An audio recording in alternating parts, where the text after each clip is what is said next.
Chapter 1088. Bank robber with a system. When Michael reached the entrance of the Ridion Funds building, he paused outside, waiting for someone from the Vilnius gang to unlock the door. Open the door for that scapegoat. One of the Vilnius gang members laughed from inside. As the people of Durin watched the unfolding scene with a mixture of curiosity and concern for the human's safety, the door to Ridion Funds creaked open. Stepping into the doorway, Michael found himself face to face with a green-skinned orc adorned with numerous tattoos and piercings, clearly aiming to intimidate him. "I'm here to ensure the hostages are all right," Michael stated calmly, his voice unwavering. "Try not to become another hostage," the orc replied with a cold, humorless chuckle. With his large hands, he thoroughly frisked Michael from head to toe, searching for any concealed weapons. Having stashed his armor and dark swords within the system storage, Michael remained unperturbed by the search. "He's clean," the orc who had conducted the search announced to his comrades. "N-O Videshi 1/B/I-N let that goat inside," came the voice of the same gang member who had negotiated with Barug earlier. As Michael cautiously stepped inside, he found himself in an elegant hall adorned with counters displaying various golden artifacts. The marble floor gleamed beneath his feet, reflecting the soft light that emanated from ornate crystal chandeliers hanging from the ceiling. Inside, the same orc who had frisked him earlier looked at Vidora with mild amusement. "Well, ain't that a fancy three-headed snake you got there?" he remarked, oblivious to Vidora's true identity as a natural-born hydra. Michael maintained his calm facade, recognizing that he needed to play the part of a concerned civilian to navigate this dangerous situation and rescue the hostages in Gilrut, the renowned runemaster. "Where are the hostages?" Michael inquired, expecting to find the captives in the hall, but it was strangely empty except for a few rough-looking orcs. There were no hostages to be seen. In response, the orc trailing behind him let out a menacing growl. "Welcome to the party, human," the orc sneered, indicating that things were not as they seemed. As Michael proceeded cautiously, he was met by an elf in brown robes with vibrant blue hair. The elf greeted him with a devilish grin. "So, our hero is a human," the elf chuckled, taking Michael aback. Michael had assumed that the negotiator had spoken to earlier was an orc, but to his surprise, it was an elf. "Don't be a racist, human. An elf can lead a group of orcs. The Vilnius gang has no place for racism," the elf remarked as if Head read Michael's thoughts. "He's the biggest racist jerk we've ever encountered," an orc chimed in, laughing at the elf's expense. Now, our precious human isn't here to judge who's the most racist among us but to see the hostages," the elf replied, addressing Michael's feigned fear. Then, the elf turned his gaze toward the orc following Michael and flashed an evil smile. "Close the door and activate the runes," he ordered. "What are you doing?" Michael asked, pretending to be frightened. "Don't be afraid, human. We know how crafty the orcs outside can be. We don't want them listening or seeing what's happening inside," the elf explained with a smirk. Michael observed several runes glowing with crimson light on the walls and ceiling. "What are those?" Michael inquired, maintaining his fearful act. The elf laughed and clarified, "These are anti-surveillance runes, one of Runemaster Gilrut's creations. Isn't it ironic that we're using the runes he designed to keep him locked in?" The elf's eyes shifted toward Vidora, who rested atop Michael's shoulder. Intrigued, he reached out a hand as if to caress the creature.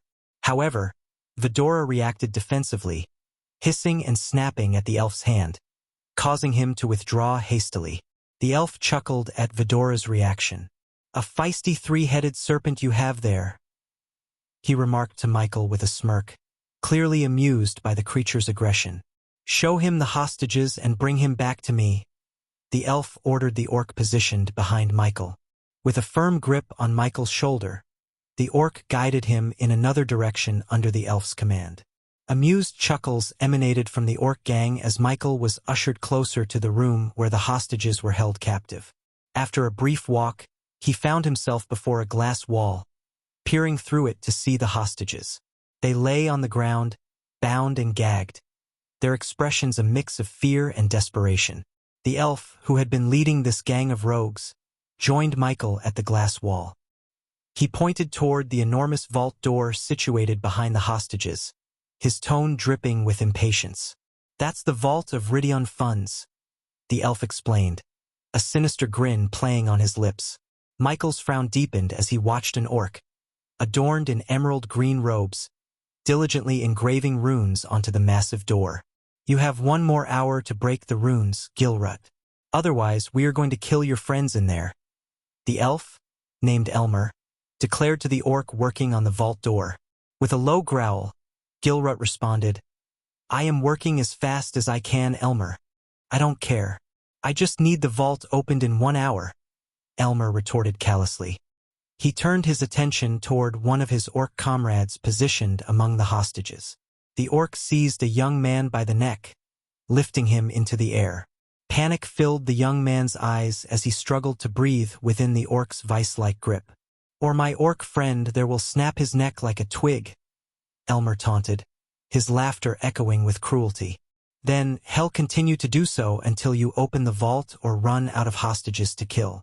Elmer's gaze shifted back to Michael, his expression cold and calculating. "Now that you've seen the hostages are in great shape," Elmer said, "run back to Barug and tell him he better have what we asked for in 2 hours." With a firm tug, the orc behind Michael propelled him back toward the bustling main hall of the building. As they moved through the corridors, Michael couldn't help but ponder the dire situation he found himself in. His thoughts raced, and a question gnawed at him, one he couldn't resist asking his ever-present companion. "System, I want to know if I can take out these orcs?" Michael inquired quietly, not wanting to draw any attention to himself as he walked. In response, the system's voice echoed in his mind, providing a potential solution to his query. The host should spend 2 million points to unlock the Eyes of Darkness ability, allowing you to perceive the cultivation stages of beings in the realm of gods. Without hesitation, Michael made his decision.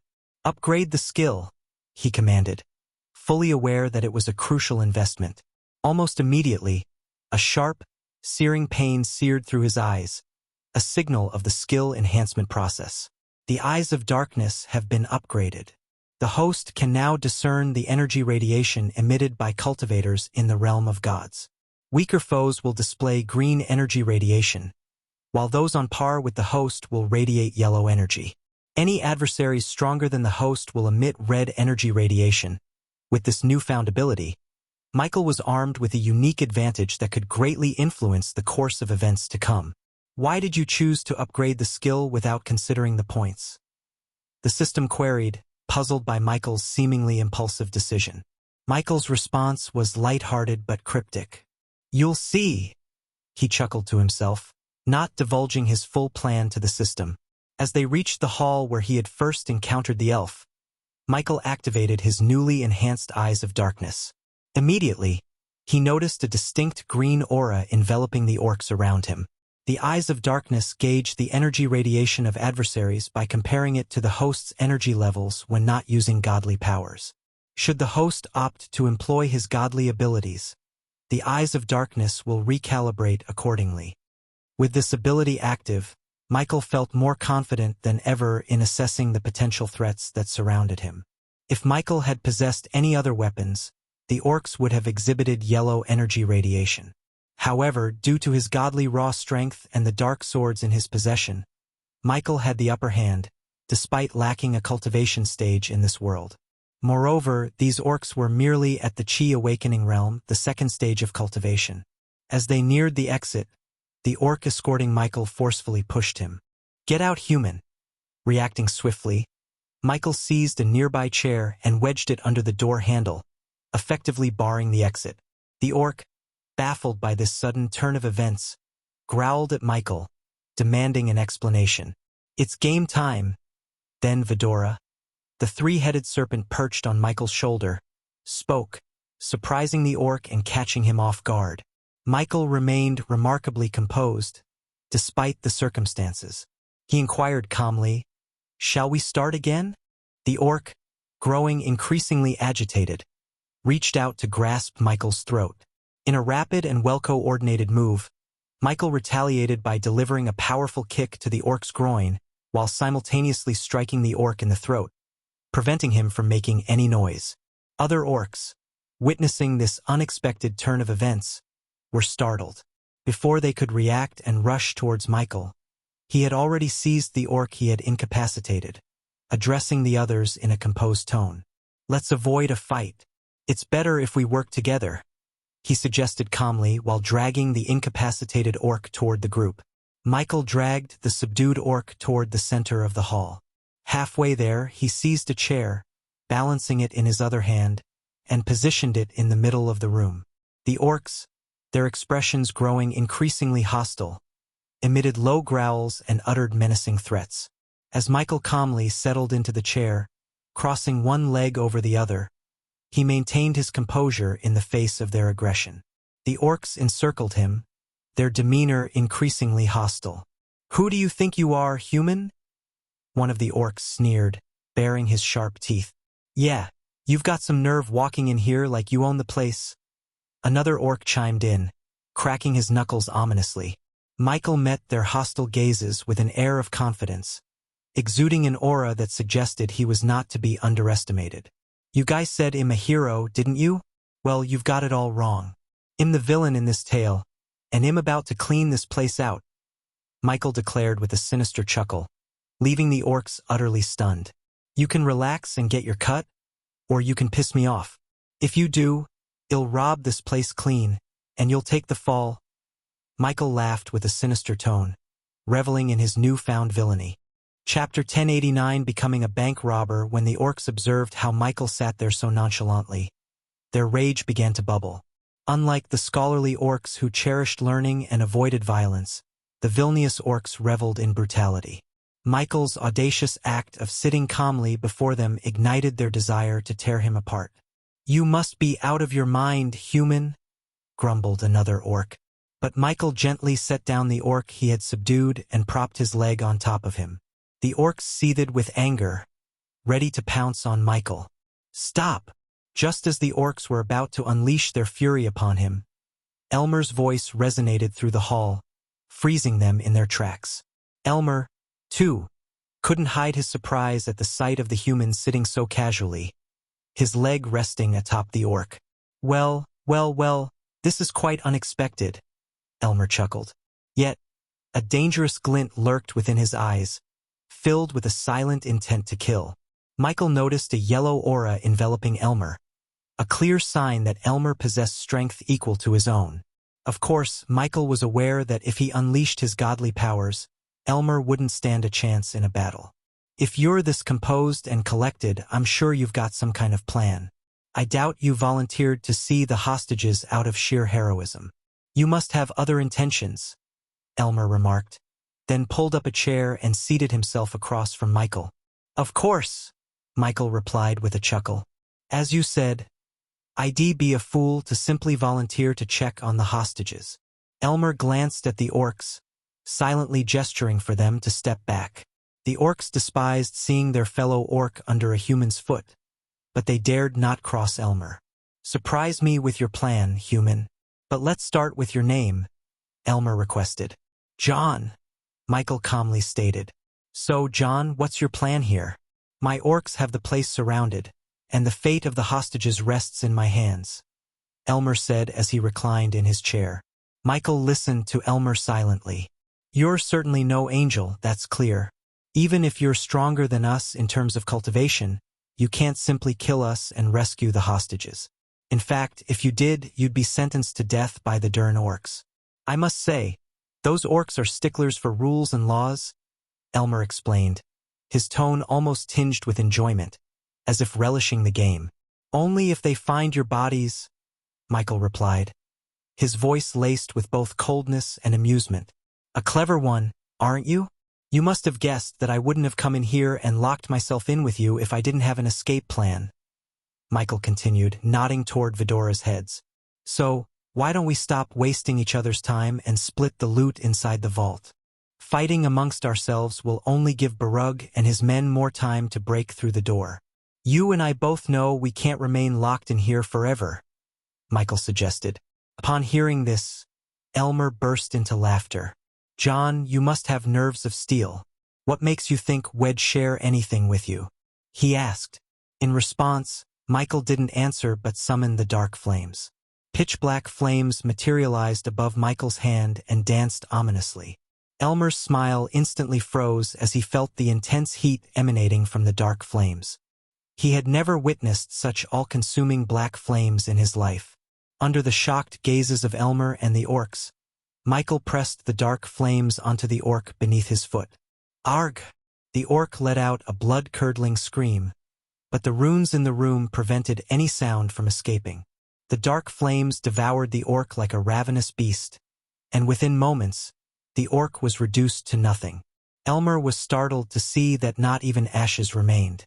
In a matter of seconds, the fully grown 7-foot orc had been reduced to mere nothingness by the flames. "Now tell me, Elmer, do you think the Durin orcs wouldn't believe me if I told them you and your gang looted the vault and disappeared?" Michael asked, his smile chilling. The dark flames had left both the orcs and Elmer visibly sweating.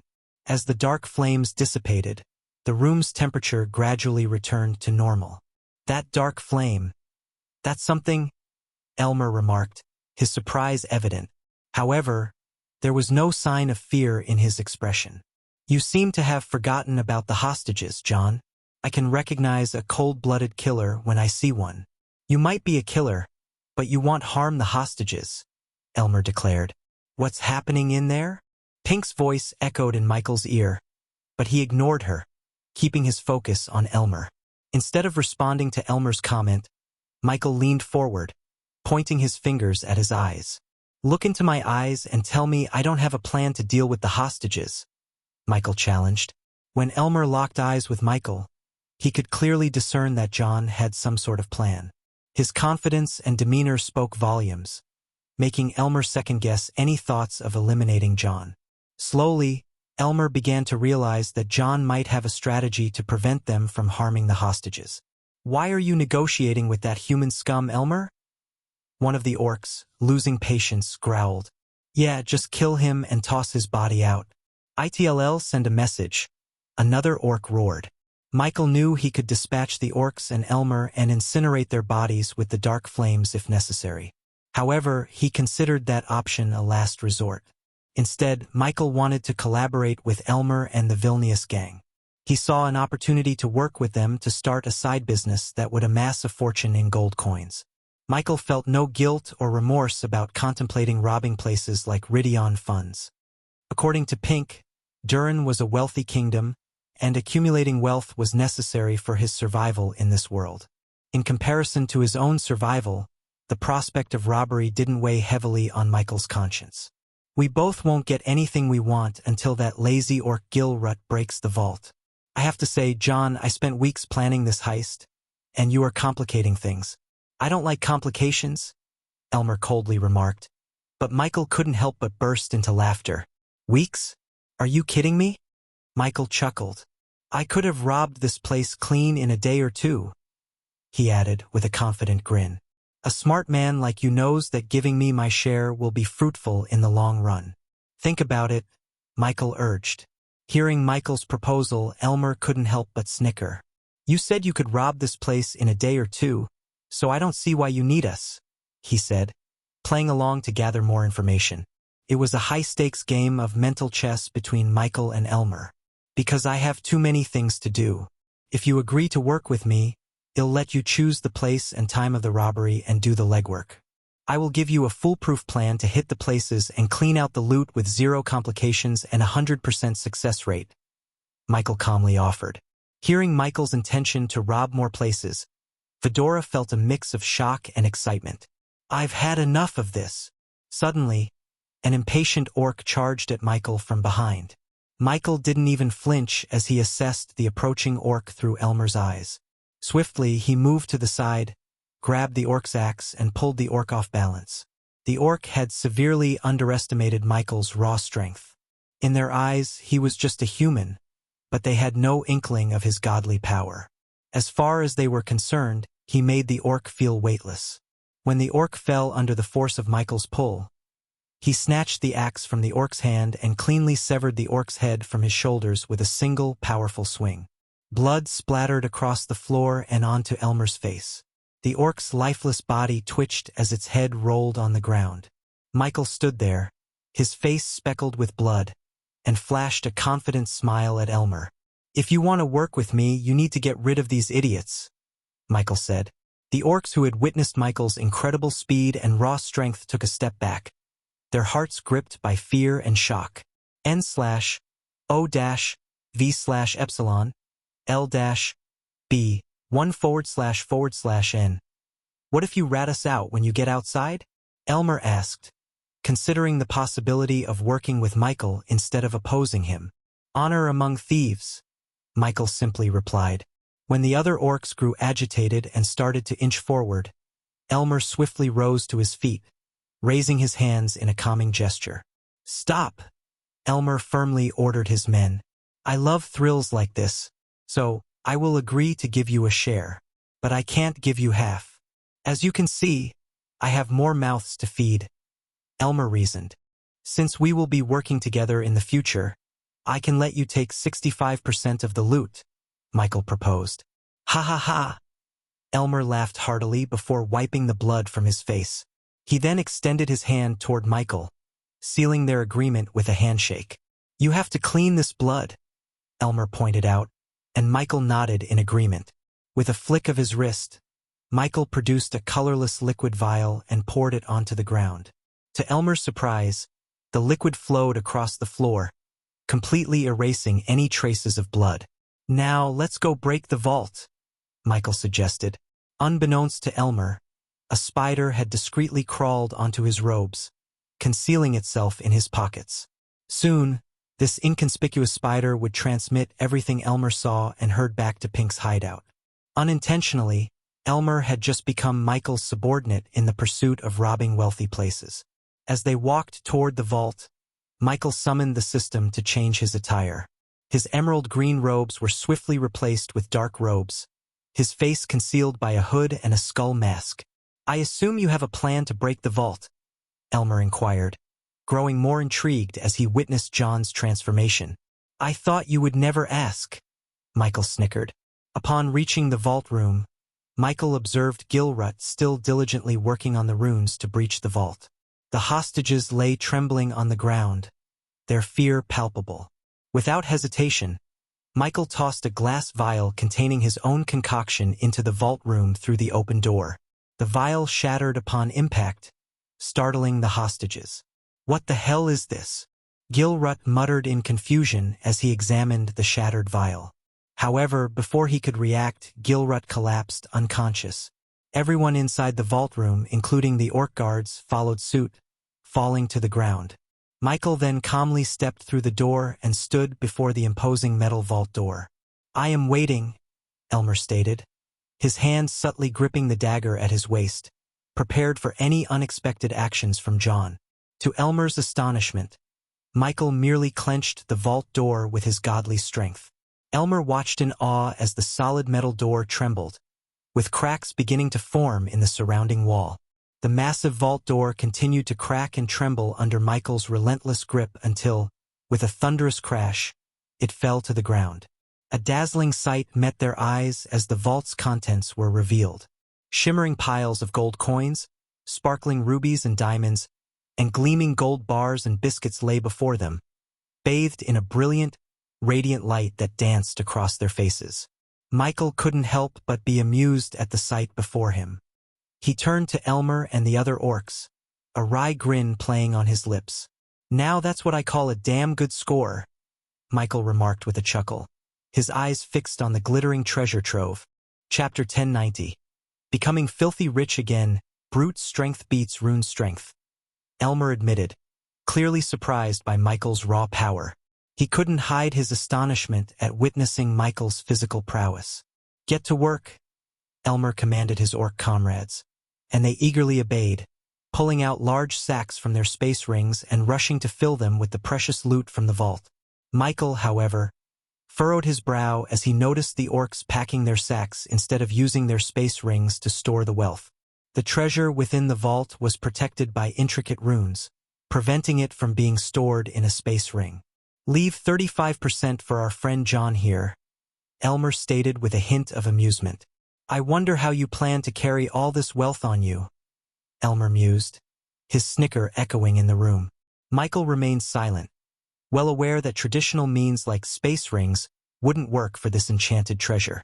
However, Michael had a trick up his sleeve: his system storage. As the orcs filled their sacks and hurriedly dragged them outside of the vault, Michael calmly stepped inside. Elmer observed him closely, curious about what he might do next.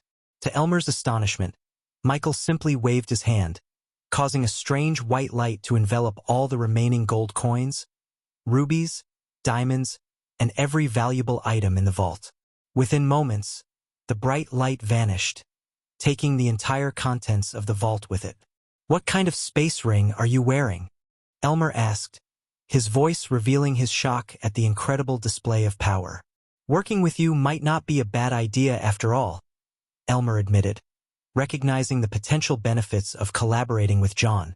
In Elmer's eyes, Michael seemed resourceful, someone who could be used to gain advantages within the Vilnius gang. He contemplated using John as a contact to climb the ranks.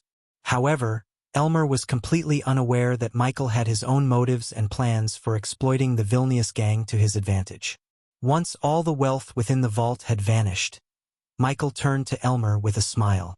"Now, place the dagger against my throat and tell Barug to send the flying ships within half an hour," Michael instructed. He snatched a dagger from one of the orcs, causing them and Elmer to react with agitation, stepping back cautiously. Michael smiled as he changed his robes back to the emerald green attire. With deliberate slowness, he ran the dagger across his chest, cutting his own flesh. Blood trickled down, staining his green robes crimson. "This will give Barug the motivation he needs," Michael remarked confidently. An orc stood firmly behind Michael, holding the dagger against his throat as they proceeded. Michael maintained his composure, not showing any signs of fear or discomfort. Elmer led the way, and soon they reached the building's entrance. He pushed open the heavy doors, revealing the bustling scene outside. Barug and a contingent of soldiers were on the scene, trying to keep the curious citizens at bay, creating a perimeter around the Ridion Funds building. Barug's expression turned grim as he noticed the blood staining Michael's body. His fists clenched in anger, and he approached Michael, his voice low and stern. "What did you do?" Barug demanded, his eyes locked onto Michael's. Elmer, however, remained calm and composed. He let out a chuckle before asking, "Where's the flying ship I asked for?" "It's on its way," Barug replied, his gaze never leaving Michael. Elmer's tone shifted as impatience crept in. "I don't like the ship being late," he said, then signaled to the orc standing behind Michael. Without hesitation, the orc drew the dagger across Michael's shoulder. However, to his astonishment, it felt as if he was cutting into a solid stone wall. "What in the world?" the orc muttered to himself, staring at Michael's seemingly invulnerable flesh in disbelief. "Stop hurting the hostages, Elmer. You didn't want this robbery case to become murder," Barug growled, frustration evident in his voice. However, Elmer merely laughed, an eerie sound that hung in the air. "Officer Barug, we are the Vilnius gang. We commit murders for breakfast and more murders for dinner. So no, we don't give a damn.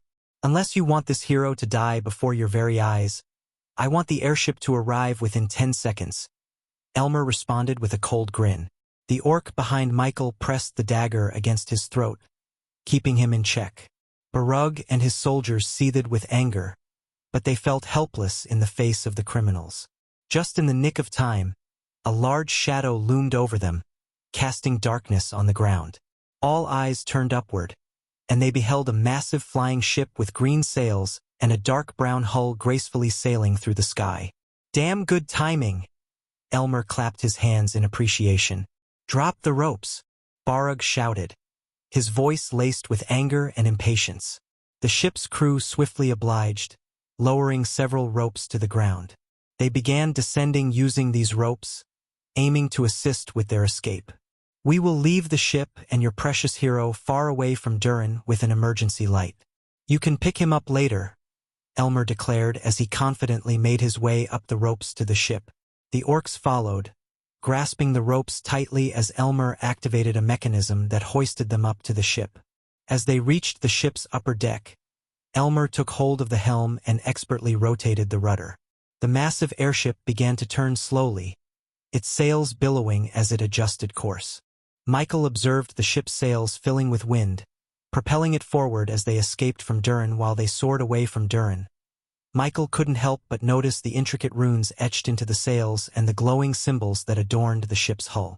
At the stern of the airship, there was a conspicuous large box, covered in an array of mysterious runes. With a sense of curiosity, he activated his X-ray vision, revealing a potent energy signature emanating from within the box. "You can take the dagger away, my man," Michael spoke to the orc. The orc, under Elmer's watchful eye, reluctantly sheathed the dagger that had been pressed against Michael's throat moments earlier. With the blade no longer a threat, Michael stretched his muscles, the tension slowly dissipating. "Are you going to tell us your next move?" Elmer inquired, his hands steady on the rudder. "I have a few matters to attend to in Durin," Michael began, his tone casual. "In the meantime, if you happen to identify a lucrative target, feel free to let me know. But I must emphasize I'm not interested in small-time scores. If I'm going to help you, it needs to be a big heist. Don't concern yourself with the targets. Durin's got plenty of fat fish to plunder," Elmer assured. "However, the real question is, how do we get in touch with you? Meeting the rest of your Vilnius gang isn't on the table, I presume," Michael retorted, his skepticism clear. "Let's be realistic here, John. Trust isn't something that flows easily between us at this point.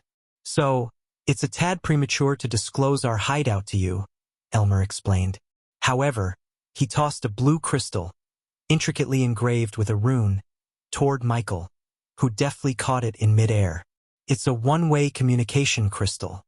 When I've selected our next target, it'll get in touch," Elmer elucidated. As the airship soared further away from the Durin kingdom, they eventually arrived at a breathtaking sight. A vast white flower field that stretched endlessly across the land under a tumultuous, stormy sky. The field was a mesmerizing sight, the white blossoms contrasting starkly against the dark, brooding clouds above.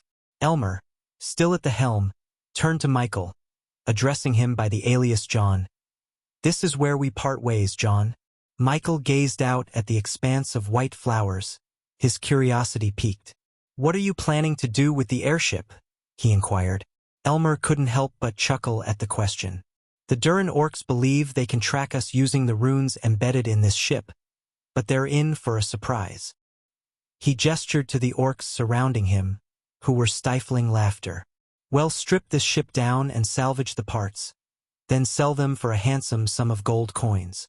The orcs accompanying Elmer burst into raucous laughter, their rough voices mocking the supposed ineptitude of the Durin orcs. "Track us, my foot," one of them guffawed. "The Durin orcs always were a bit slow," another orc chimed in with a grin. Elmer, still amused, added, "Exactly. They underestimate the Vilnius gang. Now, John, our paths diverge here. Keep that communication crystal close. When the time is right, it'll be in touch."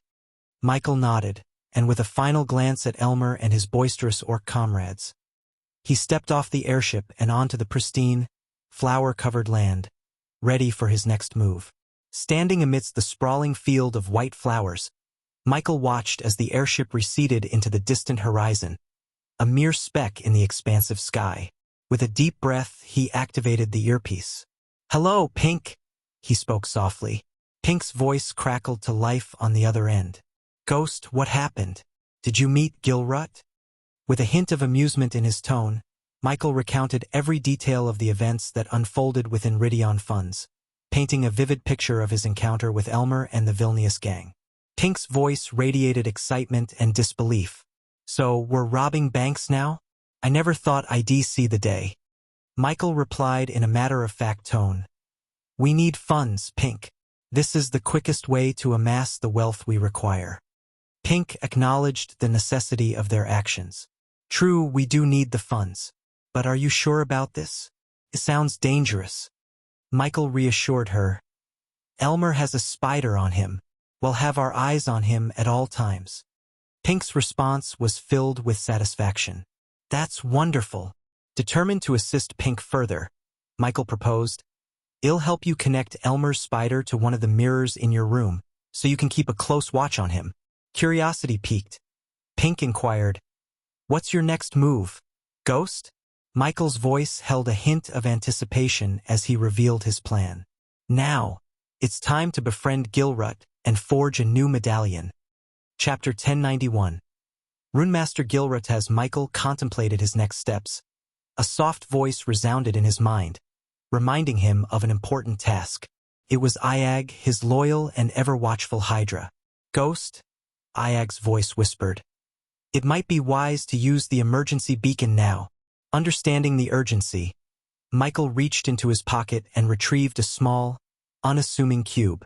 Gripping it tightly in his hand, he crushed it with a swift motion. In an instant, a brilliant beam of red light shot skyward, cutting through the stormy clouds above. With the emergency signal sent, Michael sat down amidst the sea of white flowers, feeling their delicate petals beneath him. He turned his attention to Iag, who seemed curious about his next move. I'll wait here until Barug comes to pick me up, Michael explained, his eyes scanning the horizon for any sign of the approaching airship. Iag nodded in understanding.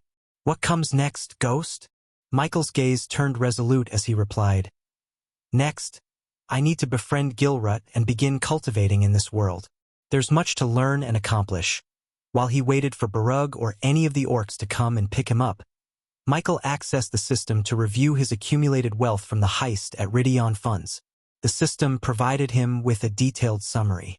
The host has 20 million in gold coins. The rubies, diamonds, and other valuables should be traded to evaluate their value in gold coins, the system informed Michael. From the pile of gleaming gold coins, Michael plucked one and exited the system momentarily. Take a look at this coin, Michael said, presenting the divine gold coin to the 3 Hydra heads. It sparkled brilliantly under his grasp. Then he retrieved a regular gold coin from the mortal realm. No wonder this world doesn't use these gold coins, Sarba remarked, eyeing the comparatively dull coin from the mortal realm. In contrast to the divine gold coin, the mortal realm's currency seemed like a cheap metal. The divine gold coins were forged from pure gold, transcending the quality of any gold in the mortal realm. 20 million gold coins, huh?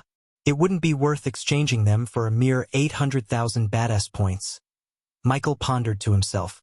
The system then offered another piece of information. The system has compiled a list of alchemy ingredients needed to reconstruct the host's body to enable cultivation in this realm. The host can spend 2 million badass points to buy the ingredients or choose to acquire them from the realm of gods to save the points. The system stated, I should start by looking for the ingredients in Durin. I'll purchase as many as I can here, and the rest I can buy from you, system, Michael informed the AI system.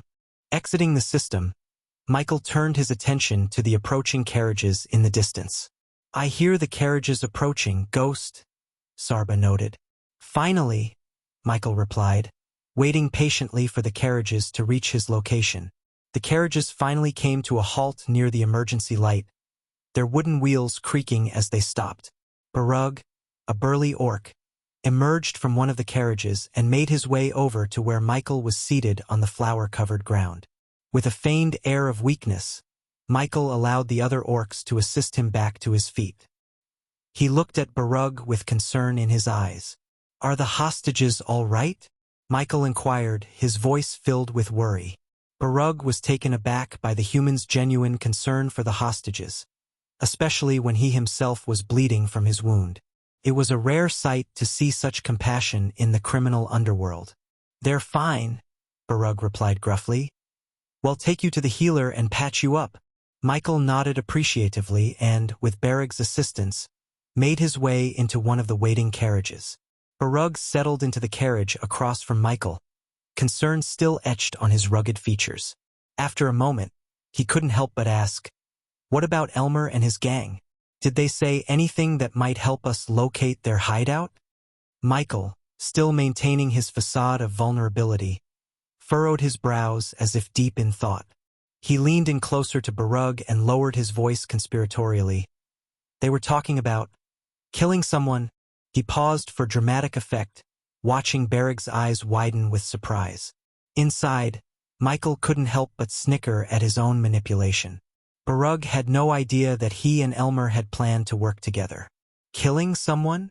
Barug echoed, clearly taken aback. Michael nodded solemnly. Yes, they mentioned it quite a few times. Barug nodded in understanding, his expression growing graver. We need to bolster our defenses then. If they're planning something like that, we can't afford to be caught off guard. Michael decided to play his final card. He looked Barug directly in the eyes, a note of earnestness in his voice. I would be forever in your debt if you could arrange a meeting with Gilrut, Michael said. I risked my life to get into that building for a reason. A small smile spread across Barug's face. That can be arranged quite easily. In fact, Gilrut has been asking to see the human who risked his life to get into the building. Michael was genuinely surprised by this news. Really? He asked, his curiosity piqued. Barug nodded with a hint of admiration in his eyes. Yes, he replied. Gilrut has expressed a keen interest in meeting the human who risked his life to save the hostages.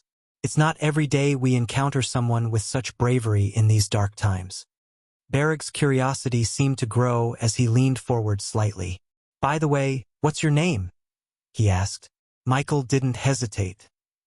Had been using the name John with Elmer, so he decided to stick with it. John, he replied. John, you've got balls, I'll give you that, Barug said. Risking yourself like that, it's not something many would do. Michael feigned embarrassment, lowering his gaze. I did nothing special, really, he said modestly. Just ended up being another hostage. Eventually, the carriage returned to the kingdom of Durin, and Michael observed the Ridion Funds building passing by. The building was now surrounded by even more orcs. After a few more minutes, the carriage came to a halt. Once we patch you up, it'll take you to meet Lord Gilrut, Barug said. Barug led Michael into an emerald green building where they encountered a kindly, silver-haired woman. She inquired about what had transpired and listened attentively to Barug's account. Her face registered surprise as she processed the details. After a brief discussion, the woman provided Michael with a few potions and carefully applied a bandage to his chest. Once he was feeling a bit better, Barug led him to a grand establishment known as the Orc Tree Inn. The inn was an imposing structure, adorned with intricate wooden carvings and lush greenery. It exuded an air of rustic charm and grandeur. Lord Gilrut will be waiting for you in room 46, Barug informed Michael. You can go directly to meet him. Our staff has been informed. Thank you, Michael replied sincerely, appreciating Barug's assistance. As Barug patted him on the back, he added, And John, don't leave the kingdom without informing me. I might need to take your witness statement again for more information. After all, you were one of the witnesses. Of course, Lord Barug, Michael said, showing his willingness to cooperate. With that, Barug bid him farewell. As he left, he couldn't help but sigh and say, Once the Ridion Funds guys finish sweeping the empty vault, they're going to come bringing their whole wrath down on my head. Michael entered the Orc Tree Inn, crossing the threshold into an elegant establishment. The interior exuded an air of refinement, with wooden beams crisscrossing the ceiling, casting intricate patterns of shadows on the polished wooden floor. Soft, ambient lighting emanated from ornate lanterns hanging from the walls, creating a warm and inviting atmosphere. As he stepped further into the inn, a young orc woman, dressed in flowing green robes, approached him with a welcoming smile. Her demeanor was courteous and professional. Lord Gilrut has been expecting you in room 46, Michael informed the orc woman. She quickly realized his intent and nodded. Follow me, she said to Michael, gesturing for him to accompany her. Together, they ascended a grand staircase that led to the upper levels of the inn. Arriving at the top floor, they reached a grand and imposing door. The number 46 was finely engraved on a polished brass plate, marking the room. With a polite nod, the young orc woman said, You can go inside and meet Lord Gilrut. Michael acknowledged her guidance with a nod of his own and gently pushed open the door to room 46. When Michael pushed the door open, he stepped into an elegant and spacious penthouse. Lord Gilrut was engrossed in conversation with several armored orcs. As Michael entered, Gilrut gracefully concluded his meeting, dismissing the orcs to give his full attention to their guest. Approaching Michael with a slight, courteous smile, Gilrut greeted him. "You must be the one Office Barug was talking about. I wish we had met under different circumstances." Michael nodded in agreement, replying, "Me too, Lord Gilrut, but I am glad no one got hurt." Gilrut's gaze fell on the bandage adorning Michael's chest, and his expression shifted to one of sympathy. "The same can't be said for you. I heard what those vile beasts did. I am very sorry." Michael shook his head modestly. "You don't have to, Lord Gilrut. We should be glad they didn't take any lives." Lord Gilrut invited Michael to take a seat on a plush green sofa. As Michael settled onto the comfortable upholstery, Fedora rested beside him. Gilrut chose to sit opposite him. "Lord Gilrut, I must confess something. I was sent by someone to meet you," Michael began, catching Gilrut off guard. "Who sent you?" Gilrut inquired, his curiosity piqued. "Vina. Vina sent me," Michael replied, using Pink's name within this world. Gilrut's eyes widened at the mention of her name. A range of emotions flickered across his features. For a few moments he was rendered speechless. "Vina? How? How is she?" Gilrut asked, disbelief lacing his words. "She told me everything about you and what happened. She told me you owe her one. So, it's time for her to cash in that favor," Michael explained. "Ha ha ha ha. She still remembers. Huh? What do you need?" Gilrut inquired, his demeanor more relaxed. In response, Michael retrieved the tree-shaped medallion hanging from his neck and pointed to it. "I want your help in forging a medallion just like this one," Michael stated. Gilrut leaned in closer and donned a pair of half-moon glasses. As he examined the intricate, glowing runes etched into the medallion, his body trembled.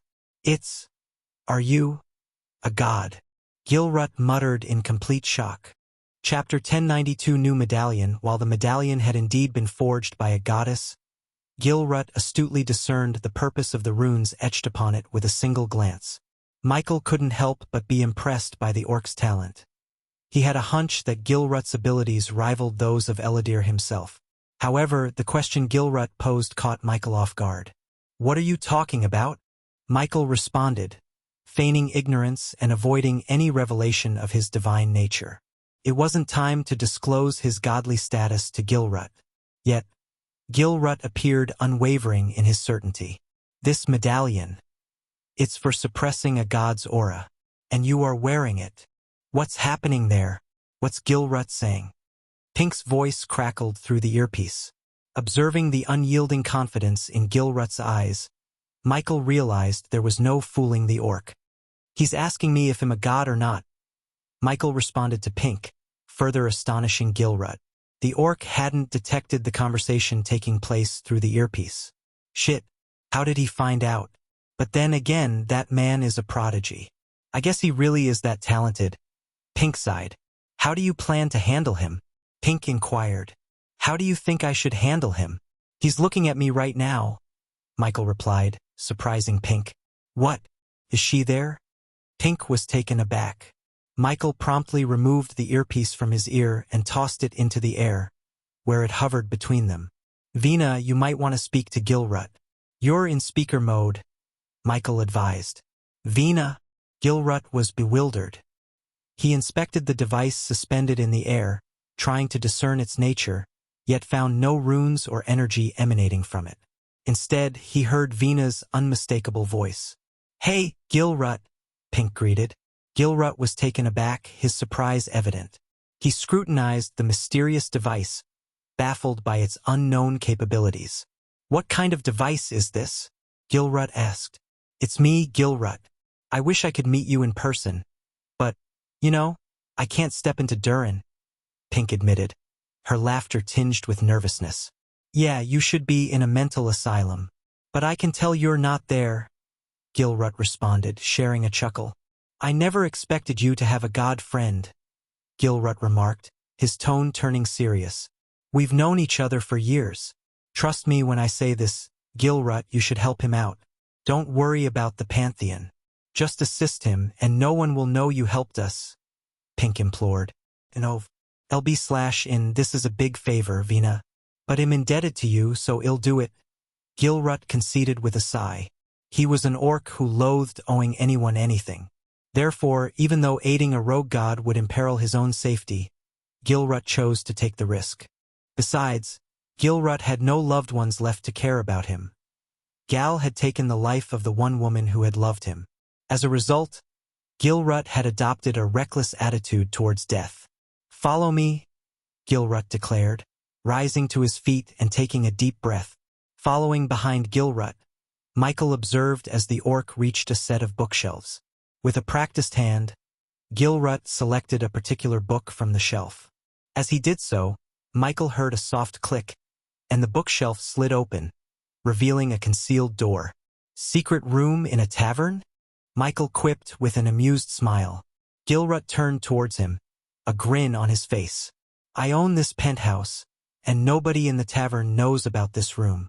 With curiosity piqued, Michael watched as Gilrut placed his hand on the metallic door. Runes etched into the surface began to glow softly.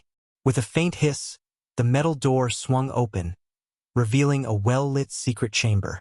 The room was adorned with various tables, intricate runes adorning the walls, a grand chandelier hanging from the ceiling, and more bookshelves. The man who designed and built this building was a friend of mine, Gilrut explained. He didn't include this room in the official plans as a favor to me. Once inside the room, the door sealed shut behind Michael. Vidora remained perched on his shoulder as he leaned against the wall. You can now remove that medallion. This room is guarded against the Pantheon censors, Gilrut explained. Michael obliged, removing the medallion and handing it to Gilrut.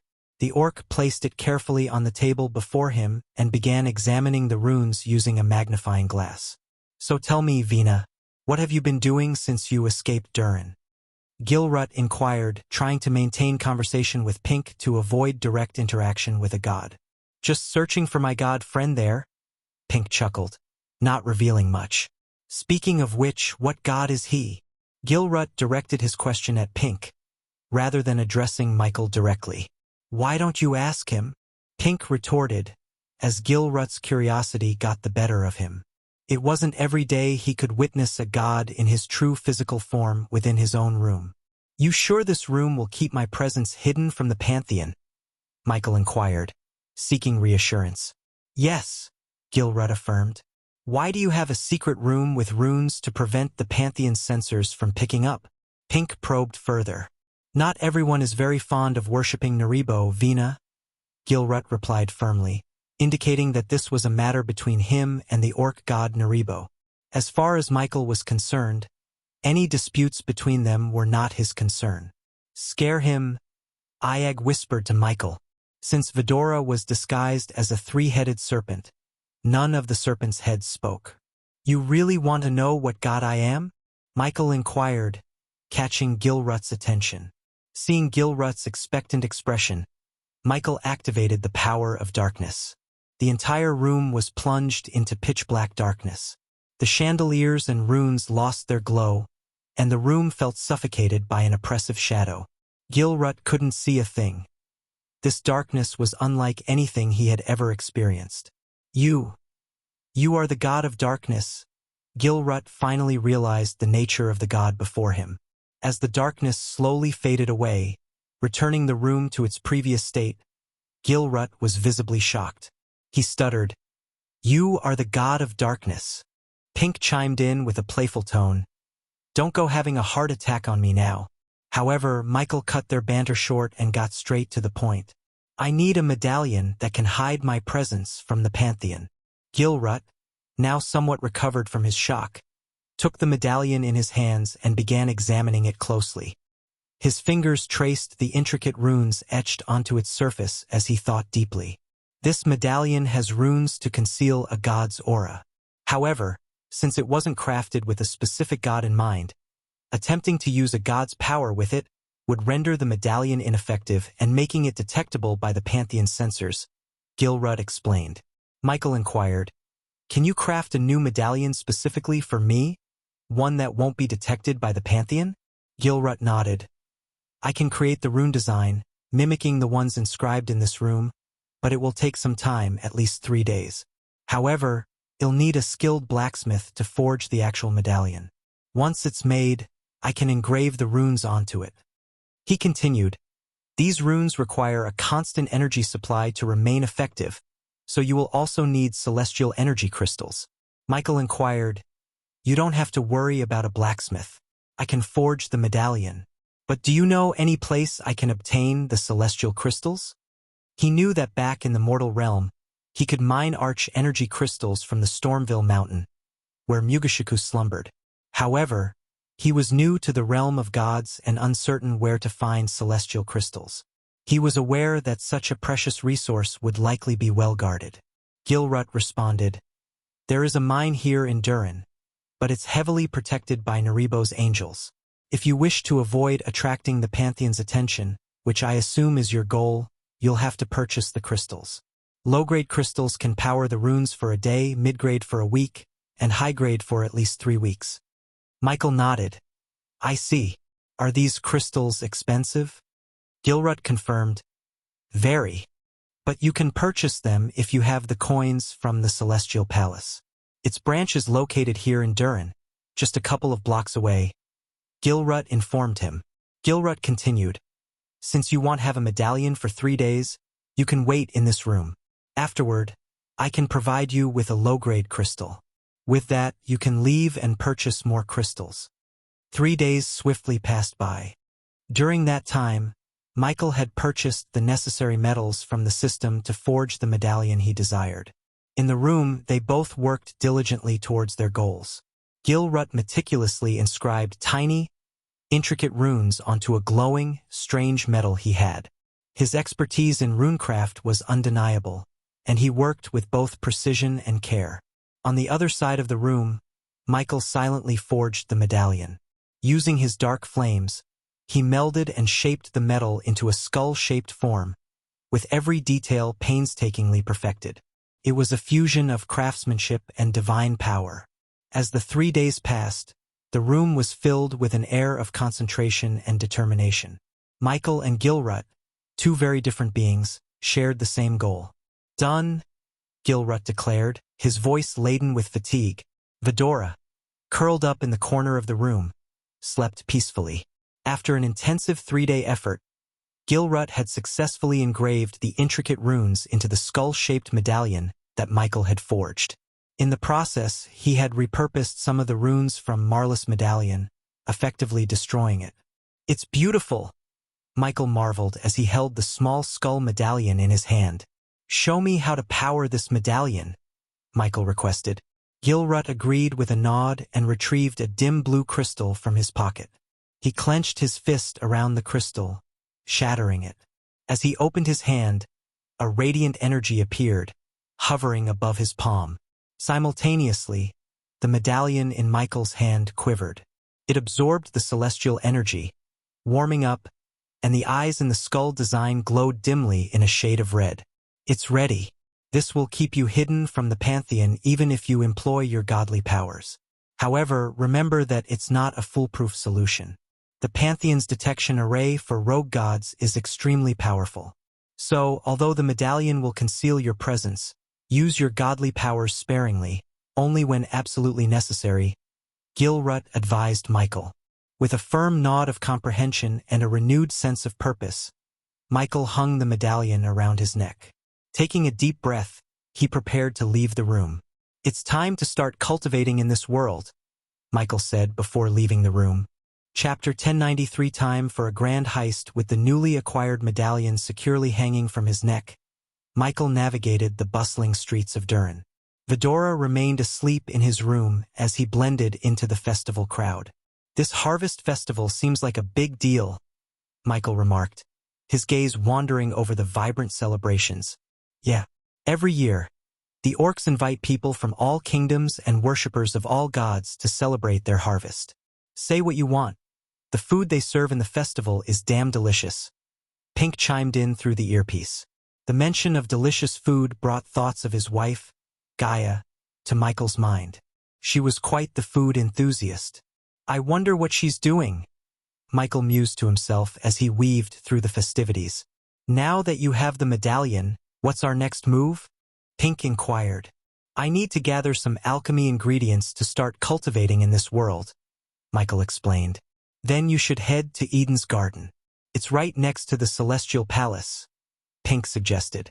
Right, I'll remember that, Michael mentally noted. I also need to sell everything I stole from Ridion funds. I assume selling them in the Celestial Palace is out of the question, Michael asked Pink. LB/in, okay. I've heard rumors about some black market operations in Durin, but I don't know their locations or how to contact them. I doubt Gilrut does either, Pink admitted. Officer Barug might be able to help, Michael pondered. Given Barrag's position as a law enforcement officer in Durin, he would likely have knowledge of the black market in the kingdom. Obtaining information from him could facilitate the sale of the stolen Ridion funds valuables for gold coins. After all, Michael had no personal use for items such as rubies, diamonds, or artifacts. Although artifacts infused with celestial energy could be absorbed, the artifacts in Ridion funds were merely decorative, favored by the wealthy for their aesthetic appeal. Aren't you excited about us being together again? Pink asked, seeking Michael's thoughts on their reunion. I am, Michael affirmed, his smile evident in his voice. However, we both know the rules of this world are different. If we mess up on Earth, we'll end up in jail. But if we mess up here, we'll be killed or worse, Michael cautioned Pink, tempering her enthusiasm. I know, but still, killing gods has a nice ring to it. I just miss being paid, though, Pink lamented, a tinge of disappointment audible in her voice. I'm working on that, Michael assured her, raising Pink's curiosity. I assume you're not going to tell me, Pink guessed, accustomed to Ghost's penchant for secrecy. Yep, Michael replied simply. Amidst the lively celebration of the Orc Harvest Festival, with stalls offering delectable treats and vibrant performances taking place on the streets, Michael skillfully navigated through the cheerful crowd. The revelry was infectious, and the rich sense of exotic foods filled the air. As he continued his journey, he soon arrived at an awe-inspiring sight. A colossal white marble building, the Celestial Palace, rose before him, its grandeur and opulence drawing the gaze of all who passed by. Its majestic architecture, adorned with intricate carvings of gods and celestial beings, towered over the surrounding structures, exuding an air of divine authority.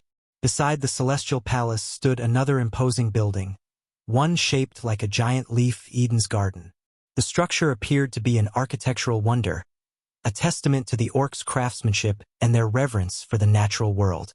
With determination in his step, Michael approached the entrance of the Celestial Palace. The massive doors, ornately decorated with symbols of gods and celestial energies, swung open to welcome him. As he entered the palace's interior, he was greeted by an air of solemnity and reverence. Orcs and devotees of various gods moved about with hushed voices, their eyes cast downward in respect. Making his way to the central hall, Michael inquired about the purchase of celestial crystals. He was directed to a counter where an elderly orc, adorned in robes of deep blue, awaited. The orc regarded him with wise eyes, recognizing the seriousness in Michael's request. Welcome to the Celestial Palace. How may I assist you today? The elderly orc inquired, his voice carrying an air of dignity. I'm in need of celestial crystals, Michael replied, keeping his tone respectful. The orc nodded, understanding the significance of the request. Celestial crystals are indeed precious. May I know your purpose for requiring them? It's a secret, but I am researching new types of runes. So these new runes of mine require a substantial amount of energy, Michael replied. Pink had mentioned that the orcs held scholars in high regard, particularly those driven by a thirst for knowledge and a desire to create new things. As Pink had predicted, the old orc's eyes lit up with interest upon hearing Michael's explanation. It was not uncommon for scholars and runemasters to embark on endeavors involving novel runes. Thus, the orc didn't press Michael further on the matter. "I understand, my lord. Please, take a seat." The orc gestured for Michael to sit at the counter. He retrieved an emerald box, opening it to reveal several glowing crystals. "We have mid- and high-grade celestial crystals, directly from the Morena mine.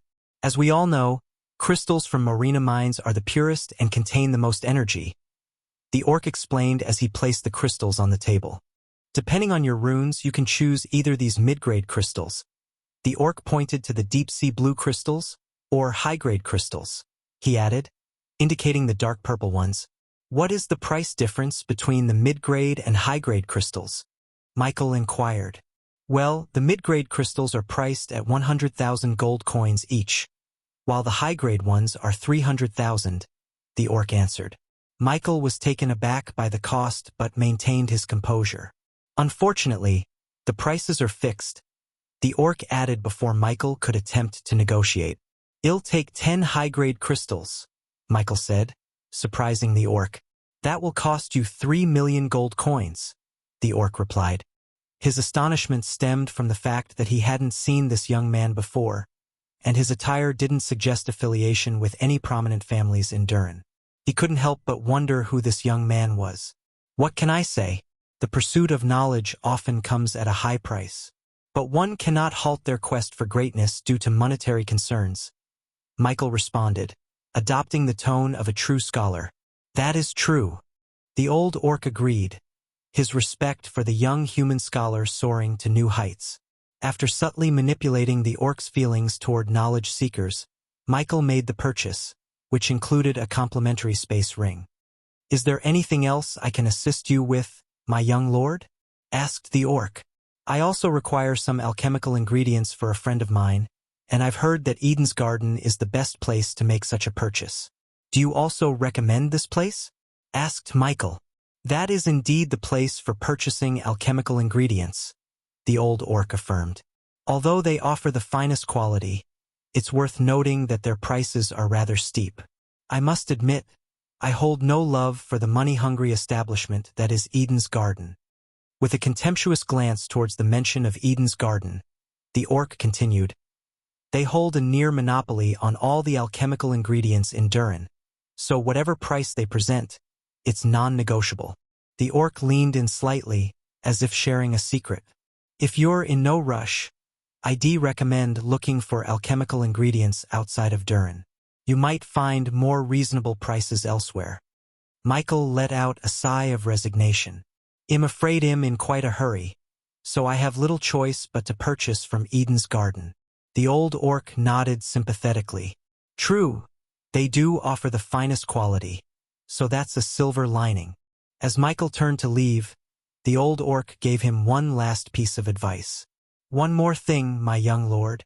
Don't be disheartened by their poor customer service at Eden's Garden. Focus on the quality of their goods and try not to mind their lack of courtesy." Exiting the grandiose celestial palace, Michael found himself in the equally imposing Eden's Garden, where alchemy ingredients were sold. The interior of the shop was extravagant, with polished marble floors, intricate wooden shelves, and rows upon rows of glass cabinets displaying various rare and exotic ingredients. Approaching a counter where an old woman stood, Michael tried to purchase a list of alchemical ingredients. The old woman, however, greeted his request with indifference, her eyes barely leaving the ancient tome she was reading. "I need these ingredients," Michael said politely, sliding the list towards her. She glanced at it, sighed audibly, and then begrudgingly started gathering the items. Mandrake root, powdered phoenix feather, moonlit dew. What are you even making with this stuff?" Michael hesitated for a moment, then replied, "It's a secret recipe." The old woman rolled her eyes. "Of course it's a secret. Always is, isn't it?" As she retrieved each item, she muttered under her breath about the inconvenience of her job. Michael couldn't help but feel a sense of frustration growing within him at the lack of courtesy. While Michael waited for his alchemical ingredients, Another customer at a nearby counter reached his boiling point. He slammed his fist onto the counter and yelled, "This is ridiculous. The prices are astronomical, and your attitude stinks." The staff member on the other side of the counter shrugged dismissively. "Take it or leave it. We don't care." Overhearing this exchange, Michael couldn't help but feel some camaraderie with the frustrated customer. However, his attention was quickly drawn back to the old woman who had been assisting him. After finally gathering all the items, the old woman placed them on the counter and looked at Michael with a grin that seemed to say she had him cornered. "That'll be 2 million gold coins." Michael was visibly startled by the price and asked incredulously, 2 million? Isn't that a bit much?" The old woman scoffed. "Poor people like you always think that way. If you can't afford it, don't waste my time. Either buy it or get the hell out." Michael frowned, feeling a mix of frustration and anger. If you were a bit more polite, maybe customers would want to return here." The old woman let out a harsh laugh. "Return? They always return, because they have no choice." Michael's expression turned dark, and he growled, It's funny how people who think they're untouchable are usually the ones who are most vulnerable." With that, he retrieved a space ring filled with coins and transferred the required amount. The old woman snickered as she took the ring, counting the coins before tossing the ingredients carelessly into an emerald green box. As Michael left the counter, he muttered to himself with a devilish grin, "I wonder how they'll feel when I clean out this place." As Michael stepped out of the Eden's garden, he cast one last look at the imposing building before speaking to Pink. "Hey Pink, I think it's about time we contact Elmer. I've got a new target in mind for our next heist," Michael said. Pink's voice buzzed with excitement. "Finally, some action. But please tell me it's not the Celestial Palace." Michael grinned. "No, we're not going for the Celestial Palace. Our target is the Eden's Garden." With that, Michael left the building, his thoughts already formulating a plan for their next daring escapade. Chapter 1094 Eden's Garden Heist Planning. After deciding to target the Eden's Garden, Michael returned to Gilrut's penthouse. His decision wasn't solely due to the establishment's poor customer service. He had multiple reasons. He needed more alchemy ingredients for creating new potions and pills, he wanted to assess Elmer and his crew's efficiency in another robbery, and, of course, he required additional funds. Planning Raynar's assassination wasn't going to be cheap, and he believed it was time to teach Eden's Garden a lesson. No one was untouchable. "Did you manage to acquire the crystals?" Gilrut inquired as Michael entered the penthouse. He glanced at Vidora, who was still peacefully asleep in the corner. Michael carefully picked them up and placed Vidora on the sofa. Michael's attention to his familiar didn't go unnoticed by Gilrut, who appreciated the god's care for his companion. "Yes, I got them," Michael replied. Gilrut visibly relaxed at the confirmation. Michael continued, expressing his gratitude. "Thank you for your assistance. I might need your expertise in runes again in the future, but that'll be the last time," Michael explained. Curious, Gilrut questioned, "For what purpose? What else? It'll require your help with runes. Here, take this." Michael handed Gilrut an earpiece. "I'll reach out when I need you," Michael added. "Now, if you'll excuse me, I have other matters to attend to," Michael said, heading towards Gilrut's hidden chamber. With the alchemy ingredients secured and the necessary prerequisites in place, Michael decided to initiate the body transformation process. Gilrut nodded in understanding as he watched Michael enter the concealed room. Once inside, Michael selected a dark corner and settled down. "System, provide me with the recipe for the potion you want me to brew," Michael requested, and a golden parchment materialized in his hand. With the recipe in hand, Michael summoned his dark flames. One by one, he fed the ingredients into the flickering abyss. A single day passed by in the blink of an eye, accompanied by an unusual radiance that enshrouded Michael's body. His skin shimmered beneath the ethereal glow, while his shoulder-length black hair danced in the gentle breeze. Amid the spectacle, celestial energy from the surrounding atmosphere gradually flowed towards Michael, converging at his forehead. "The system is absorbing the experience points," Michael heard the system's voice echoing in his mind. The experience points he had accumulated, mainly from defeating the angels, began to transform into energy, slowly seeping into Michael's newly formed meridians. Congratulations to the host for reaching the initiate realm. Congratulations to host Michael for leveling up. The current stage is initiate realm. Experience points converted, 20,000. Experience points converted, 30,000. Experience points converted, 40,000. Congratulations to host Michael for leveling up. The current stage is Chi Awakening Realm.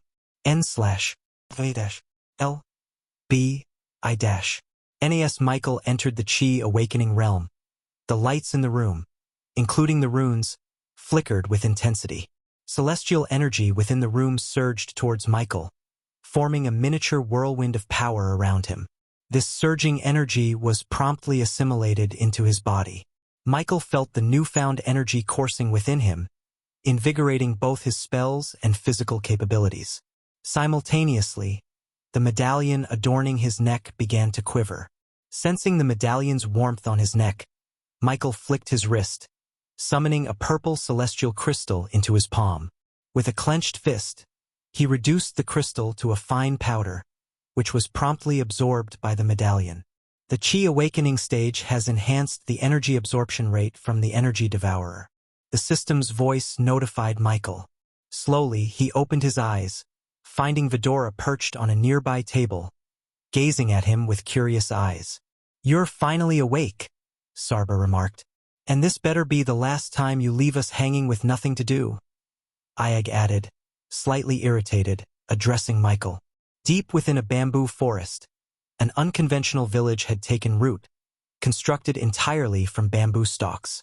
Upon first glance, one might have expected to find rustic villagers or humble farmers inhabiting the quaint village. However, the reality was quite different. Burly orcs clad in formidable armor and wielding an array of weapons prowled through the village's pathways. This secluded settlement was the secret lair of the Vilnius gang. Inside the central house, situated at the heart of the bamboo village, a small and cozy room served as the stage for the current drama. Elmer, the elven gang leader whom Michael had encountered during their heist at the Ridion Funds, stood before an imposing orc with a long, black beard adorned with gleaming gold chains. The orc was seated across a finely crafted mahogany table. Elmer maintained his composure while addressing the orc. "You've seen my judgment at work, Vilnius. When's the last time I steered us wrong? You're well aware of my value. It's the reason you keep me, an elf, as a gang leader and grant me my own crew," Elmer reasoned. Vilnius, the notorious leader of the Vilnius gang, reclined in his throne-like chair, scrutinizing Elmer with a measured gaze. "Yes, your value is undeniable," Vilnius admitted. "But even your worth has its boundaries, my friend. The fact that you unilaterally committed us to hand over 35% of our loot without consulting me is a misstep I cannot simply overlook." Elmer defended his actions earnestly, explaining the circumstances. "The runes proved to be far more powerful than we initially anticipated, Vilnius. Moreover, Gilrut was taking an agonizingly long time to do his part. Had it not been for the humans' intervention, Officer Barug would have caught us. Trust me, Vilnius, he's no ordinary man. He single-handedly breached the vault using sheer brute force, and there's something about him that unsettles me. I am obviously docking your share in the score. Be grateful I don't fuck you up for what you did. But since you are telling me that working with this John is more profitable to us than killing him, I want to meet him," Vilnius said to Elmer.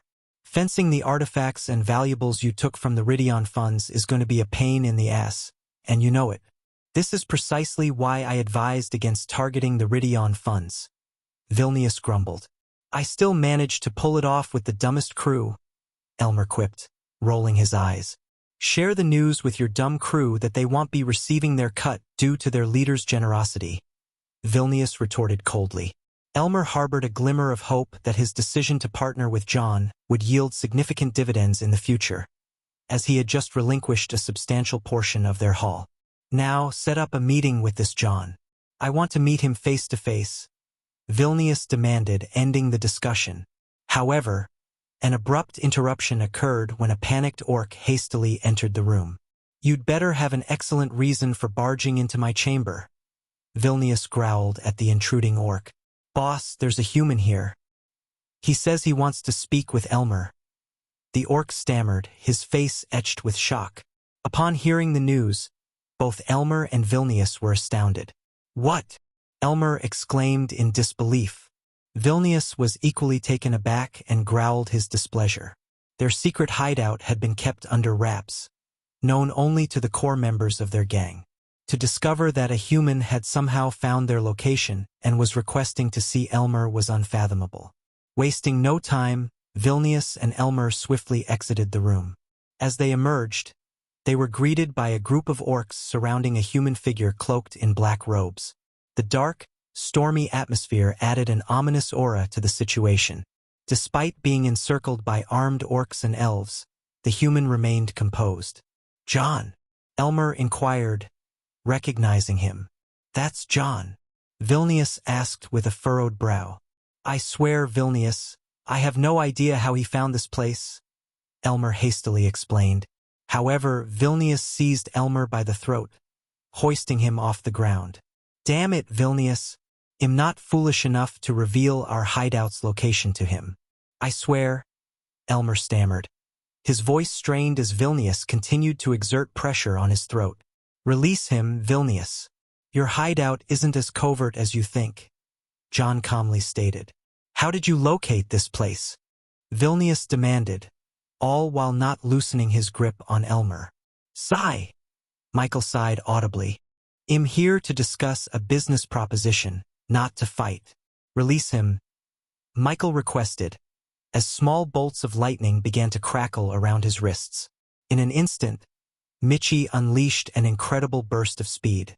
His body blurred as he employed his lightning dash spell, moving so swiftly that it seemed like a mere illusion. As he approached Vilnius, he activated the silent spell, slowing down the passage of time within its vicinity.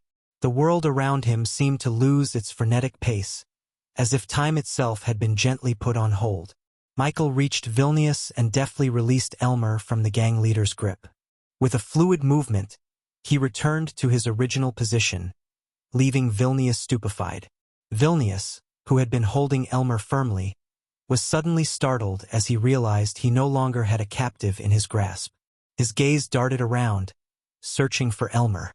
What had just transpired defied the laws of physics as he understood them. To his astonishment, he found Elmer standing beside John, blinking in confusion. Elmer himself was baffled, unable to comprehend how he had gone from being captured by Vilnius to standing freely beside their unexpected guest. What just happened?" Elmer muttered, his voice tinged with bewilderment. Vilnius, equally perplexed, could only stammer, "Shit." The members of the Vilnius gang remained stunned, unable to fully grasp the mysterious events that had just unfolded. With Elmer now free, Michael turned his attention back to Vilnius, his tone firm and unyielding. "Now, if you stop wasting my time, I have a place to rob. Are you interested or not?" Michael's words left no room for further discussion. Having witnessed the astonishing display of Michael's power, Vilnius had little choice but to heed the enigmatic John's request. "I am listening. But first, tell me, how did you find this place?" Vilnius inquired cautiously, his gang members still on high alert. "I'm not a spy, in case you're wondering," Michael replied, dispelling any doubts. "Very well, come inside and we'll talk. But should you attempt anything funny, rest assured, I have my own methods for dealing with individuals like you," Vilnius warned, his eyes fixed on Michael. With a nod, Michael followed Vilnius into the house, Elmer trailing behind. Once inside, Vilnius settled into his chair, leaning forward. "Now, tell me, what do you hope to gain from meeting the Vilnius gang?" Vilnius inquired. "As I mentioned to Elmer in planning my next heist," Michael replied plainly. Vilnius leaned back, intrigued but cautious. "So, you're seeking a crew then? Very well. What's the target?" he asked. Michael's response was delivered with a cold smile that sent shockwaves through the room. The Eden's Garden. Chapter 1095. Eden Garden's heist planning. Vilnius couldn't help but laugh heartily at Michael's audacious plan. Robbing the Eden's Garden? You must be truly mad if you think that's possible. He chuckled, shaking his head. He leaned back in his chair, his expression turning more serious. Even if, by some miracle, we managed to rob the place, there's no way we could sell the alchemical items we steal in the black market without alerting the higher-ups at Eden's Garden. That kind of heat would destroy our gang, Vilnius warned, his tone filled with a hint of concern for his crew's well-being. Elmer, nodding in agreement, chimed in, Vilnius is right. There's a reason why nobody has ever tried to rob the Eden's Garden. Those who attempted it simply disappeared. Michael leaned back in his chair, a smug expression on his face as he gazed at Vilnius and Elmer. He could see the skepticism in their eyes, but he was ready to lay out his plan. You really think I don't know that? Michael replied with a chuckle, enjoying the suspense he was building. Elmer raised an eyebrow, his curiosity piqued. Selling raw alchemical goods in the black market would indeed alert the higher-ups and bring down the heat on us, Michael continued. But what if I told you we wouldn't be selling raw goods? Elmer leaned in, intrigued. What do you mean? He asked. Michael grinned, his plan coming together in his mind. Well, refine those raw alchemical goods into pills and potions, he explained. Selling those won't raise any eyebrows in the black market. People buy potions and pills all the time. N/O/V. E/L. BI- and Vilnius couldn't help but snicker. You think it's that easy? To refine those goods, you'd need an alchemist who can handle such precious materials. Elmer added, even if we had an alchemist, it would take them ages to turn those goods into pills and potions. Meanwhile, the Eden Garden security would locate us. Vilnius couldn't resist a hearty laugh at the audacity of Michael's proposal. John, you really have a wild imagination if you think we can pull off something like that without getting ourselves killed. He then turned his mocking gaze towards Elmer. And Elmer, you spoke so highly of John here, but I didn't think he would be crazy as fuck. Michael remained calm, fully expecting this response from someone as formidable as Vilnius. He knew that Elmer was the strategist in the operation, so he shifted his gaze to the elf. Don't look at me. This plan is utterly insane. I have to say, John, I'm disappointed. Elmer sighed. Is that so? Michael chuckled softly, seemingly undisturbed by their skepticism. With a swift, practiced motion, he produced several alchemy ingredients, placing them on Vilnius' table. As their eyes widened, Michael summoned his dark flames. What the hell are you trying to pull? Vilnius growled, reaching for his weapon, suspecting an attack. But Michael ignored Vilnius' aggression. With one hand, he controlled the flames and, with the other, tossed the alchemy ingredients into the burning vortex. Elmer watched in awe as the components transformed into essence, merging together to create dazzling pills. You're an alchemist? Elmer and Vilnius exclaimed in surprise. With a flick of his wrist, Michael presented the green pills to Vilnius. Despite his rough exterior, Vilnius recognized the exceptional purity of the pills. If you can't sell pills and potions like these in the black market, then you're not the person I was hoping to do business with, Michael declared coolly as he rose from his seat. He was about to make his exit when Elmer hastily halted him. John, wait, Elmer urged. Michael paused, and Elmer turned to Vilnius. Boss, at least let him explain. He must have some sort of plan. Elmer reasoned with hope in his eyes. After a moment of contemplation, Vilnius reluctantly agreed. Very well. You can entertain me with your scheme to rob Eden's Garden. Vilnius conceded, his curiosity piqued. Michael leaned in, his eyes locked onto Vilnius as he began to unveil the initial phase of his audacious plan. The first thing we need is the blueprint of Eden's Garden, he stated firmly. Vilnius couldn't help but snicker, mocking Michael's request. You don't even have the blueprint? And you're planning to rob the place? Michael smiled wryly. That's precisely why I need your help. I need your minions to do the legwork for me. Elmer, intrigued but cautious, chimed in. All right, So what's the actual plan? Michael leaned back, folding his arms, and began to explain. I've noticed the intricate runes scattered throughout Eden's garden. The key is that the garden closes every night at 11. There are no guards because they rely on various protective runes. Elmer's curiosity grew. So how do we break the runes? Are you a rune master too? Michael shook his head. No, I'm not a rune master, but I have a method. Michael continued with his explanation, his tone confident and calculated. Once I disable the runes, they'll signal your minions to enter the building next door. They'll provide precise locations when I have the blueprint. They'll create a hole through the wall into Eden's garden. Elmer couldn't help but voice his skepticism. John, I've seen you put all those gold coins and valuables into your space ring despite the runes on the valuables back in Ridion funds. Why do we need the minions to go into Eden's garden? Michael grinned at Elmer's question. Because once I disable the runes, we'll have just 5 minutes to clean out the entire place. That's where my special space rings come into play. Vilnius, aware of the immense value of such rings, couldn't contain his curiosity. Where did you get these space rings? Michael chuckled, his eyes glinting with amusement. That, my friend, is a secret I won't be sharing. Elmer frowned but motioned for Michael to continue with the plan. Michael nodded. Each of your crew members will use the space rings to clean out the place within 5 minutes. Then they'll escape through the same hole they entered. He turned his attention to Vilnius. Your role will be arranging a safe place for me to refine the pills and potions. Once that's done, you'll focus on selling them in the black market. Vilnius, still not entirely convinced, continued to voice his concerns. There are variables in this plan. How can you be sure you can break the runes? And 5 minutes to clean out the entire place is a tall order. Michael remained composed. I'll handle the heavy lifting when it comes to the runes. Your focus should be on selling the pills and potions. Vilnius stroked his beard, his mind calculating the risks and rewards. All right, but how much of a cut are you expecting from this heist? Michael smiled, revealing a hint of his true intentions. Consider this heist a test of how your gang operates under my leadership. It'll take a modest 30% cut this time. But from the next heist onwards, it could be 50% or more. Vilnius was taken aback by the steep increase in Michael's demand. He tried to play his own cards.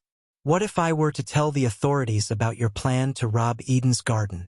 Michael's response was chillingly simple. Then you will die. Suddenly, Vilnius felt a sharp sting in his neck. He gasped, feeling weak, and fell from his chair. Elmer, startled by the sudden turn of events, rushed forward. What happened? Vilnius, gasping for air, continued to cough up white foam from his mouth. Elmer, his eyes wide with shock, was frozen in place, his hand reaching for the guards. I wouldn't do that if I were you, Michael said calmly, producing a colorless liquid from his robe. I poisoned your boss because I don't appreciate his excessive questioning and attempts at blackmail. I don't react well to blackmail, Michael explained with an eerie composure as he walked over to Vilnius' chair and settled into it. Elmer, still in a state of disbelief, could only stare in stunned silence. Vilnius continued to cough up white foam, his face turning pale as Michael spoke with an unsettling calmness. If Vilnius doesn't take the antidote, Michael began, he will die. Elmer, his voice trembling, finally managed to speak. What kind of poison is this? Michael leaned forward, his eyes locked on Elmer's. A unique kind, he replied, pointing at the colorless liquid on the table. This is the antidote, but it will only suppress the poison for a week. After that, the poison will act up again, and Vilnius will need to take the antidote once more. A wicked chuckle escaped Michael's lips as he continued. And only I can brew this antidote, which means I own Vilnius now. He leaned back in his chair, his tone casual but menacing. Of course, Elmer, you can doubt me and refuse to give Vilnius the antidote, thinking I'm lying. You can let him die. Elmer realized the dangerous game they were now playing. He hesitated for a moment before saying, You're playing a dangerous game, John. Michael shrugged carelessly, a devilish grin tugging at his lips. "You can be my knights in this game or just mere pawns I'll crush under my feet."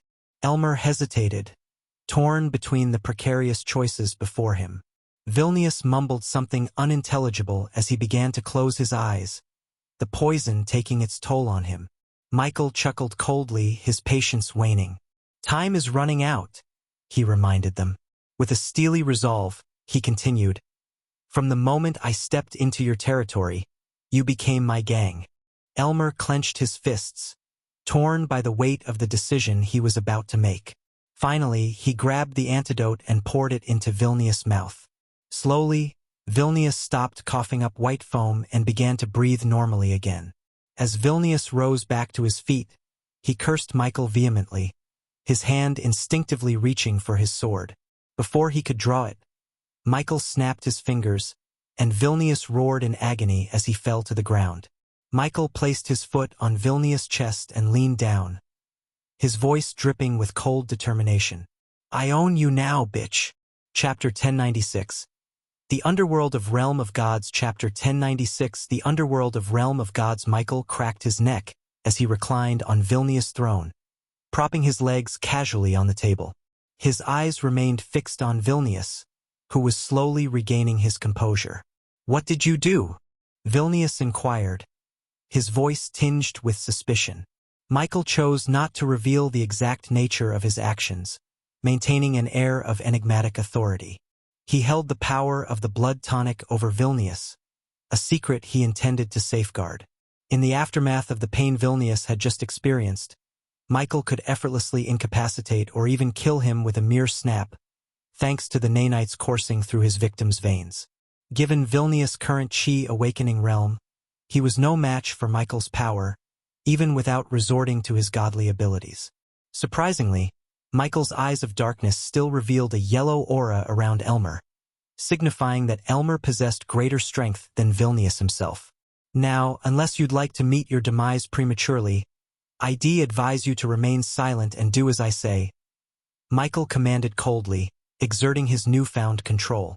Vilnius hesitated, his muscles tensing as he considered taking a step forward.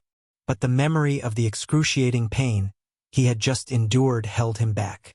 "In the eyes of the world beyond this room, you are still the leader of the Vilnius gang. However, both of you will answer to me," Michael asserted, reinforcing his dominance. "Now sit," he growled, his voice carrying a menacing authority that sent shivers down the spines of Elmer and Vilnius. They reluctantly complied, settling into the chairs before him. Vilnius' clenched fists and bulging veins betrayed his frustration as he witnessed Michael sitting arrogantly in his throne, feet propped up on the table. "Elmer, from this moment forward, you will be executing my orders in the field. And Vilnius," Michael turned his gaze to the fuming orc, "you will be responsible for fencing and handling the sale of our ill-gotten gains in the black market," Michael declared, punctuating his command by placing his gleaming dark sword on the table, its ominous blade pointing directly at Vilnius. "But should either of you entertain any thoughts about betray me, rest assured, I can be exceedingly violent," Michael warned, causing the room's lights to flicker ominously. "Now, Elmer, are you ready to accept your first order from your new boss?" Michael inquired, his voice unwavering and firm.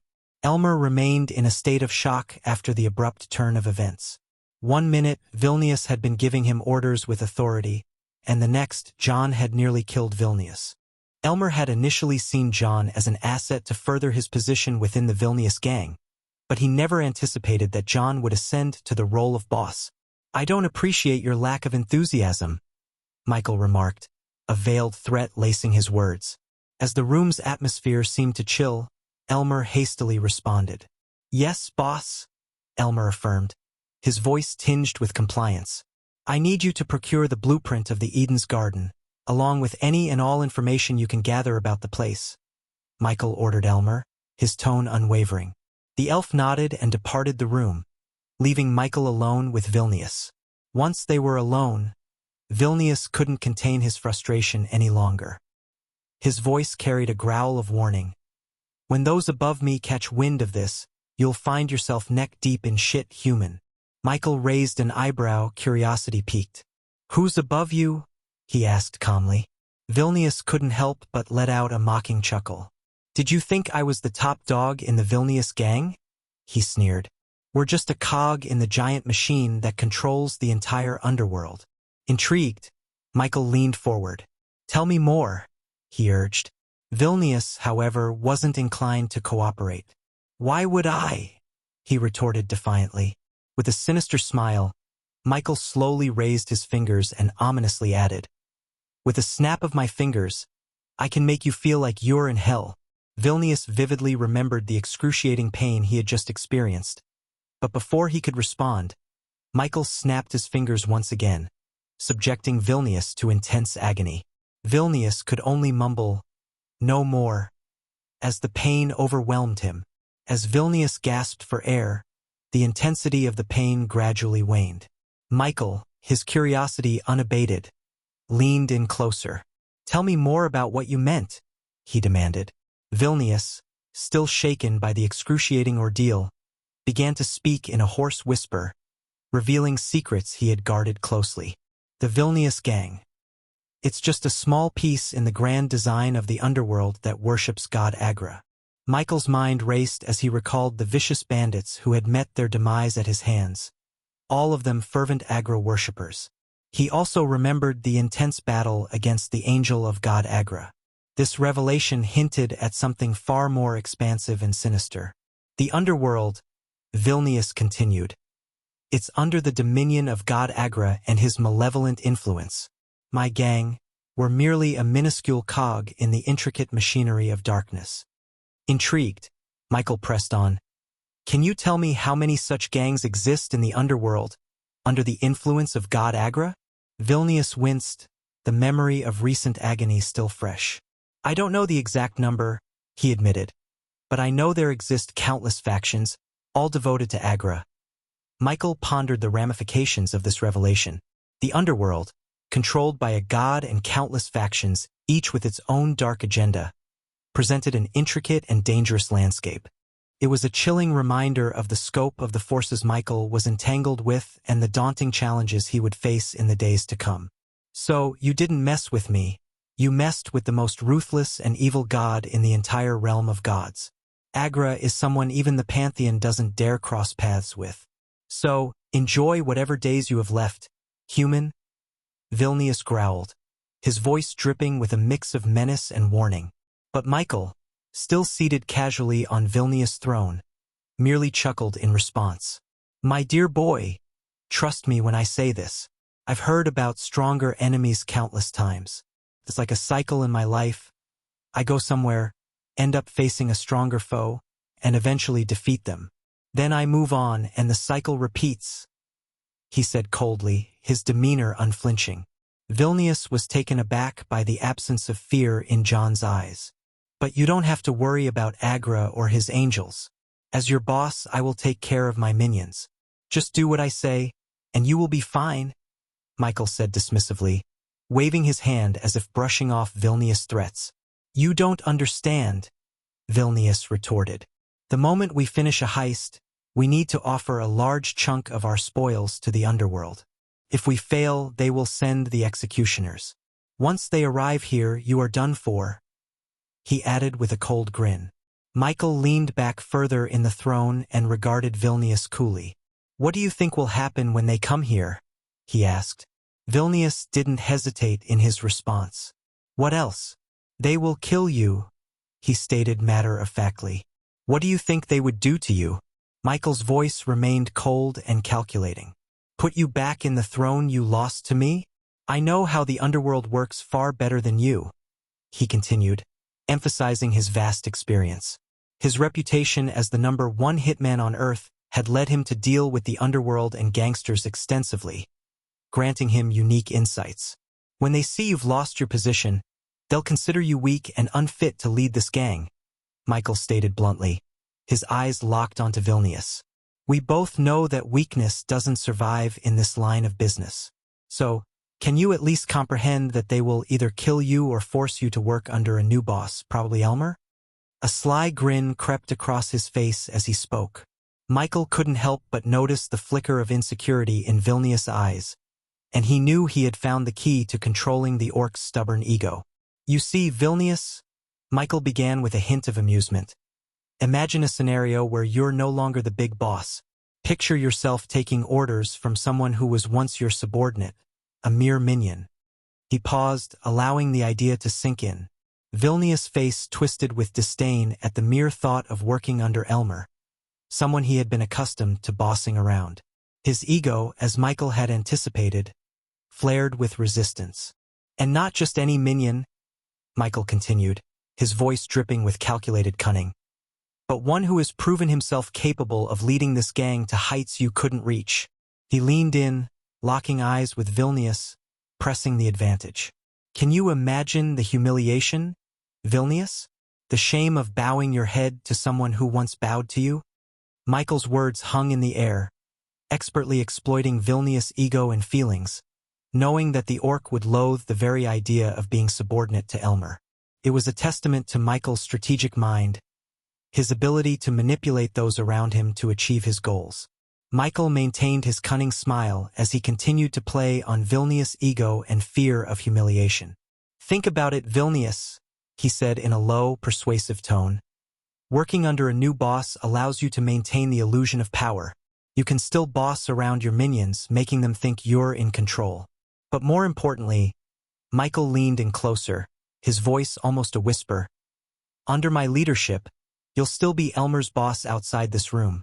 Vilnius' brow furrowed as he considered the proposition. Michael's words made sense, and the idea of retaining some semblance of authority appealed to his ego. I don't want to expose myself to the light, Michael continued, his tone conspiratorial. I prefer to work from the shadows. But, Vilnius, if the executioners come and you spill the truth, they won't just demote you. They'll strip you of everything and make you work under a minion. Vilnius' growl revealed his inner turmoil. Michael had painted a vivid picture of the potential consequences of defiance.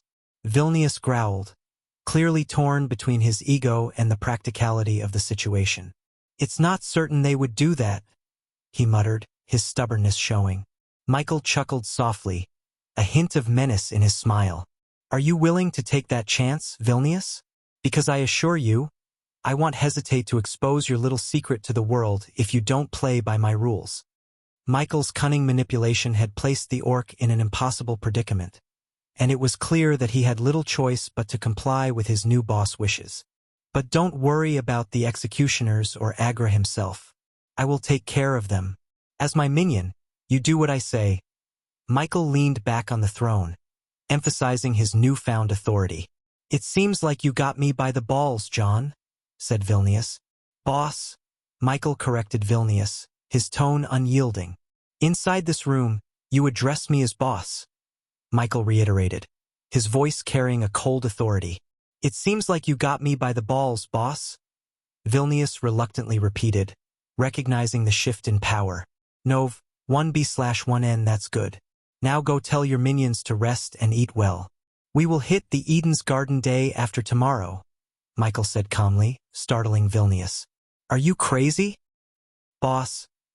Vilnius corrected himself quickly, trying to adapt to Michael's audacious plan. You want us to hit one of the most protected places in the whole of Durin. Yet you're only giving us 1 day to prepare, Vilnius growled. It's me who does the planning, Vilnius. I don't do failing, Michael stated firmly, emphasizing his confidence in the scheme. The next chapter will start with heist planning. Stick with me because the upcoming chapters will be a thrilling ride. Chapter 1097. The Spy Game has started. Chapter 1097. The Spy Game has started after departing from the secret hideout of the Vilnius gang. Elmer mounted his white-maned horse and made his way straight toward Durin. To conceal his identity, he shrouded his face beneath a hood and added a fake beard on top for good measure.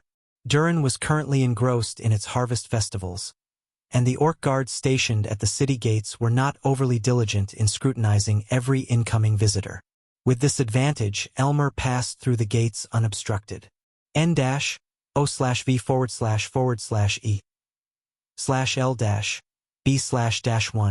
nonce inside the city. He steered his horse in the direction of a peaceful park situated on the eastern side of Durham. As Elmer dismounted his horse and made his way into the park, he couldn't help but overhear the hushed conversations of the city's citizens.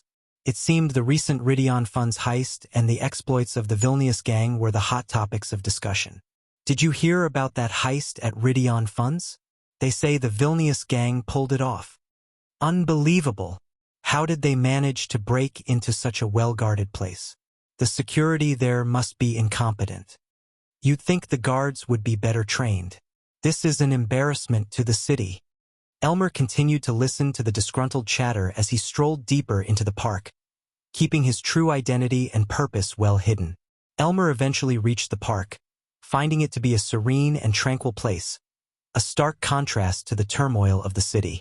The park was adorned with a picturesque pond at its center, where ducks glided gracefully on its glassy surface.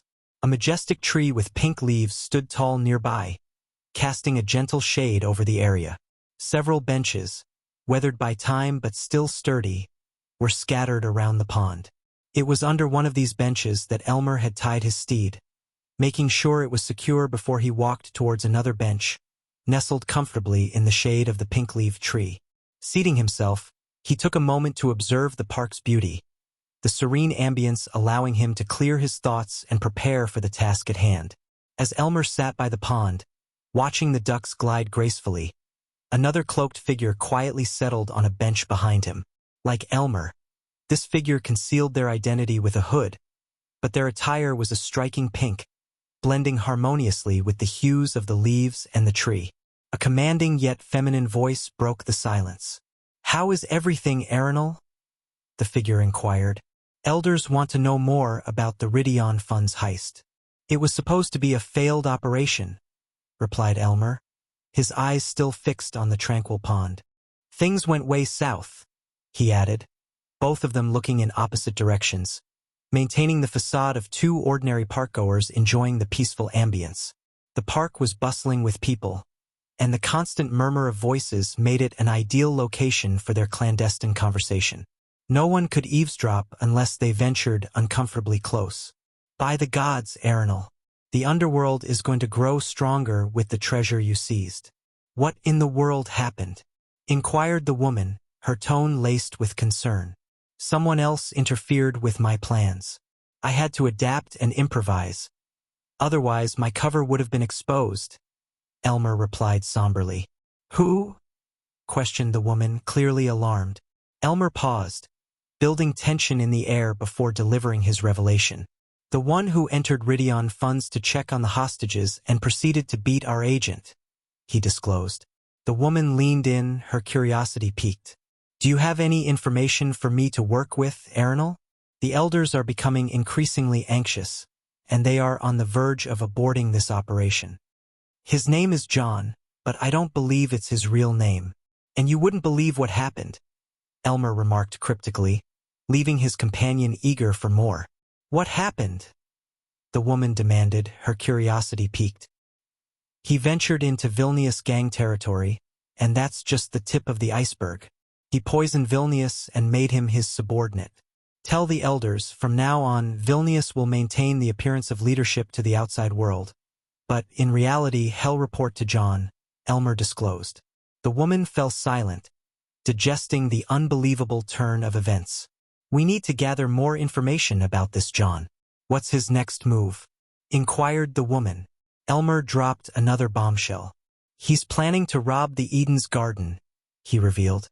Hidden beneath her hood, the woman's eyes widened in astonishment. "What?" she exclaimed, her voice betraying the shock that coursed through her.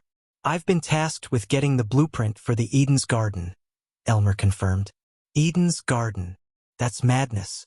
No one has ever lived to tell the tale after attempting to rob that place. No one has ever succeeded. He's either a madman or someone we should approach with extreme caution," Thalindra contemplated. "It's the latter. He's anything but a madman. I'm telling you, Thalindra, he's far more dangerous than Vilnius.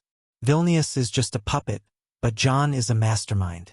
If I hadn't witnessed the things he's capable of, I would have said that robbing the Eden's garden is impossible," Elmer emphasized. As Thalindra listened to the words of Elmer, one of Valander's top agents, she came to a sobering realization of the grave threat that John posed. So, do you believe he can actually pull off this heist?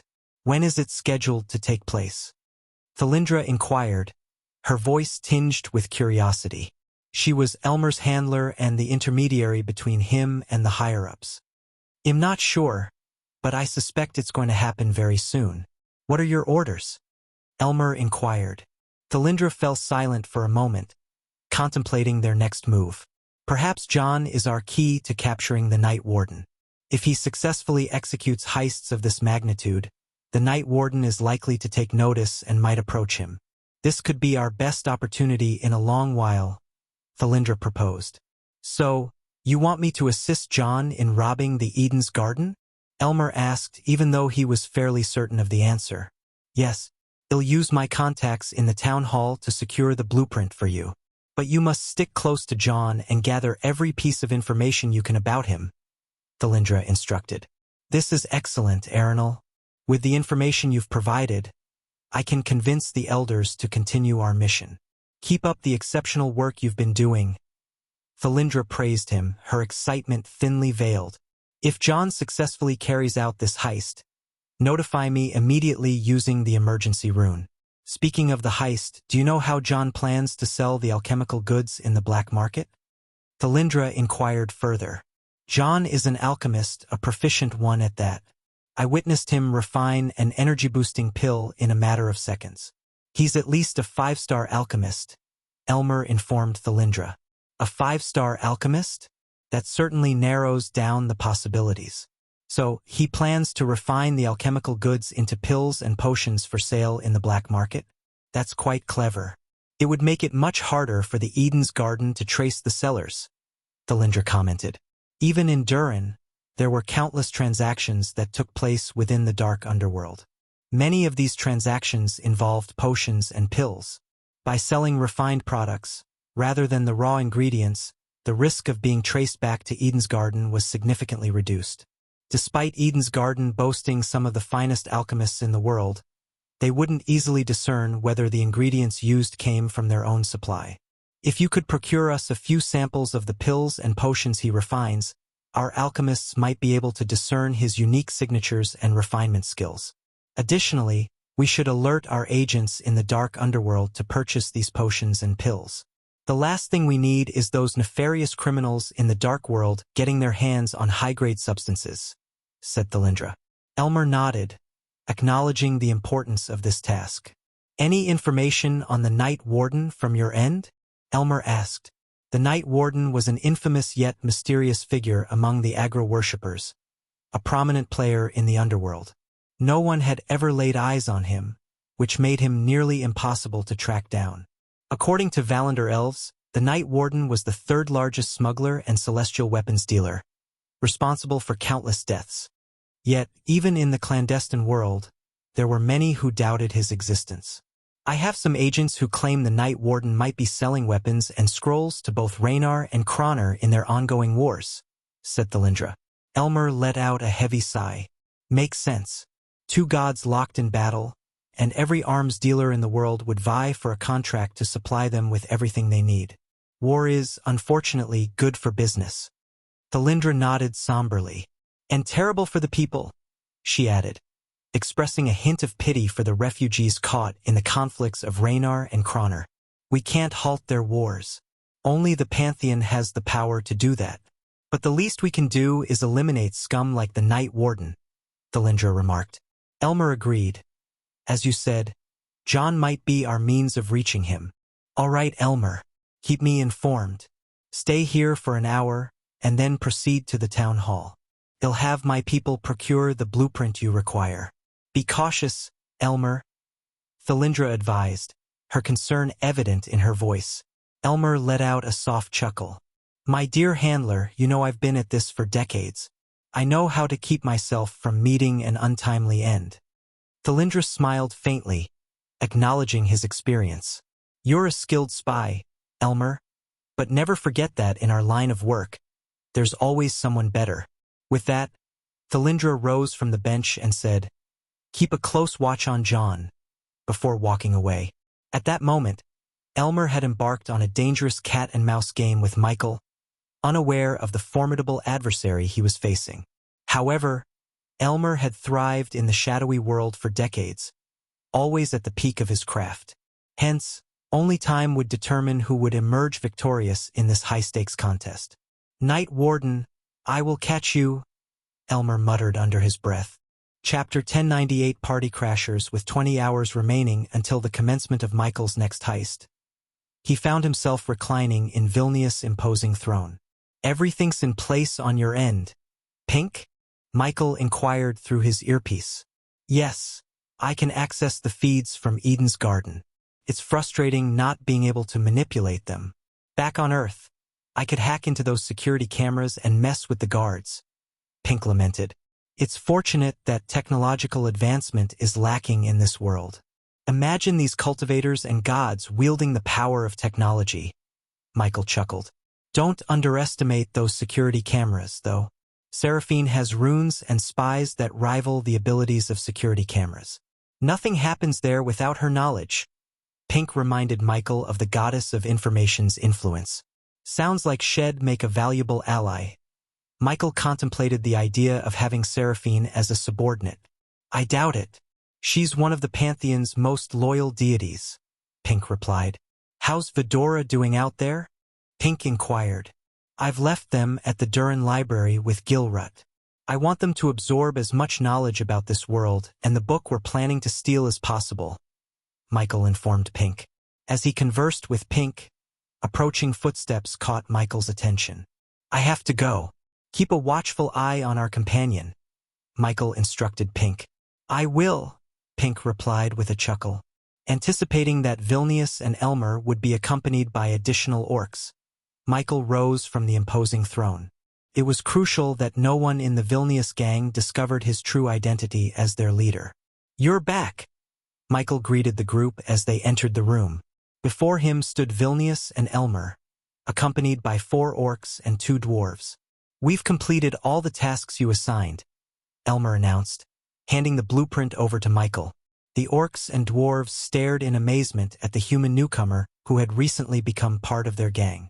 These orcs were the typical hulking, green-skinned brutes, while the dwarves were short, had long bushy beards, and emanated the distinct aroma of ale. "Tell us your plan, John," Vilnius instructed. "Of course, boss," Michael responded, maintaining the facade of working under Vilnius. The orcs and dwarves didn't seem to suspect anything, assuming Michael was just another member of Vilnius' gang. Michael spread the blueprint on the table, revealing a yellowish parchment with a hand-drawn layout of the building's interior and exterior. He meticulously scanned the blueprint before turning his attention back to Elmer and Vilnius. "Can we trust them?" Michael inquired, referring to the orcs and dwarves. The orcs and the 2 dwarves expressed their frustration with growls, but Elmer vouched for their reliability. "Very well, Elmer." Michael shifted his gaze from the orcs and dwarves to Elmer. "Tell us what you've learned from your surveillance of Eden's garden," Michael requested. He had already gathered extensive information about the place using the spiders, but Michael was keen to assess the team's capabilities when it came to executing heists. Unbeknownst to the crew, Michael considered this operation a test, with the real heists yet to come. "As I mentioned earlier, the place is guarded by 5 guards outside, all heavily armored. Inside, there are 12 guards. Eden's garden opens at 6 in the morning and closes at 11, with customers being asked to leave an hour before closing time," Elmer reported. "While they're open for business, I observed runes in place that prevent customers from taking products outside without proper payment. Only the staff possesses the special runes required to remove the enchantments from the products. Furthermore, you can't store anything in your space rings due to runes that prevent items from being stored within them," Elmer explained as Michael pondered the information. Vilnius couldn't help but snicker inwardly, convinced that John was setting himself up for a miserable failure. However, Michael's finger traced a path on the blueprint, leading to a room located behind the main hall where products were sold. "This room," Michael pointed out, "it's labeled as the power room. Tell me, what do they have in there?" He directed the question at Elmer and Vilnius, though he already knew the answer. Vilnius mumbled. Celestial crystals to power the runes. But you can't access the power room without the manager's palm print, Elmer added. As he spoke, he recalled Michael's request to find the manager's whereabouts. The realization began to dawn on Elmer that John had meticulously planned every aspect of this heist. The manager lives in the Park District, but his manor is heavily guarded. Approaching him won't be easy, and even if you manage to get close, how do you plan to make him cooperate? Vilnius inquired. Who said anything about making him cooperate? We just need his palm print, Michael replied coolly, leaving Elmer and Vilnius to grasp the implications of his words. I'll take care of obtaining the palm print, he added. Michael then pointed to the eastern wall of Eden's garden. This is our entry point. There's an adjacent building, a clothing store. They want to have the same level of security as the Eden's garden. It should be a straightforward breaking and entering. I assume your crew can handle that, Michael asked, to which Elmer nodded. When you're inside, use the tools you've acquired to drill a hole and gain access to Eden's garden. Once you're inside, proceed to the power room. Use the manager's palm print to gain entry, and then disable the crystals. That should deactivate the runes, Michael instructed. N/OVE-L/B-1/N. Even if we destroy the crystal and power down the runes, it won't deactivate all of them, Elmer pointed out. Hearing Elmer's concern, Michael casually tossed a few silver space rings onto the table. You can store the alchemical goods in these space rings. I've calibrated them for you. Just point and take what you need. I know that reaching the backup crystals in the town hall is a hassle. So, once these crystals are gone, you'll have 6 minutes to clean out the place before the backup crystals reactivate the runes, Michael informed them. Elmer couldn't help but be amazed by how well-prepared John was. Michael then handed out several earpieces to the crew. Put these in your ears, he instructed. I'll be monitoring and guiding you through the plan if necessary. But if everything goes according to plan, you'll exit through the hole you drilled. As Michael concluded his briefing, he folded his arms and fixed his gaze on the crew. And if any of you minions get any funny ideas about disappearing with what you've stolen. He didn't need to finish the threat. The implication hung heavily in the air. Now go prepare yourselves. But no drinking tonight. If I catch any of you drunk, I'll make sure you won't have a tongue to taste anything ever again, Michael coldly threatened, leaving the crew visibly shaken. The orcs, in particular, didn't appreciate being threatened by a human they believed they could overpower. However, the orcs held their tongues, as their boss, Vilnius, remained silent. After the crew had left, leaving only Vilnius and Elmer behind, Michael took a seat on the throne. So, Vilnius, how are things on your end? I don't want any problems when it comes to selling the potions and pills in the black market, Michael inquired. My contacts are as ready as they'll ever be. Once you give me the pills and potions, I can fence them, provided you manage to get them. That is, Vilnius replied, his voice filled with a hint of resentment. What did I tell you about doubting me? Michael coldly asked, raising his fingers. Vilnius' heart skipped a beat at the thought that if John snapped his fingers, he would experience excruciating pain. No, not that again, boss, Vilnius growled. Elmer, still in awe of how John had managed to subdue a brute like Vilnius, observed silently. You can take the day off, Vilnius. Go out, enjoy your day. You can come back here once everything's done, Michael said. After leaving the Vilnius gang territory, Michael made his way towards the Park District of Durin. As he ventured out into the city, he found himself amidst the lively celebrations of the upcoming Harvest Festival. The night sky was illuminated with colorful fireworks that painted intricate patterns against the darkness. Amidst the festive atmosphere, Michael overheard the excited chatter of tourists and native orcs of Durin. Look at those fireworks. They're even more spectacular than last year, a tourist exclaimed with awe in their voice. It's always a treat to be in Durin during the Harvest Festival, a local orc remarked with a grin. Michael continued through the bustling streets, following the signboards that led him to the Park District. The city was alive with energy and merriment. a stark contrast to the clandestine world he had recently delved into. Yet, he knew he couldn't let his guard down, not with the risky heist on the horizon. As Michael followed the signboards and continued through the Park District, he soon found himself standing before a quaint and cozy manor nestled amidst a grove of pink maple trees. He glanced around to ensure he wasn't drawing any unwanted attention before speaking into his earpiece. "What's the plan, Ghost?"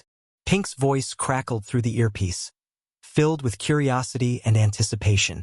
Michael replied, his voice calm and collected. "The plan is simple, Pink. I need to infiltrate this manor and obtain the manager's palm print." Pink's curiosity got the better of him, and he asked, "What's the security like around that place?" Michael assessed the situation carefully before describing. "The manor is guarded, of course. There are a couple of guards at the front gate, and I've noticed some defense arrays around the premises. But I've got a few tricks up my sleeve to bypass those." With Pink serving as his eyes and ears, Michael was ready to execute his plan and secure the vital palm print for their upcoming heist. As Michael observed the manor from the shadows, he suddenly witnessed the lights inside the building extinguish one by one. He couldn't help but mutter in surprise, "Well, that's unexpected." Just as he was processing this strange turn of events, his instincts kicked in. He sensed movement in the darkness surrounding the manor.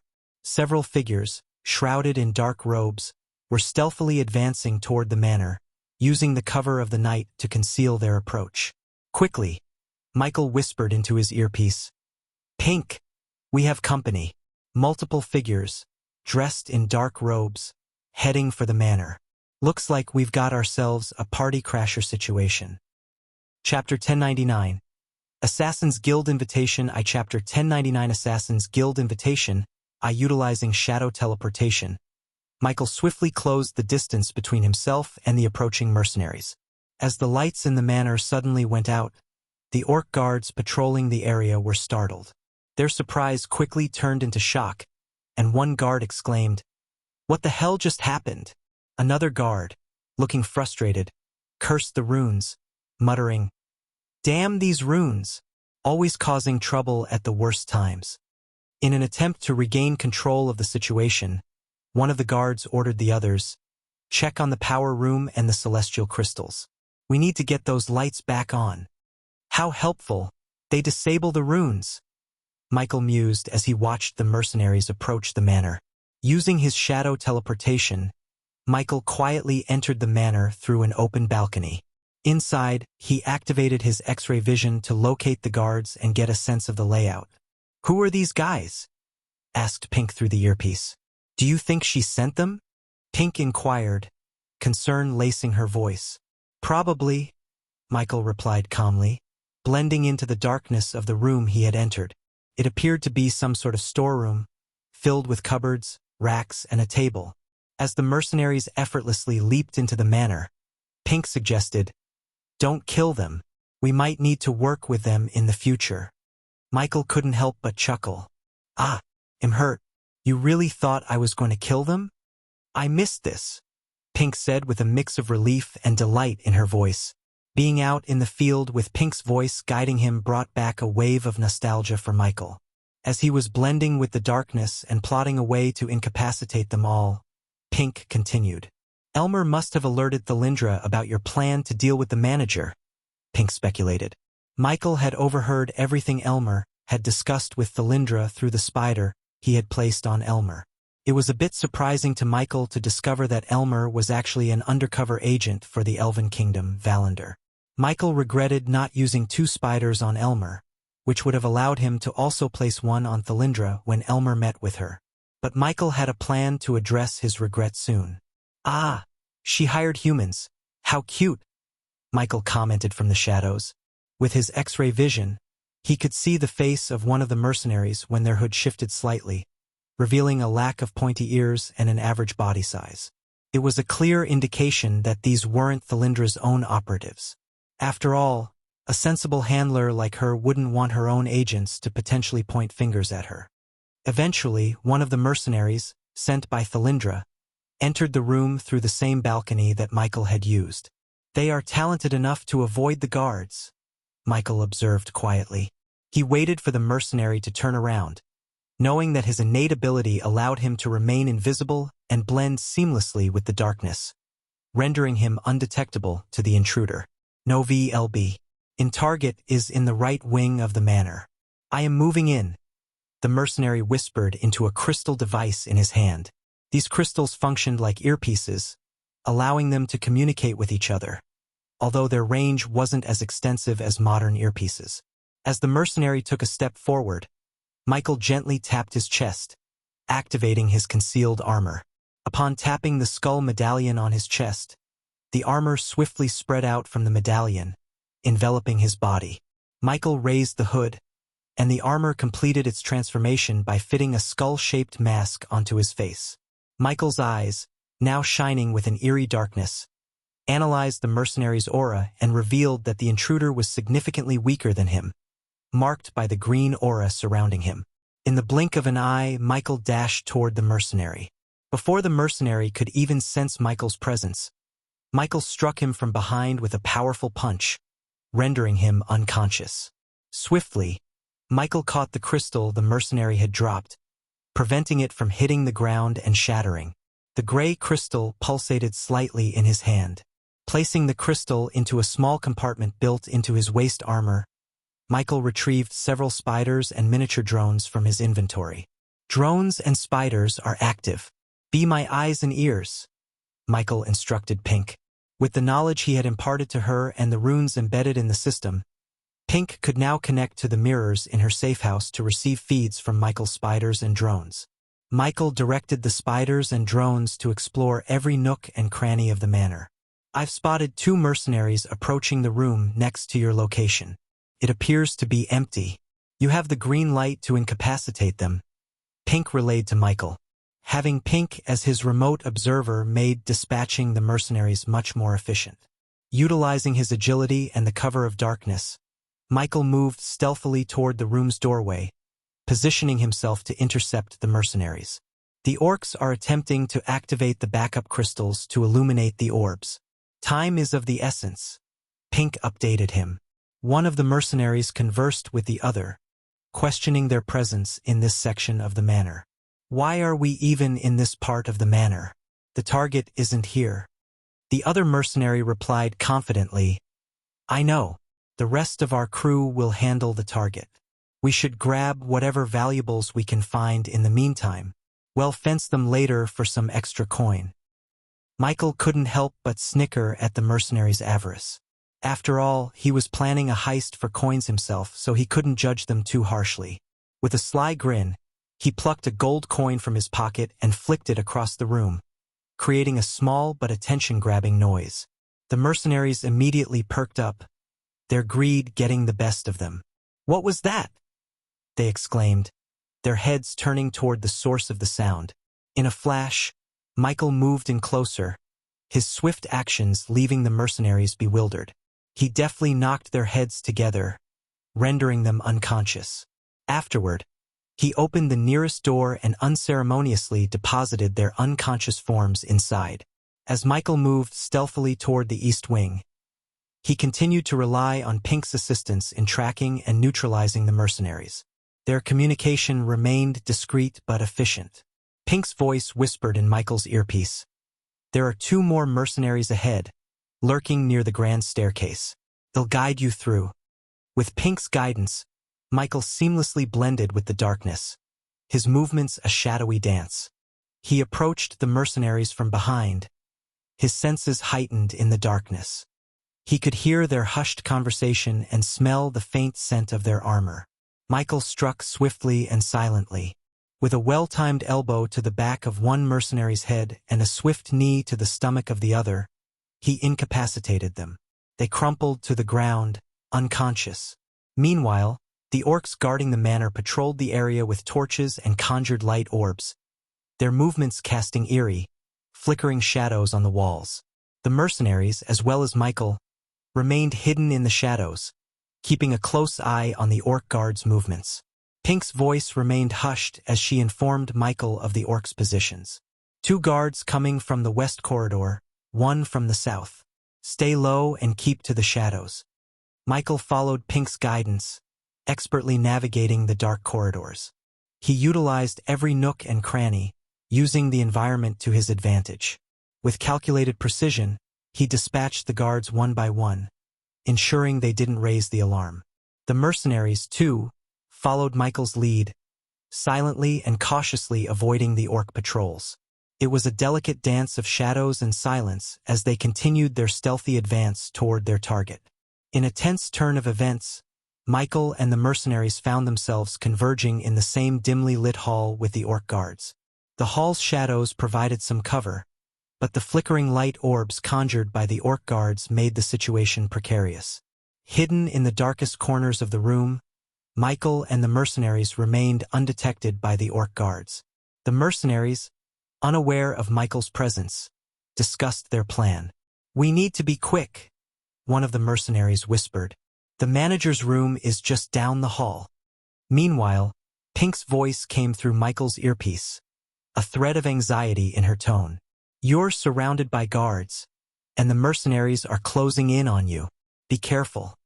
Michael knew he had to act swiftly to take down the mercenaries without alerting the orc guards. As the mercenaries moved closer, he bided his time, waiting for the perfect moment. The situation was becoming increasingly precarious. The orc guards, growing frustrated with the sporadic darkness, muttered curses and threats. One guard grumbled, "By the gods, these orbs are useless. How are we supposed to guard anything in this darkness?" Pink chimed in, her voice tinged with concern. "Ghost, they're almost on you. You need to move now." With precision born of years of experience, Michael struck.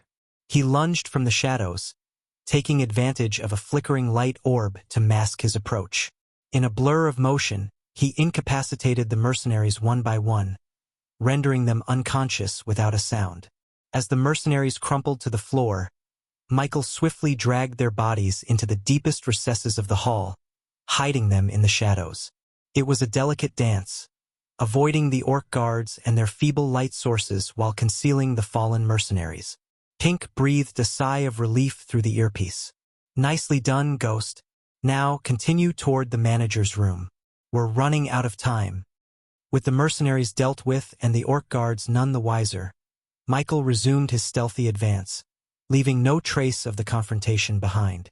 With the mercenaries out of the picture, Michael proceeded stealthily through the manor's east wing, nearing the manager's room. However, just as he was a mere few doors away from his target, the orc guards, in a desperate move, activated the backup crystals. The result was an abrupt illumination of the manor as the runes and light orbs sprang to life, bathing the manor in light. As the light flooded the hallway, the distant orc guards noticed the unconscious mercenaries sprawled on the floor and shouted in alarm. "Hey, lads, we got trouble here. Some folks tried to intrude," yelled one orc guard. "What?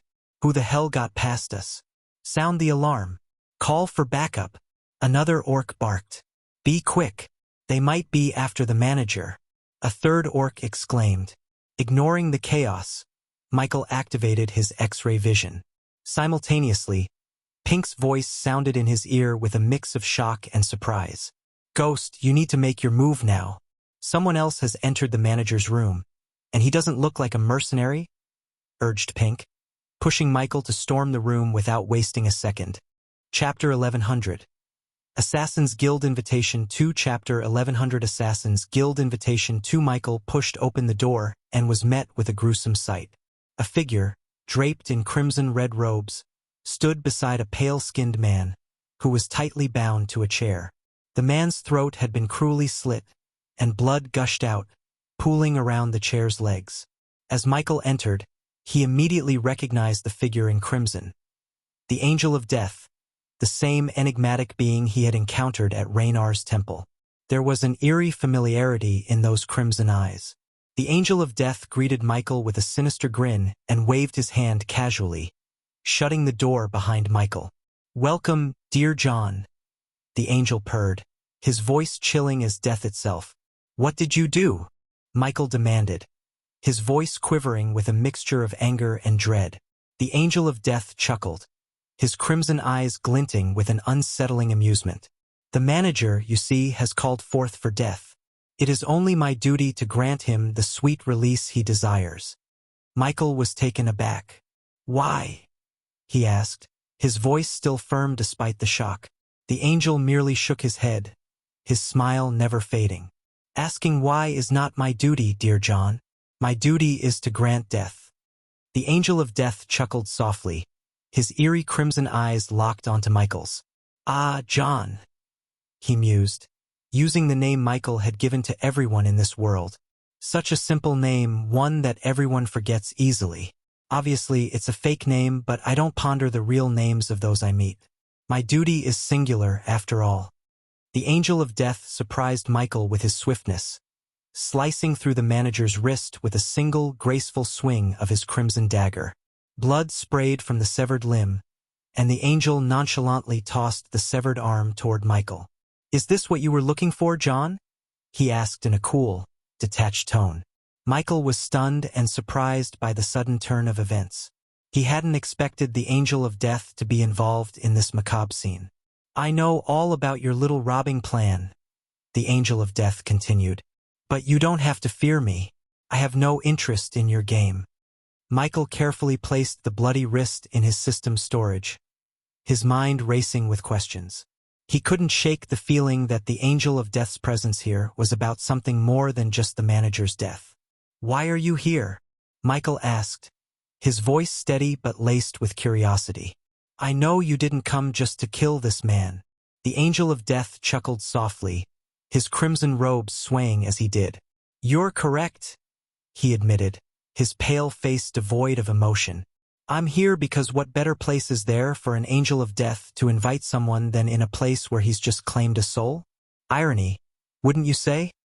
Michael furrowed his brow, sensing that this encounter was far from ordinary. He couldn't help but ask, "Invitation to what?"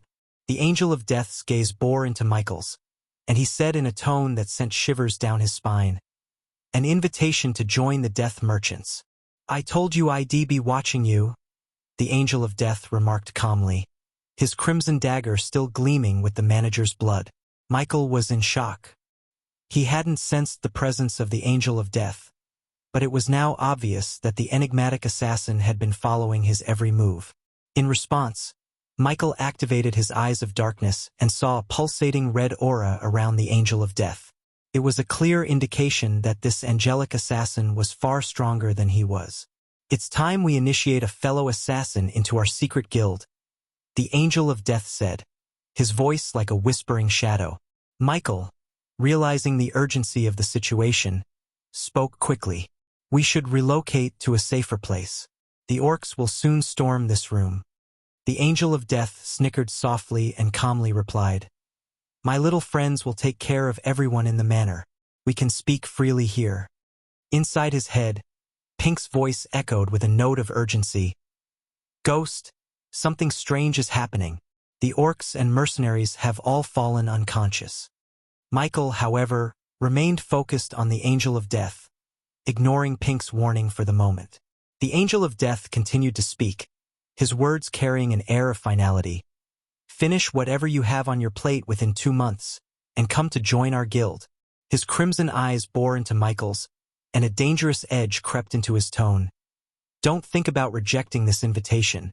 The threat hung in the air, leaving no room for negotiation or refusal. The angel of death turned away from Michael, his crimson robe billowing as he gracefully approached the window. He cast a final glance over his shoulder and said, "Dealing in death often comes with rewards worth more than gold coins." With that cryptic statement, he leaped out of the window, disappearing into the night with an eerie grace that defied explanation. Michael rushed to the window, his eyes scanning the dark expanse outside. To his astonishment, the angel had vanished completely from his sight, leaving no trace behind. As Michael gazed out of the window, he witnessed a startling sight. Carriages and armored orcs were converging on the manor from all directions. It was clear that reinforcements were on their way, and the situation was about to escalate further. Pink's voice echoed urgently in his earpiece. "Ghost, reinforcements are coming. You need to leave now." Without hesitation, Michael leaped out of the window, activating his shadow teleportation to distance himself from the manor swiftly. As he ascended into the night sky, he couldn't help but glance down once more. What he saw was astounding. Countless orcs and soldiers in gleaming armor had surrounded the manor, their torches and light orbs creating an eerie, surreal glow in the darkness. The situation had turned into a full-blown crisis, and Michael had narrowly escaped it. Returning to the Vilnius gang hideout, Michael called Elmer and the heist crew together. Elmer, in his role as a gang member, asked with a mix of curiosity and concern, "How did everything go, John?" Inside, Michael couldn't help but be amused by Elmer's convincing act. He decided to play along and allow Elmer to believe he was just another member of the gang. With a flick of his wrist, a severed hand materialized in his grasp. He tossed the gruesome offering onto the table, and Elmer's eyes widened in shock at the sight. Michael calmly stated, "Now we have the rune, and it's time to take our heist to the next stage."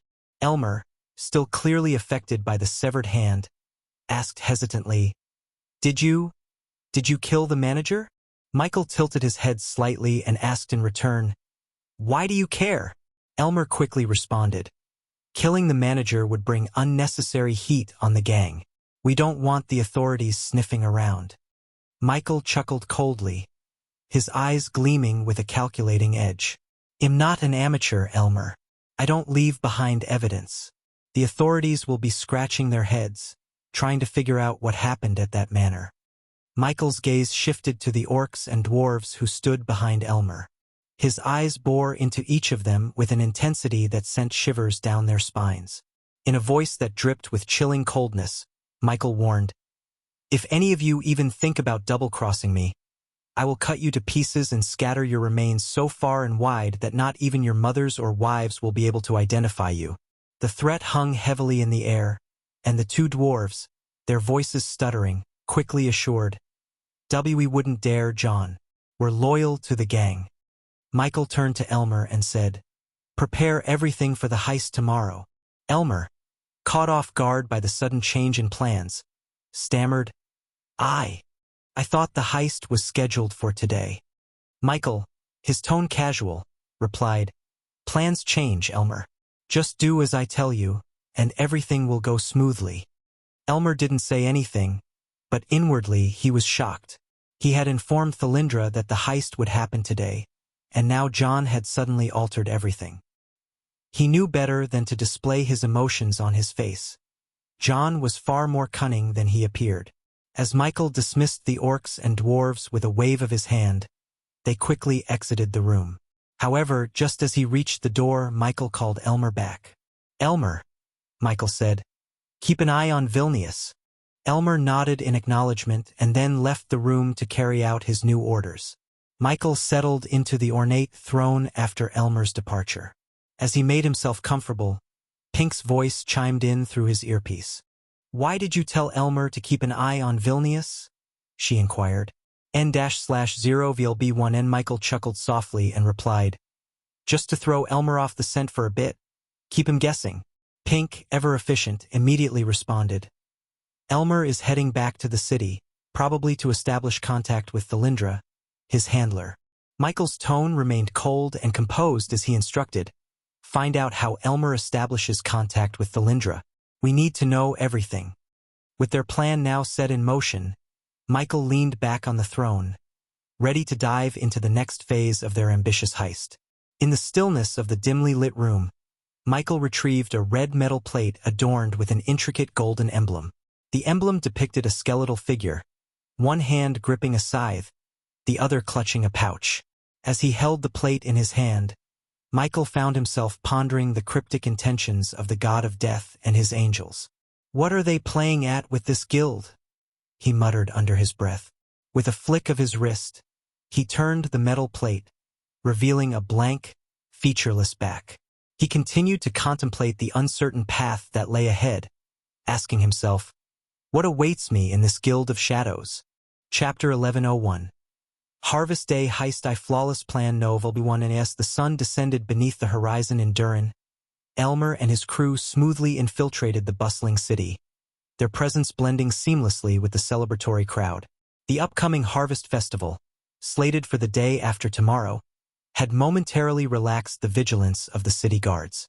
Their focus had shifted towards identifying potential threats, primarily anyone carrying weapons or volatile alchemical substances, which Elmer and his crew cleverly circumvented by storing their tools in specially designed space rings. Elmer's voice resonated softly through his earpiece as he reported their successful entry into the city. "We're inside the city. Good." Michael's voice replied in his head, a technological marvel that still left Elmer in awe. The power of these tiny devices allowed them to communicate effortlessly across vast distances. The clothing store owner is closing up shop and preparing to immerse himself in the festivities. "It's your cue," Michael informed John, who was diligently monitoring the unfolding situation from his remote location, with the spider feeds granting him a comprehensive view of their surroundings. "We're en route," Elmer replied, as he navigated the lively crowd, making his way toward Eden's Garden, the coveted target, with the adjacent clothing store offering a discreet entry point for their impending heist. As Elmer and his crew approached their destination, they found themselves immersed in the heart of the festive crowd. Laughter, music, and the enticing aroma of street foods filled the air, while colorful stalls adorned with trinkets and delicacies lined the bustling streets. The night sky was illuminated with breathtaking fireworks, exploding in a mesmerizing display of vibrant colors, drawing exclamations of wonder and joy from the revelers. "Look at those fireworks. They're incredible," one spectator exclaimed, craning their neck to catch a better view. "Did you try those candied apples? They're amazing," chimed in another, holding up a sticky, glistening treat. Elmer momentarily allowed himself to be captivated by the festive atmosphere. He couldn't help but steal a glance at the bursting fireworks overhead. But Michael's voice crackled in his earpiece, snapping him back to the task at hand. "Elmer, stop gawking at the fireworks and get to the clothing store," Michael's voice urged, a reminder that their mission required unwavering focus amid the distractions of the celebration. With a nod, Elmer directed his crew towards the adjacent clothing store, determined to stay on course and execute their plan with precision. As Elmer and his crew reached their destination, they found themselves standing before Eden's Garden, a grand and alluring establishment. The adjacent clothing store, a two-story building made of colorful marble stones, displayed a fashionable mannequin behind a glass window, its garments catching the dim light of the evening. "Enter the building through the back door," Michael's voice instructed, guiding Elmer's crew towards their next move. The task of bypassing the entrance fell upon Elmer, who received a playful challenge from Michael. "Impress me with your lock-picking skills." Michael's voice, tinged with amusement, came through the earpiece. Elmer couldn't help but chuckle at the friendly banter between himself and Michael. "Get ready to be amazed," he quipped before making his way to the rear of the building. Meanwhile, the two dwarves in the crew, ever resourceful, set to work with a clever distraction.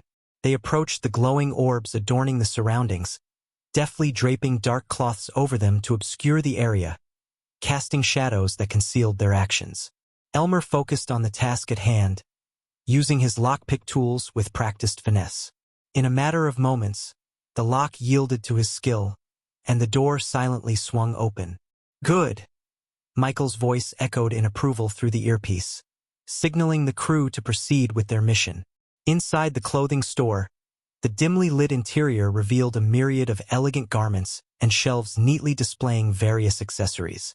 The soft, ambient light cast a warm glow over the mannequins and racks of clothing, giving the space an inviting ambience.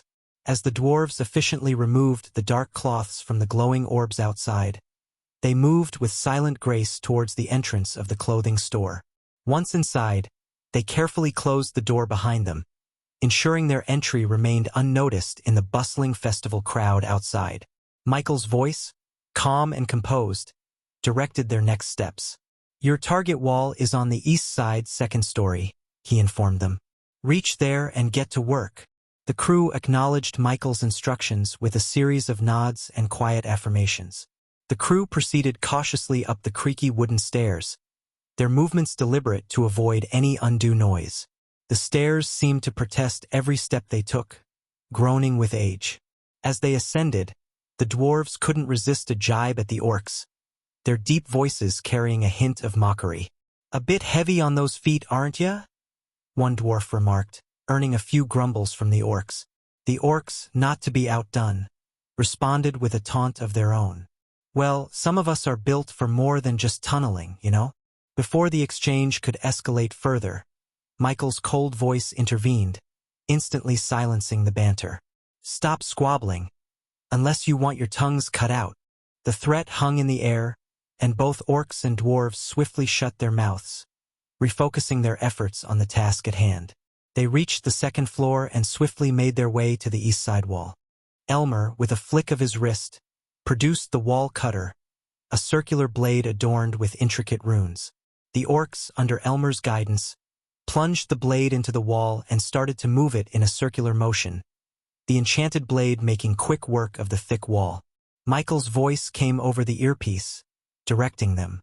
"We need to finish cutting the wall in 5 minutes. The staff and guards have all left the Eden's Garden." One of the dwarves, addressing Michael respectfully as boss, couldn't help but voice a concern.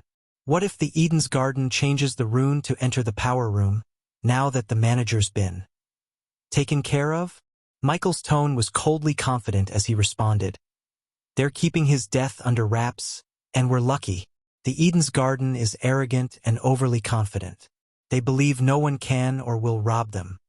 The dwarves and orcs exchanged glances, reassured by Michael's conviction. The orcs and dwarves handled the wall cutter with surprising finesse, the circular blade moving through the stone as silently as a whisper. They soon had a hole large enough to slip through. Elmer, who was the first to peer through the hole, whispered back, "We can see the Eden's Garden Hall." Michael's voice came through the earpiece, precise and commanding. "All right, everyone, get to your positions." With a collective "Yes, boss," they climbed through the cut wall, entering the dimly lit Eden's Garden. The hall was a breathtaking sight, with alchemy goods, herbs, and bubbling cauldrons that glowed in various hues. Michael's voice guided them further. "The Eden Garden's most valuable goods are on the second floor. Orcs, dwarves, take each room on the second floor." The crew swiftly dispersed to their designated rooms, blending into the shadows. Michael continued, "Everyone, wait until Elmer destroys the celestial crystals powering up the runes. He'll let you know when it's time to steal the goods." Elmer silently slinked toward a door with a wooden board that read, "Staff only." He skillfully wielded his lockpicks, their delicate metal components glinting slightly in the dim light, and with precision he opened the door. Michael's voice crackled in his ear. "Nervous, Elmer?" Elmer, now inside a dimly lit corridor, replied confidently, "No." In the privacy of his thoughts, Michael couldn't help but feel a hint of amusement at how smoothly he had managed to involve a spy in this illegal endeavor. He watched the spider feed as Elmer reached a copper door at the end of the corridor, sensing the pulsating energy around it. Elmer inspected the intricate runes engraved on the door, which had no visible knobs or handles. Taking a deep breath, Elmer retrieved the bloody wrist of the manager from his pouch and placed it against the door. The runes etched into the surface of the door lit up in various colors, shimmering like ethereal veins, and with a soft click, the door swung open. The door swung open, revealing a palm-sized, high-grade celestial crystal, its radiant purple hues catching the dim light. It rested on a pedestal, encircled by a shimmering blue energy shield. Glowing lines extended in all directions from the pedestal, forming a complex pattern. Elmer's voice trembled with uncertainty. "John, there's an energy shield surrounding the crystal." Michael's response was calm, laced with amusement. "Put your hand into the shield and take out the crystal." Elmer frowned, his apprehension evident. He knew arguing would be pointless. With a resigned nod, he slowly approached the crystal, his palm outstretched. As he reached out, electric bolts shot from the shield, causing him to hiss in pain. The sensation was excruciating, his hand feeling like it was melting while searing agony radiated to his brain.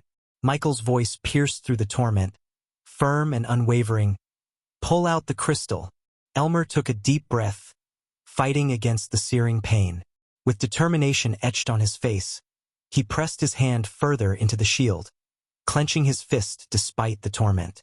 Fucking sweet mother of... His curses were hushed but vivid as he continued to struggle, his hand inching closer to the coveted celestial crystal. Michael's voice carried a tone of amusement as Elmer, through sheer determination, managed to pull the celestial crystal out of the shield. Michael cheered him on, saying, "Atta boy!" In the immediate aftermath, Elmer couldn't contain his cry of pain. "Arg!" he exclaimed as the agony surged through his burnt hand when he yanked the crystal free from the shield. Elmer's hand was a mess, charred and trembling from the pain. Michael quickly instructed, "Pour the healing potion on your hand and drink another one." Elmer, his breath still coming in ragged gasps, nodded and took out 2 shimmering blue healing potions from his pouch. As he reached for the potions, he couldn't help but notice a sudden, eerie silence in the room. The intricate glowing lines that had previously covered the walls and floor faded away. Michael's voice broke the silence as he gave the order to the orcs and dwarves. "The runes are down. Steal everything you see." With a hint of humor in his voice, Michael quipped, "Well, looks like it's our harvest day, my friends." The dwarves and orcs raised their space rings, which promptly emitted a brilliant light. It was as though a miniature portal had opened, and every alchemical good in the room was drawn into the radiant beam and vanished into the depths of their space rings. Chapter 1102. Harvest Day Heist 2. Rats in the midst as the stolen alchemical treasures vanished into their space rings. One of the dwarves couldn't help but mutter, "There's so much more we could grab." The allure of wealth and rare alchemical ingredients was hard to resist, especially when they were laid out in such abundance. However, Michael knew better than to let greed cloud their judgment. He responded with a stern warning, his voice tinged with urgency. "Greediness will land us in prison." His years of experience had taught him the value of discretion and timing. "Backup crystals will power up in 2 minutes," he continued, emphasizing the need for haste. "We leave through that door in 1 minute. N-O-V-E-L-B. And the dwarves and orcs understood the importance of Michael's words. With reluctance, they began to make their way towards the exit, their space rings filled with their ill-gotten gains. As the dwarves and orcs hurriedly made their way toward the exit, Michael contacted Elmer through the earpiece. "Watch the dwarves and orcs closely," he instructed, his voice filled with caution. "Make your way out of the building." Elmer acknowledged with a quick "Roger that," and started his own exit from the power room. His eyes fell on the high-grade celestial crystal now in his possession. Uncertain of what to do with it, he asked Michael, "What should I do with this celestial crystal?" Michael's response carried a touch of humor, even in the midst of their risky heist. "We're here to rob, aren't we? Take the crystal with you." It was a reminder that their primary objective was to secure valuable goods, and this crystal certainly fit the bill. Elmer carefully placed the celestial crystal into his space ring, making sure it was secure. With their stolen treasures in tow, he continued to make his way out of the power room. In the dimly lit main hall of the Eden's Garden, the 2 dwarves, for orcs, and Elmer came together, their stolen treasures secure in their space rings. An orc spoke up, his voice filled with admiration.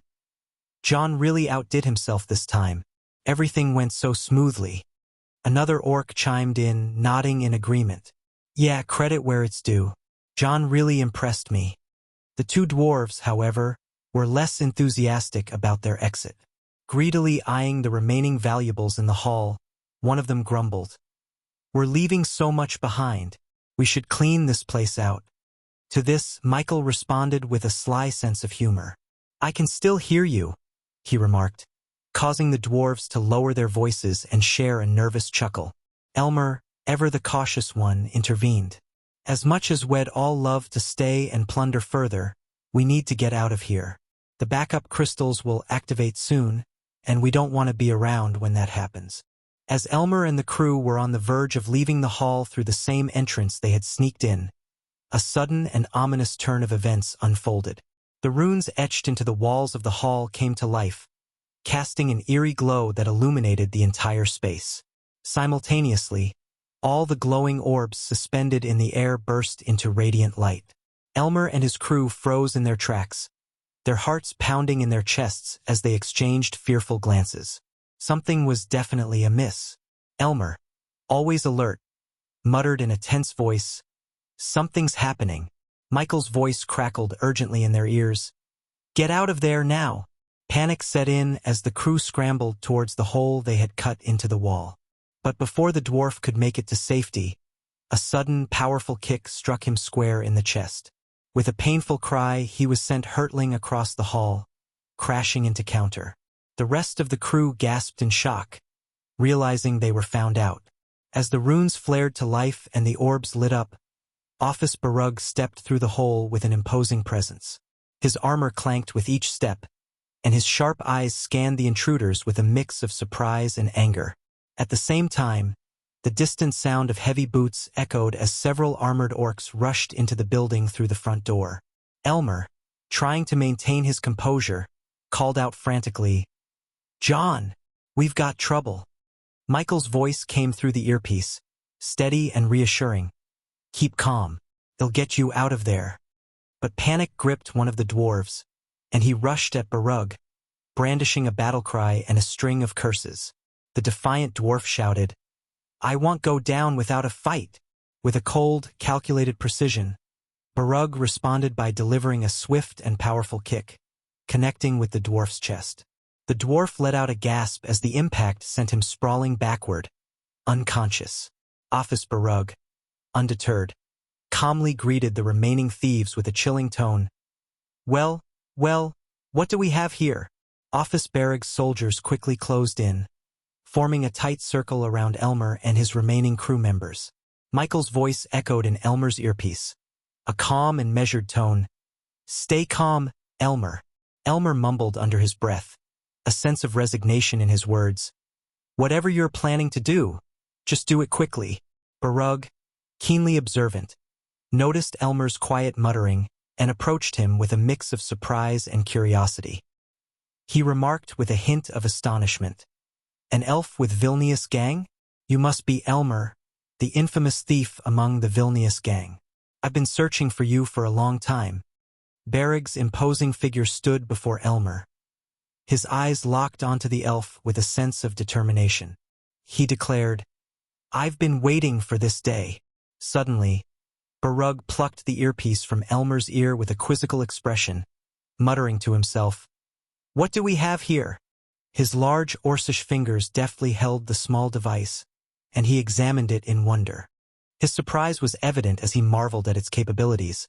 Addressing his soldiers with the earpiece in hand, "There are no runes in this, yet it allowed them to communicate across vast distances. The rune masters and scholars will have a field day with this." Turning his attention back to Elmer, Barug's tone became more stern. He demanded, "Who were you talking to, elf?" Elmer, now defiant and uncooperative, replied, "I'm not telling you shit." Barug couldn't help but let out a deep, guttural laugh at Elmer's defiance. His laughter was cruel and mocking as he observed the elf. Without warning, he unleashed a powerful punch to Elmer's gut. The force of the blow knocked the wind out of him, causing him to cough and gasp for breath. Through his pained breaths, Elmer managed to mutter a few choice curses at Barug. "You damn orc. You won't get anything out of me." Barug, now holding the earpiece, smirked down at Elmer. He slowly placed it in his own ear, a sinister glint in his eyes, as he remarked, Well, just ask them directly. I wonder who might be the genius behind this device," Barug muttered, still skeptical about its functionality. To his astonishment, a voice responded through the device, infiltrating his ear like the growl of a predatory beast. "Officer Barug, what a pleasant surprise." The voice hissed, carrying an almost animalistic quality.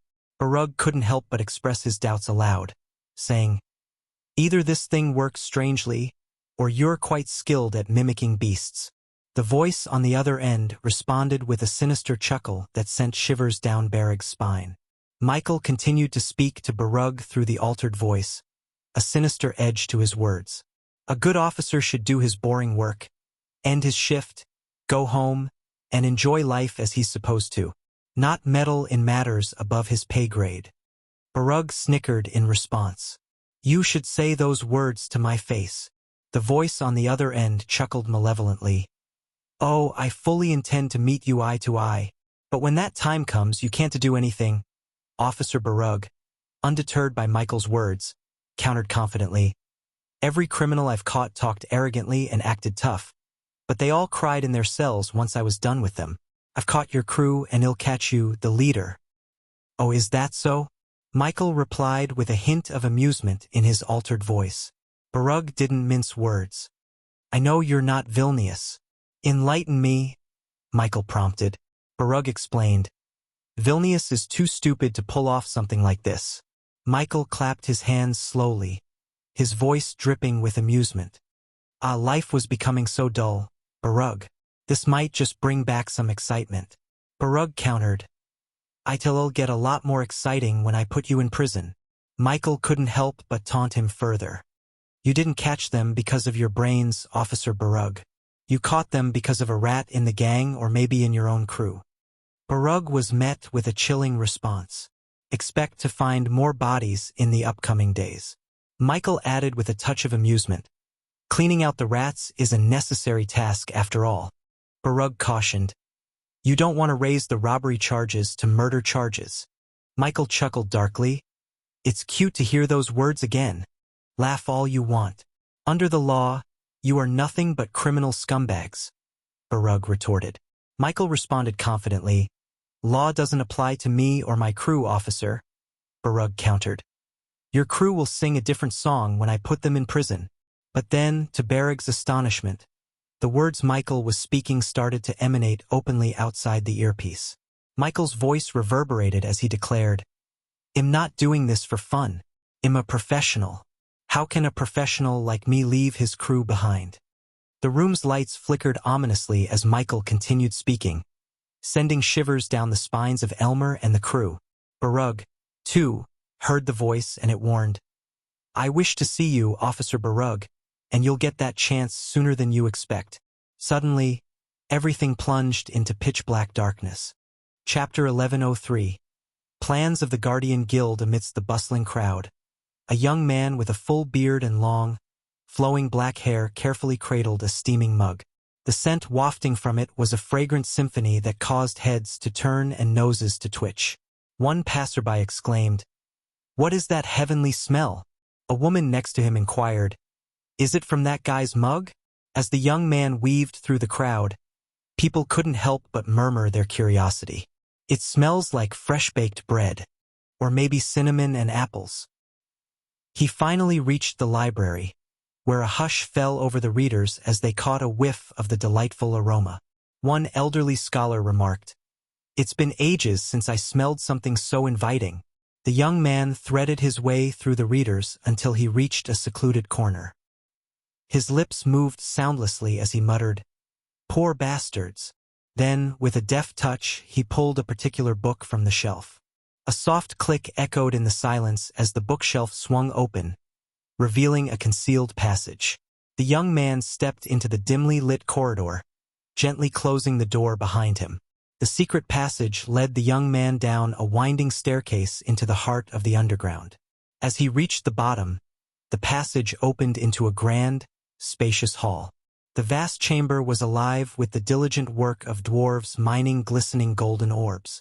One of the dwarves, his pickaxe striking true, looked up and caught a whiff of the aromatic brew from the young man's mug. Is that coffee from the Grand? He asked, momentarily distracted from his task. The young man chuckled, setting the mug aside on a nearby stone. Focus on your work before she catches you slacking off, he advised. Another dwarf, with a mischievous glint in his eye, chimed in, If we get caught, we can always use your name to escape, right? Amidst the laughter that followed, the young man grinned and replied, Shed kick my ass first and then probably bury you all. As he continued to make his way towards the center of the hall, a dwarf on his way to mine another golden orb muttered to his companion. She seems really in the mood today. The young man, overhearing the remark, grinned wryly. Mood is an understatement. Then, as he walked away, one of the dwarves couldn't resist calling out to him, "Don't let them live, Ricky." In the center of the grand hall, Ricky beheld a grim tableau. 3 young men hung by their bound hands, their bodies bruised and battered, blood dripping from fresh wounds. Their faces bore the marks of a merciless beating, and their eyes held a mixture of pain and despair. Nearby, a young woman with raven-black hair, dressed in dark, imposing armor, leaned casually back in her chair. She was none other than the Dark Queen Gaia herself.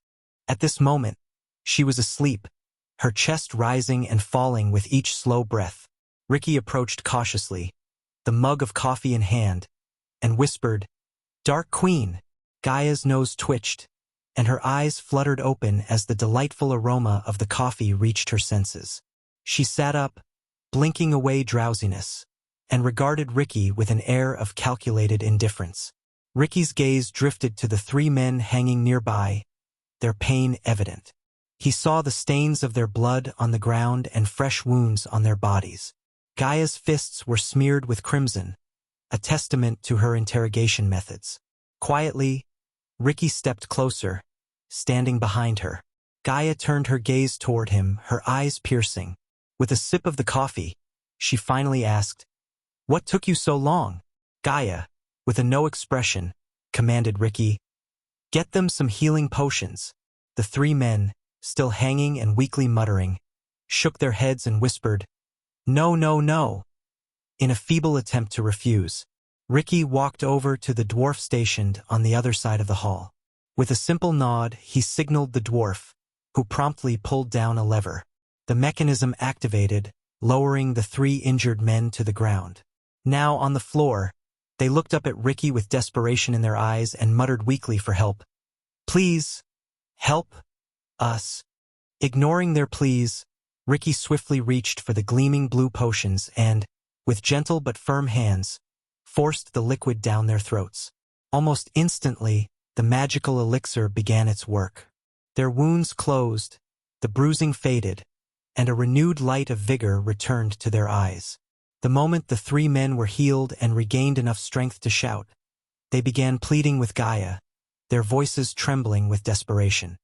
"We don't know anything," one of them cried out. Ricky, having returned to Gaia's side and now standing behind her, felt no pity for the men. They held the secret to something that could turn the Guardian Guild into a superpower once again. Gaia, her expression unchanging, placed her coffee aside and leaned forward, her dark armor creaking softly. She addressed the men with a tone of authority. "Tell me where the plans are, and I'll spare your families." The 3 men, now shouting and screaming, continued to beg for mercy, their voices trembling with fear and desperation. "Please, Dark Queen, have mercy. We don't know anything about those plans." Gaia chuckled darkly at their pleas. "I am a merciful Dark Queen," she mused, "which is why I've been generous enough to provide you with valuable healing potions." Her tone turned colder as she continued. "It seems it's you who are heartless, chugging down these healing elixirs and yet refusing to give me what I want."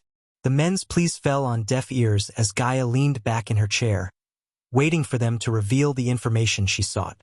Gaia sighed, her patience waning, and stood up from her chair. Ricky swiftly handed her a club, knowing what was about to happen. With the club in hand, Gaia approached the 3 men who were still hanging, their faces etched with fear. In a cold and commanding tone, Gaia asked once more, "I will ask again, where are those plans?" As she clenched the club tightly, Gaia advanced toward them. The tension in the room was thick, and the 3 men could feel the impending punishment. Gaia's voice grew even colder as she continued. "You have no idea how much effort and work it took my husband, the Dark Lord, and me to dismantle the Guardian Guild. Months of meticulous planning and secrecy. All of it threatened by one asshole with giant brain." She stopped in front of them, her eyes narrowing with intensity, and demanded, "Now, where are those plans?" Gaia swung the club with swift, brutal force, striking one of the men square on the skull. He cried out in agony as the blow sent searing pain through his head. She then turned her attention to the man in the middle, whose brown hair was now matted with blood, and his face had turned an eerie shade of pale. As Gaia was interrogating, another figure materialized within the hall.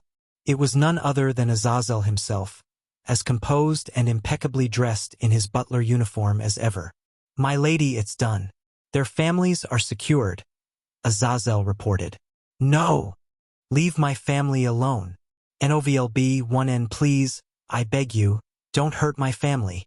The three men began to shout for mercy, but Gaia paid them no heed. Instead, she took a mirror offered by Azazel and showed it to them.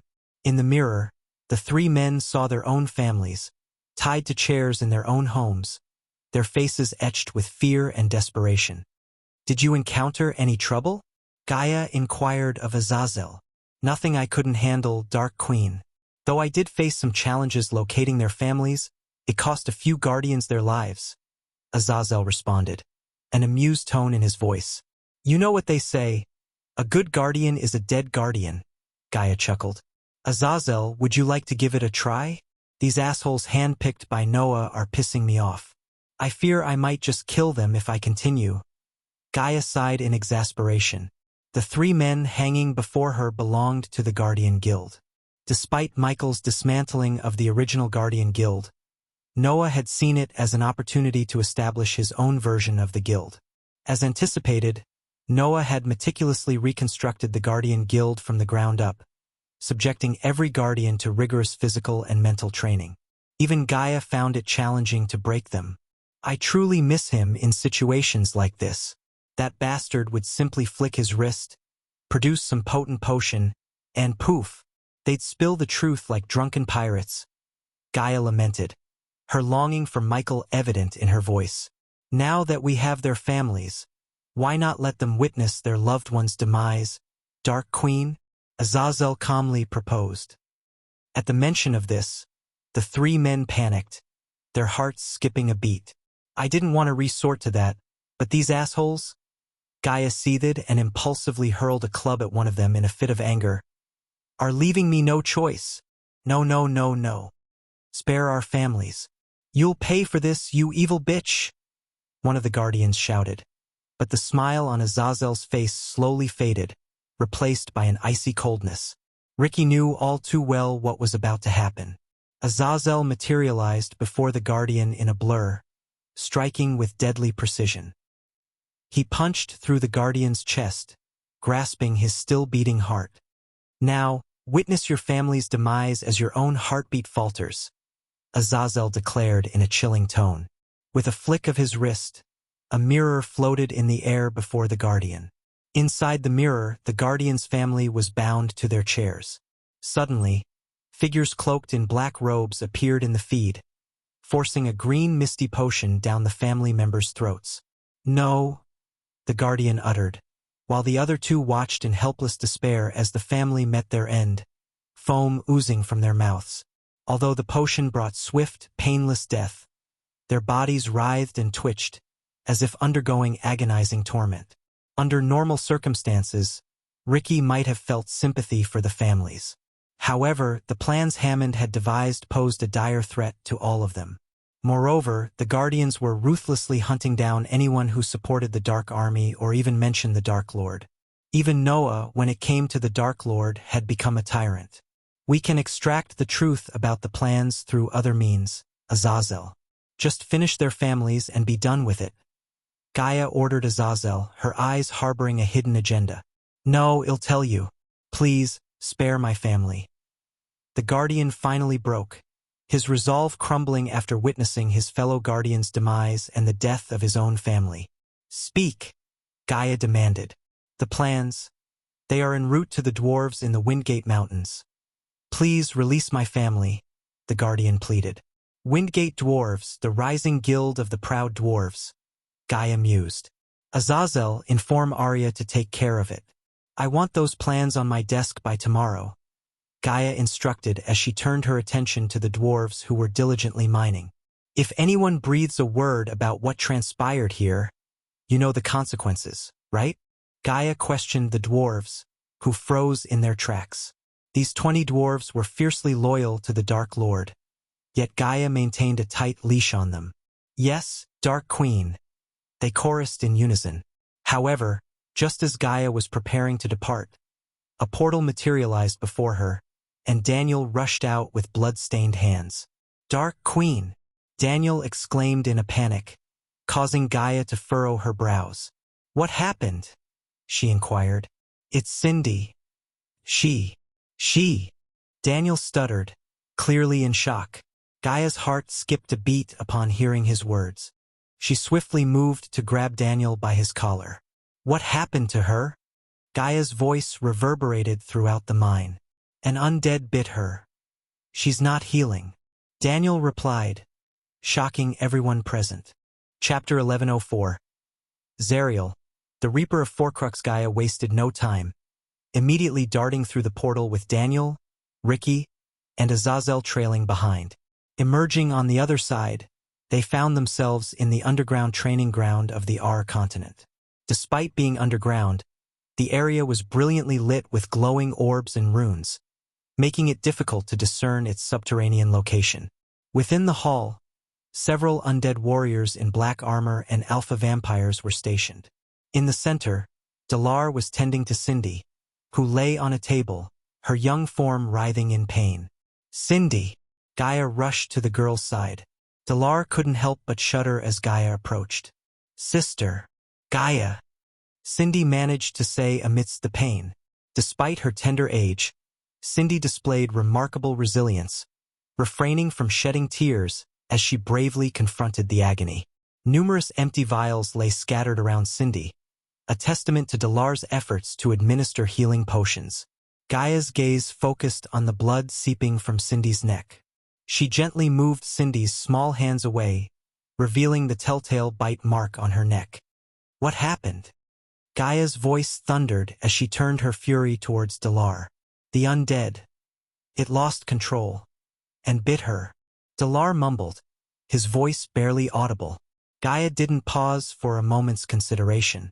Instead, she swiftly pivoted and delivered a devastating punch to Delar's chest. The impact was so forceful that it sent him hurtling through the air for a distance of at least 10 meters. He crashed against the wall, coughing up blood before slipping into unconsciousness. "It's not his fault." Cindy tried to interject, but Gaia was consumed by her fury. She cast her gaze upon the surrounding undead. With a simple raise of her hand, she conjured fiery arrows that streaked through the air, immolating every undead and alpha vampire in their vicinity. The scorching heat and the smell of burning flesh left everyone feeling queasy. Against Gaia's overwhelming power at the level 10 immortal stage, the undead had no chance. "Bring Olivia to me now," Gaia bellowed as Ricky and Daniel produced a golden scroll and tore it open, generating a radiant portal. Without hesitation, they plunged into the portal, their mission clear: to retrieve Olivia. Just as Ricky and Daniel departed, another portal materialized, and Eladir stepped through. "I heard what happened. Let me see her," Eladir urgently requested. His voice conveyed deep concern and worry. Even Azazel appeared anxious, for in the Dark Army, regardless of how cold or distant its members might be, they all adored Cindy. No one could bear to witness harm befall the young girl. "You are not a healer," Gaia growled skeptically as she watched Eladir examining Cindy. "No, but I understand energy. If the healing potion isn't working, it suggests that something is obstructing it." "Some form of energy," Eladir explained. His words carried a weight that hinted at a deeper suspicion. "Tell me she can be cured," Gaia demanded. Meanwhile, Azazel paid no attention to the conversation and gently applied a cloth to Cindy's neck to staunch the bleeding. "Take her to my workshop," Eladir instructed after closely examining the bite mark. "You're going to be all right," Gaia whispered softly as she cradled Cindy in her arms. The young girl, despite her pain, tried to muster a smile, showing her resilience and trust in Gaia. It tugged at Gaia's heart, burdened with the weight of responsibility. "Stay here," Gaia instructed Azazel, leaving Cindy in his care as she followed Eladir through the portal. In the blink of an eye, the scenery shifted once again. Gaia found herself in a cluttered hall, strewn with countless books, scrolls, and scattered metal pieces engraved with glowing runes. It was Elidor's workshop, part of their safe house provided by Nithroel. "Place her on that table," Elidor directed, indicating a sturdy mahogany table near a massive portal. As Gaia gently laid Cindy on the table, Elidor conjured symbols in the air, enveloping Cindy in a protective golden energy shield. "What is this?" Gaia inquired from outside the shield. "Just a precaution," Elidor replied cryptically. His words hinted at a deeper significance. The shield was designed to contain Cindy's soul in case their efforts to heal her failed. It would not prevent her death but would preserve her soul within the shield for a limited time, serving as a last resort and safety measure. "Please don't tell Mom. Shed panic and never let me train again," Cindy pleaded. Her words weighed heavily on Gaia's conscience. It was her influence that had inspired Cindy to become a fighter like herself. "I should have never let her train with those abominations," Gaia muttered, self-blame creeping into her thoughts.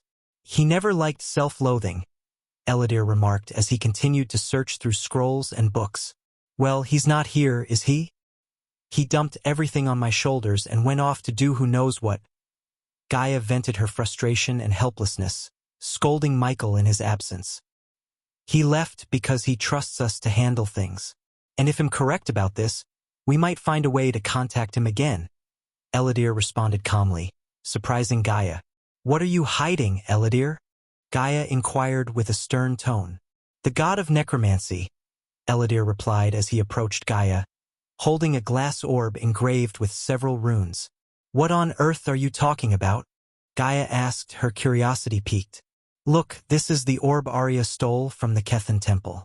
It was a temple where the Guardians set up their camps, a temple of Forcrux," Elidor explained, his tone deadly serious. Gaia recalled Elidor's involvement with Arya and Sadie in stealing an artifact from Kethan. She trusted Elidor's judgment and didn't usually micromanage such operations, but she had never expected this artifact to be linked to the god of necromancy.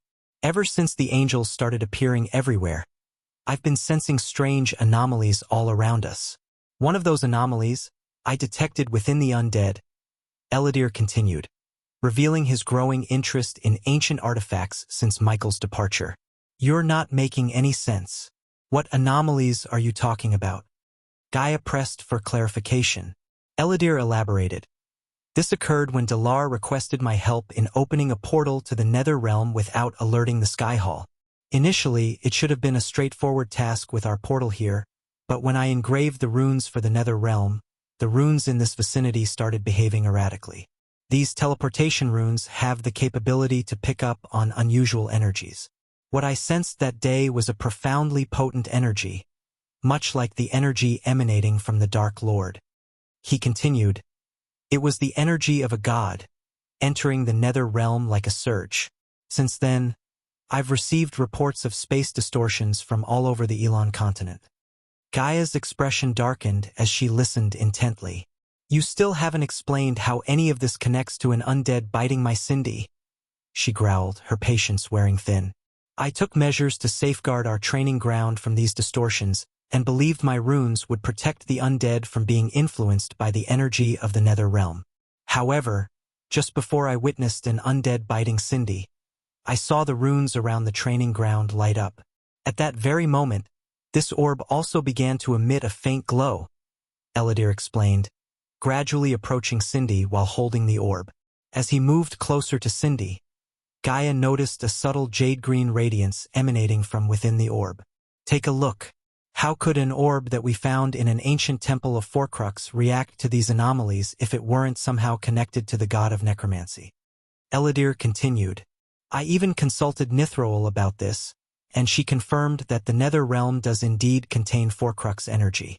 Before the previous Dark Lord sealed the gods off from entering the mortal realm, Forcrux had performed his rituals there. That's why the Nether Realm is inhabited by undead and serves as the source of all undead." Elidor's explanation left Gaia in deep contemplation, her mind racing to piece together the implications of this revelation. "Look at this orb," Elidor said as he kept the orb above Cindy. To Gaia's surprise, The bite mark on Sinsid's neck slowly radiated a dim green light. Bathed in the golden light of the protective shield with the mysterious orb nearby, Gaia and Eladir could discern peculiar green lines coursing through Cindy's body. Their attention was fixated on the little girl as she suddenly tilted her head and gazed at them from within the shield. "You foolish mortals!" An evil and chilling voice emanated from Cindy. Her once blue eyes now glowed an eerie shade of green, and her voice bore an entirely different tone. It was evident that someone or something else had taken control of Cindy's body. "You've been tapping into my powers without my permission. This has gone on long enough." Cindy slowly rose, her hand resting against the golden shield. She tilted her head, regarding Gaia and Eladir with an unsettling coldness. "Who are you?" Eladir inquired, while Gaia clenched her fists in readiness to unsheath her sword. "You can call me Zariel, the Reaper of Forcrux." Chapter 1105. Cindy is not Cindy anymore. The sudden emergence of Zariel, one of the Reapers in the service of the god Forcrux, left them all deeply unsettled. There was a purpose behind certain gods employing Reapers rather than angels, and the god of necromancy was one of those deities, making Zariel the ideal entity to seize control of Cindy's body. "What are you?" Gaia's voice wavered with a blend of anger and panic as she sought answers. "Must I repeat myself, bitch? I am Zariel, a Reaper in the service of the god of necromancy, Forcrux." Zariel's chilling words resonated through Cindy's mouth. Cindy's once innocent blue eyes had morphed into a menacing shade of yellow, and an ominous green mist emanated from her skin. "Please spare her. Release her body," Eladir implored, his voice laced with desperation. "You've been harnessing my power to create undead, yet you protest when I use this insignificant vessel. What hypocrisy!" Zariel sneered. "Let her go. You have no idea who you're dealing with," Gaia growled, but her demands only incited Zariel's sinister laughter. "I know precisely who you are. I possess knowledge of your every secret, including how the god of darkness staged his death and ascended to the realm of gods," Zariel remarked, his words dripping with malevolence. Cindy, once a sweet child, was transformed into a vessel of darkness by Zariel's presence, which manifested in her unsettling appearance. Yellowed eyes, a green aura, and a noxious odor. "I've been observing you through the undead. They are forged with my power, making each one of them my spy," Zariel gloated malevolently. "What is it that you want?" Eladir inquired, recognizing that Gaia's fury had the potential to override her reason. He was relieved that the Dark Queen had thus far restrained herself, allowing her intellect to prevail. "What everyone desires in this world, and what I crave, is freedom," Zariel replied. "It'll be unequivocal. I want to break free from my prison in the Nether Realm, and you are going to facilitate that. If you fail, bid farewell to this child," Zariel declared. Before Gaia and Eladir could react, Zariel seized control of Cindy's arms, forcing her to scratch her own face. "Stop!" Gaia shouted in horror as blood trickled from the scratches. Zariel, inhabiting Cindy's body, merely chuckled. "If this child's life isn't valuable to you, consider that I know every detail of your deeds. It would take me mere moments to report the god of darkness to Forcrux. If he didn't personally deal with your Dark Lord, he'd unleash the entire pantheon upon him. We wouldn't want that now, would we?" Zariel asked, leaving Gaia and Eladir with no room for defiance. "Now, utilize the artifact you unearthed to locate my prison in the Nether Realm. Hurry! Time is running out, especially for this child," Zariel commanded, chasing them away. But Gaia and Eladir remained rooted in shock and helplessness. "I said go!" Zariel roared, causing cracks to appear in the golden shield enveloping Cindy. He then raised her arm and twisted it, breaking it with a sickening snap. "No!" Eladir cried out.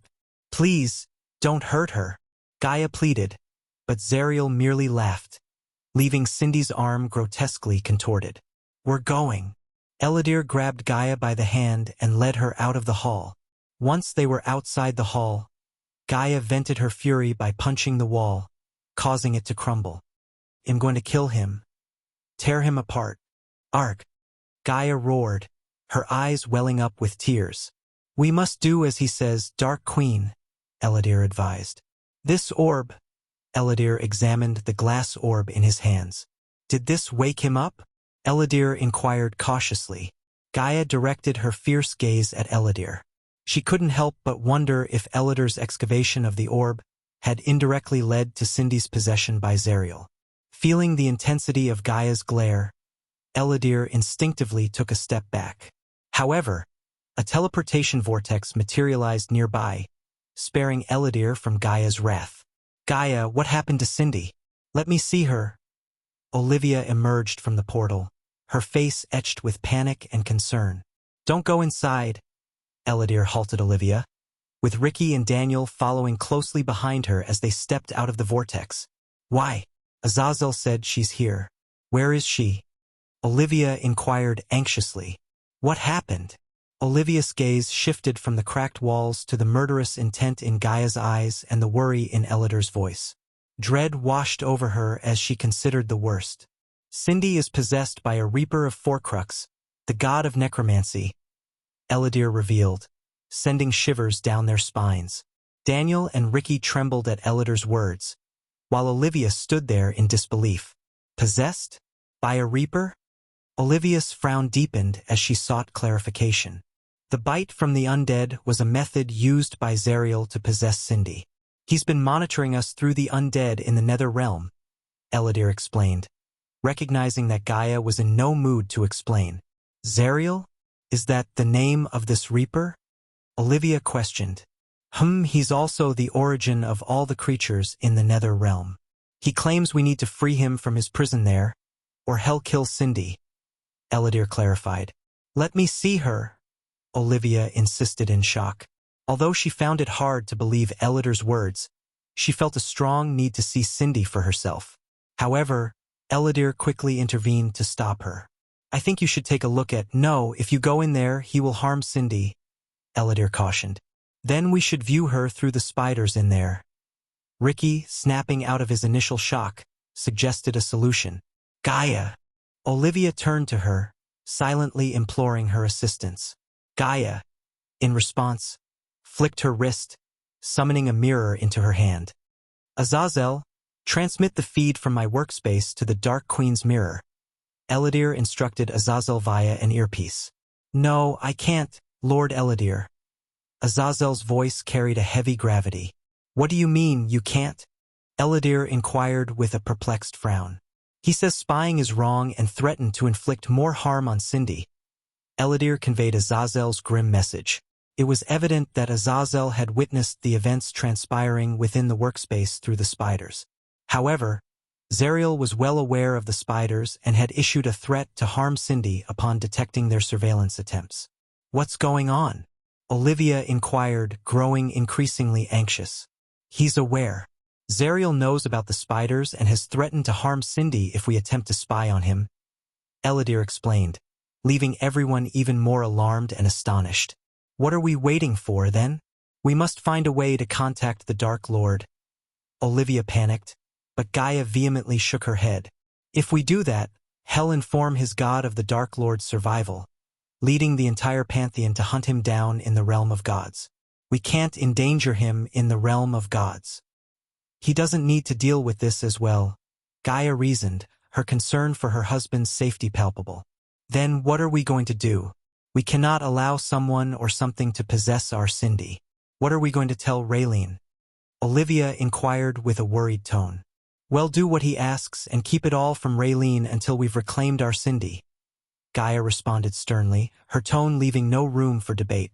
You two stay here in case he contacts us, she instructed Ricky and Daniel. Though they were fearful, they nodded in agreement and positioned themselves as vigilant guards just outside the door.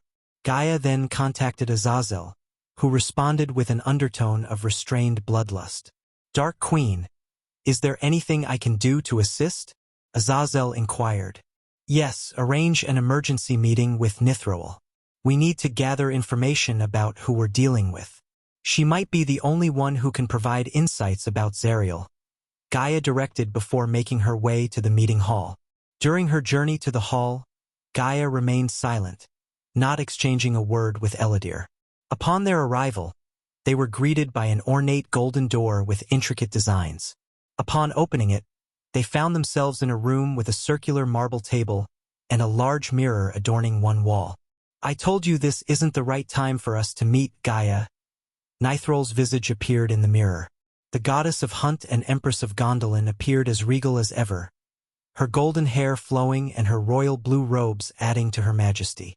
"It's important, Nithrol," Gaia asserted. Given her position as the Dark Lord's wife, Nithrol allowed Gaia to address her by name rather than using honorifics. "It had better be. I'm in the midst of a war with the dwarves," Nithrol responded, a trace of annoyance detectable in her voice. "What do you know about Zariel?" Gaia inquired, her voice laced with concern. Upon hearing the name Zariel, Nithrol's countenance shifted immediately. Her brow furrowed deeply, and her eyes exhibited an unmistakable discomfort, as though she had heard a name she wished never to encounter. "Whatever you're contemplating, abandon it. Keep as far away as possible from that reaper," Nithrol admonished sternly. Even as a goddess of the hunt, she appeared visibly disturbed by Zariel's name. This reaction deepened Gaia and Eladir's unease regarding Cindy's fate. "He has taken possession of Cindy, Nithrol," Gaia explained, her voice faltering with emotion. "Idiots!" Nithrol exclaimed, her powerful voice causing the mirror on the wall to crack, forming several fissures that did not shatter. "I don't even want to know how you allowed that to happen. You have no comprehension of the horrors he's capable of. Without the Dark Lord, you stand no chance against him. Please, tell me you've at least contained him somewhere," Nithrol implored, her voice carrying the weight of urgency. "He wants us to release him from his cage in the Nether Realm," Eladir disclosed. "Don't!" Nithrol's roar resounded once more. "Some things are better left buried, hidden in the darkest recesses of existence," Nithrol said with a tone of gravitas. Her gaze was resolute, emphasizing the magnitude of their dilemma. It was clear she had a deep and unsettling familiarity with Zariel. Gaia and Eladir exchanged worried glances, realizing that their situation was more dire than they had imagined. "If you break him out of his cage, hundreds of innocent children and people will suffer and die," Nithrol continued, her voice tinged with anguish. "You can't save Cindy by releasing that monstrosity. Sometimes it's better to let one child die than to allow hundreds more to suffer such a fate." "Fuck that. I won't let Cindy die, not in a million years. I will find a way to save her, and if that means breaking him out, I will do it with or without your help," Gaia declared resolutely. Nithrol understood that Gaia was unyielding in her determination, and trying to persuade her otherwise would be futile. "We must discuss this in person. I hope to make you see reason when I share more about Zariel and the god he once served," Nithrol stated, emphasizing Zariel's past allegiance to Forcrux. There was an underlying mystery surrounding Zariel's imprisonment, and Gaia was about to uncover it through Nithrol's revelations. Chapter 1106. On to the next kingdom in the realm of gods. 15 days had slipped by since the daring heist in Eden's garden. After thoroughly thrashing Barug and his henchmen, Michael had ensured the safe exit of his crew, and then expertly refined the stolen alchemical goods into valuable pills and potions. At that moment, he found himself seated in an opulent restaurant renowned for its delectable orc cuisine. As Michael savored a bite of the sumptuous honey-glazed chicken, a female orc maid approached his table with a warm smile. She couldn't help but admire the confident aura that surrounded him. "How is the honey chicken, sir?" she inquired politely. Michael, his charming smile captivating the orc maiden, nodded approvingly. "It's fantastic, absolutely delightful," he replied with genuine appreciation. The restaurant itself was a masterpiece of elegance, with intricate wooden carvings adorning the walls, soft, dim lighting casting a warm ambience, and lush greenery providing a natural touch. The maids and waiters glided gracefully among the tables, ensuring that every guest received impeccable service in this refined establishment. The orc maid, her attention undivided, asked with a courteous tone, "Is there anything else you'd like, sir?" Before Michael could respond, His sharp eyes caught sight of two figures approaching his table, both wearing hoods that concealed their faces. It was none other than Elmer and Vilnius. Michael maintained his calm composure, nodding to the orc maid. "Yes, please. I'd like 2 more plates of this exquisite honey chicken and a glass of your famous cold apple juice for me," he ordered.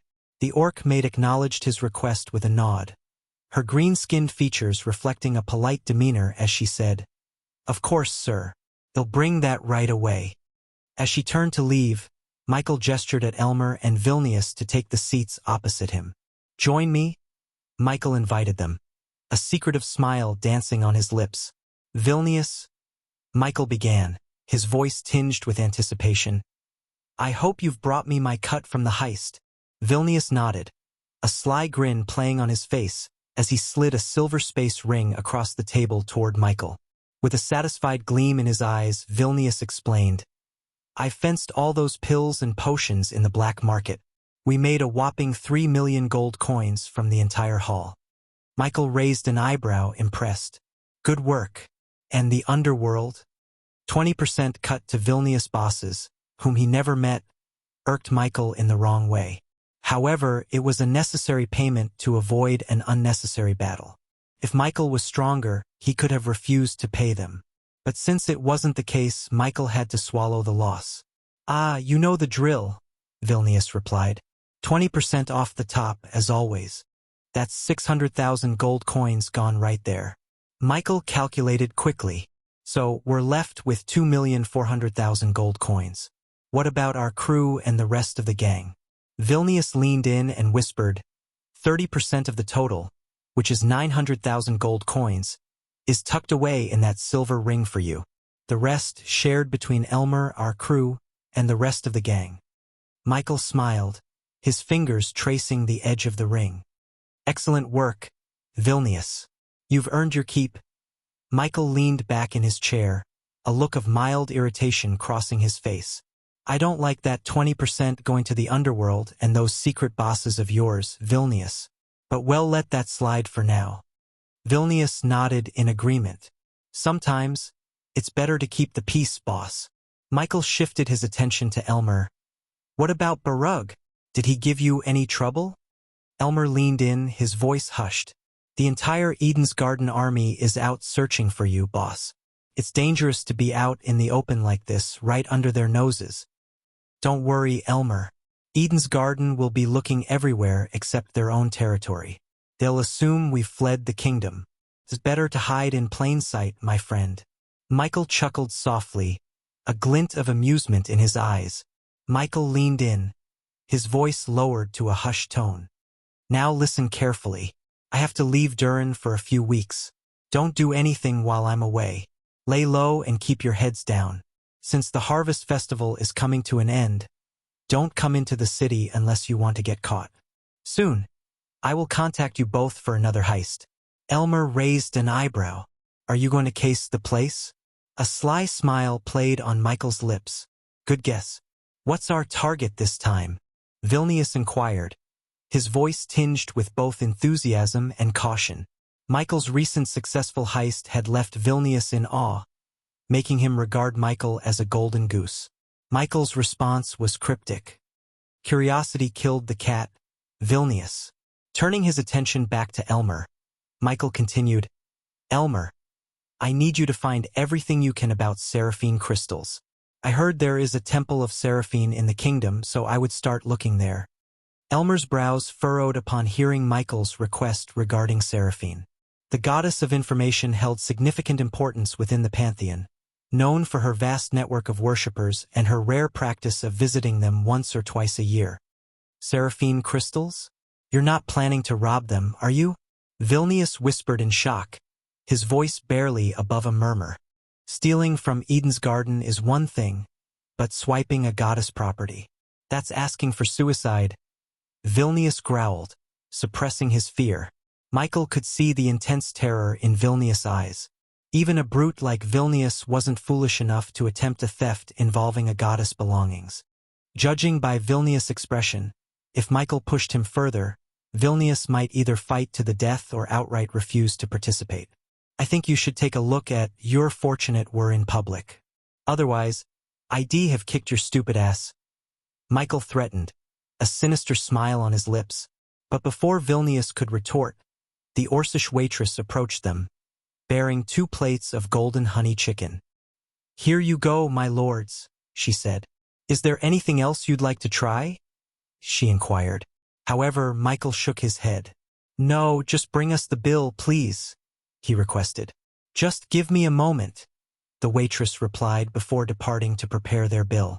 I only said to gather information about those crystals, not to steal them, Michael clarified. Upon hearing his words, Elmer and Vilnius couldn't help but sigh in relief. Elmer, you're to learn everything about those crystals and the temple. Just gather information, no stealing, Michael instructed before the waitress returned with the bill. She gently placed it on the table and looked at Michael. Hey, race your bill, my lord. Michael reached for the bill but then gestured toward Elmer and Vilnius. Actually, could you give it to them? Vilnius frowned at Michael's request, clearly not pleased with the idea. No worries, Michael said with a smile. This one's on them, he told the waitress. Vilnius sighed and reluctantly handed over a pouch of gold coins to the Orcish waitress. She took the pouch with a polite nod and headed to the counter to settle their bill. Vilnius couldn't hide his irritation as he watched the waitress leave with their gold coins. His gaze shot daggers at Michael. He felt a burning anger within him. They had just completed a successful heist, and even though John had earned a substantial amount, he hadn't bothered to cover the restaurant bill, not even for what he had consumed himself. In Vilnius' mind, it was a matter of principle. They had worked hard for their share of the earnings, and it was expected, at the very least, that Michael would treat them to a meal after all that. Yet, here they were, not only paying for their own meals but also covering the cost of food they hadn't even ordered. Vilnius hated the feeling of being taken advantage of, especially after the risk they had taken in the heist.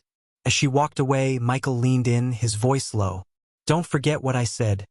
Both of you. They'll contact you soon. Michael casually patted Vilnius on the head as he stood up, a smug grin playing on his lips.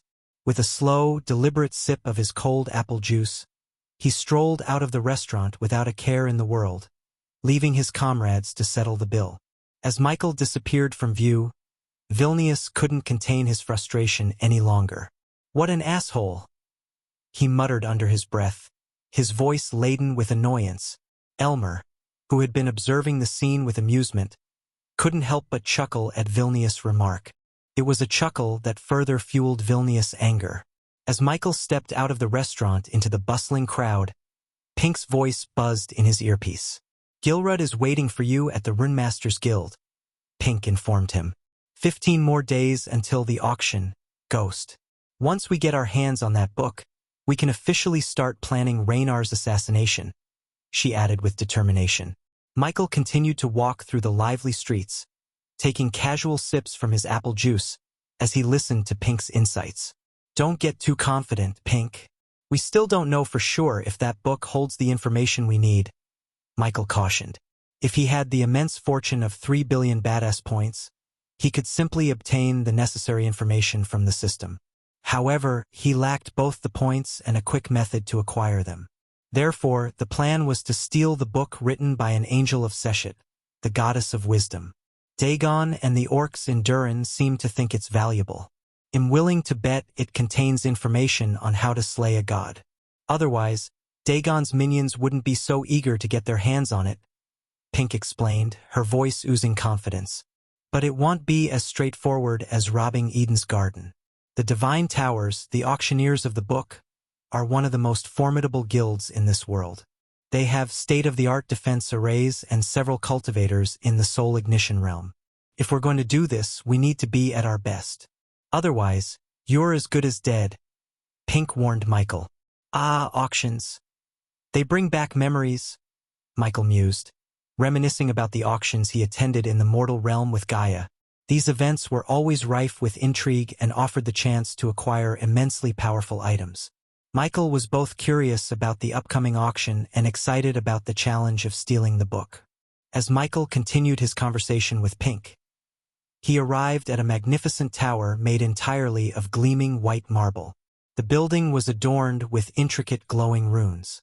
Above a grand entrance, a wooden sign hung proudly, reading Runemaster's Guild, in elegant script.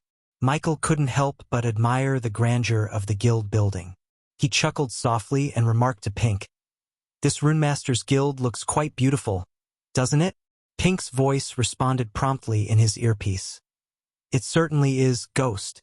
It's one of the few structures in this world that brought together the skills and craftsmanship of elves, orcs, and dwarves. A testament to the power of cooperation and a shared goal." Michael nodded in agreement, appreciating the significance of the guild's construction. "Let's go meet Gilrut and Vidora," Michael said as he walked the stairs to meet Gilrut. Chapter 1107. Kingdom of Sagespire I. Chapter 1107. Kingdom of Sagespire I. With a sense of purpose, Michael entered the Runemaster's Guild. The interior was a spacious hall with high ceilings, adorned with enchanting runes etched into the marble walls, which pulsed with a soft, ethereal glow. In the center of the hall, groups of orcs huddled around thick books, engrossed in deep discussions about runic magic. As he made his way further inside, Michael noticed a series of portraits hanging on the walls. They depicted great orc runemasters from different eras, as well as a few distinguished elves who had contributed to the guild's history. Each portrait was a testament to the rich legacy of the guild and the powerful knowledge it held. Not wanting to waste any time, Michael approached a counter where a young female orc with sharp, intelligent eyes stood. He politely inquired, "I'm here to meet Runemaster Gilrut." The young orc, whose nameplate read Eshka, looked at Michael curiously. "May I have your name, please?" Michael replied smoothly, "John." Eshka nodded and gave him a warm smile. "Very well, young Master John. Runemaster Gilrut is expecting you on the second floor. Take the stairs to your right and you'll find his chamber at the end of the hallway." Michael expressed his gratitude with a nod and followed Eshka's directions, ascending the stairs to meet Gilrut and Vidora. Upon reaching the second floor, Michael found himself standing in front of a wooden door adorned with intricate runes and designs. "Come in," he knocked, and a deep, resonant voice from within instructed him to enter. Pushing the door open, Michael stepped into the chamber. It was a room filled with scrolls and books with a fireplace in the corner. In the center of the chamber, Vidora coiled itself gracefully atop a jade table. Behind the table sat Runemaster Gilrut, his piercing gaze locked onto Michael as he entered. Gilrut frowned deeply and began, "Do you know anything about the robbery that occurred in Eden's Garden?" Michael, wearing an expression of polite curiosity, shrugged casually. "Robbery in Eden's Garden? I had no idea."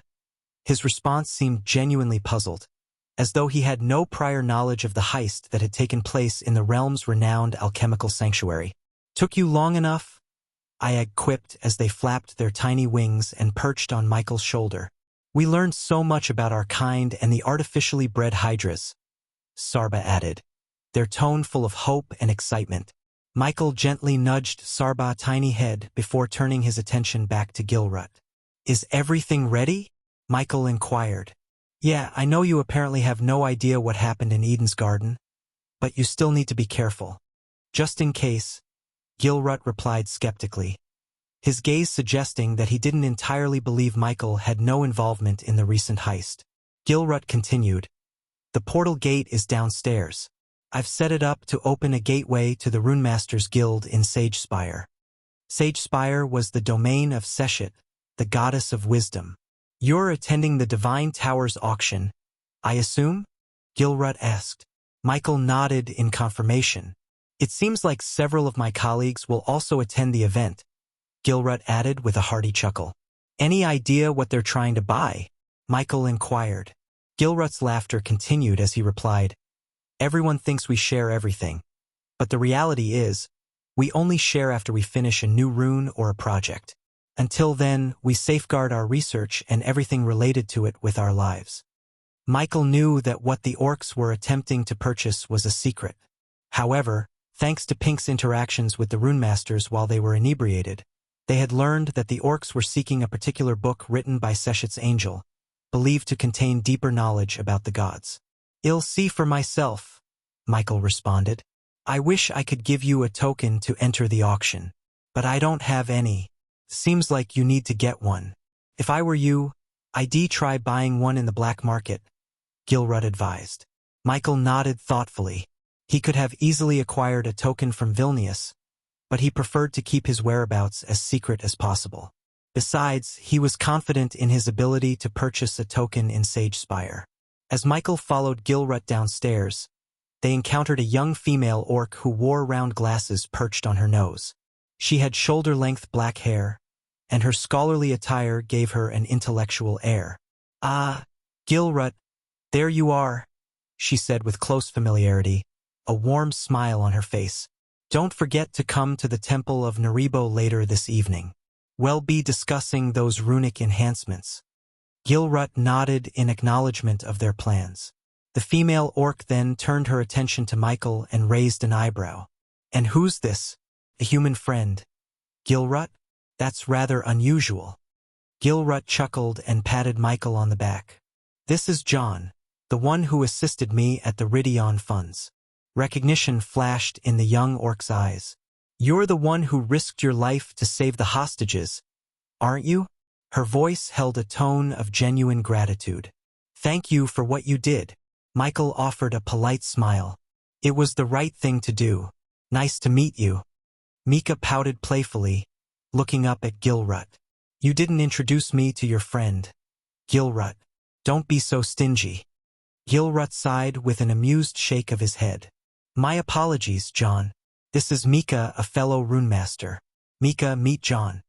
Mika turned her attention back to Michael and gave him a sultry look. "Pleasure to meet you, John. Maybe I'll see you later."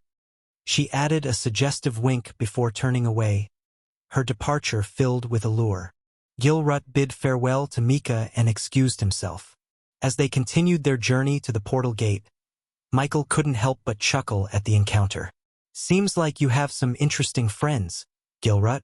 The orc rune expert chuckled as well. "Mika's one of a kind. She's a genius when it comes to runic enhancements, though. You'll see."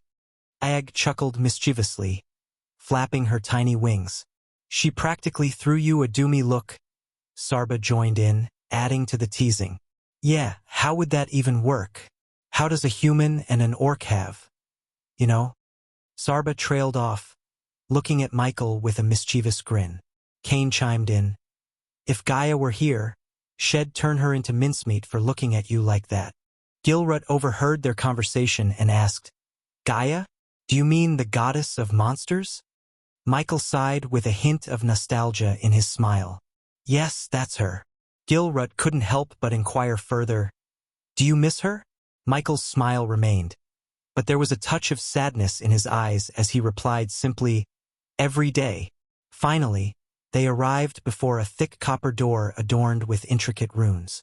Gilrut placed his hands on the door, causing the runes to light up with a soft, mystical glow. The copper door slowly creaked open, revealing a massive silver teleportation portal beyond it. The silver frame of the portal was adorned with countless more runes, and a couple of orcs were busy working in the room, meticulously adjusting the magical machinery that powered the portal. Michael's eyes were drawn to the centerpiece of the portal room, a giant purple celestial crystal. It sat at the center of a glowing magical chakra, radiating an otherworldly energy that hummed with power. Gilrut turned to Michael and said, "This portal will take you directly to Sage Spire, the domain of Seshit.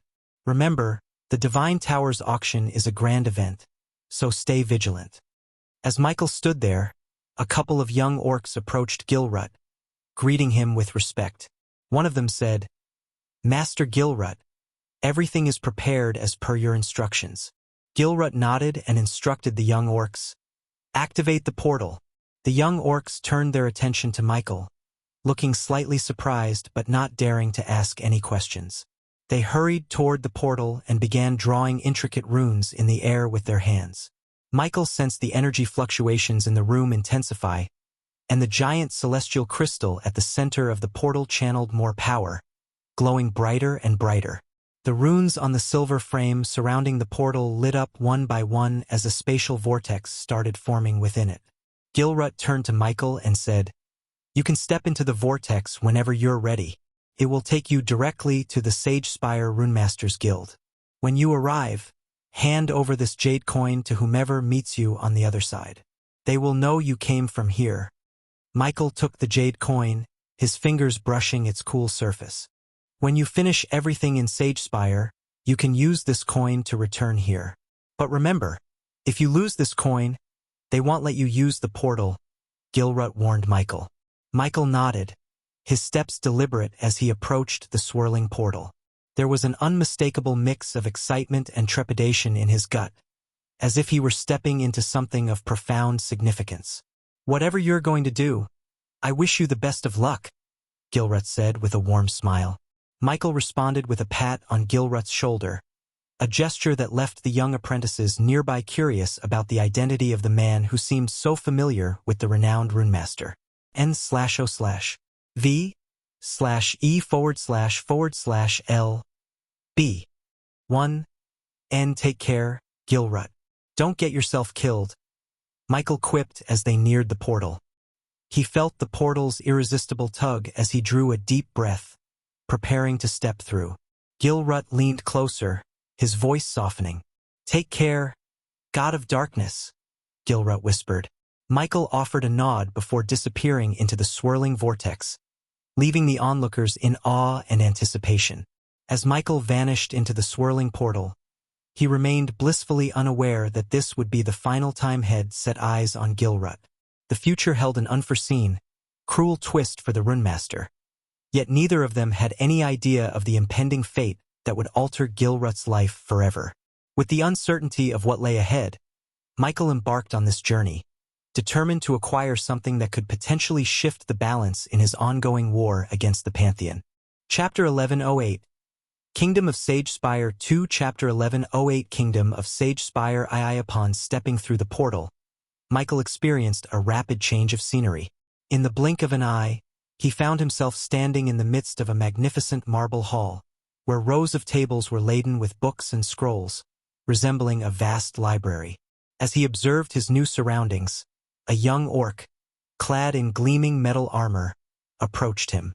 "Do you feel that?" Sarba whispered, her voice tinged with concern. Michael sensed a peculiar sensation in the air, as if something had departed from him. "There's no energy in the air," Sarba added in a hushed tone.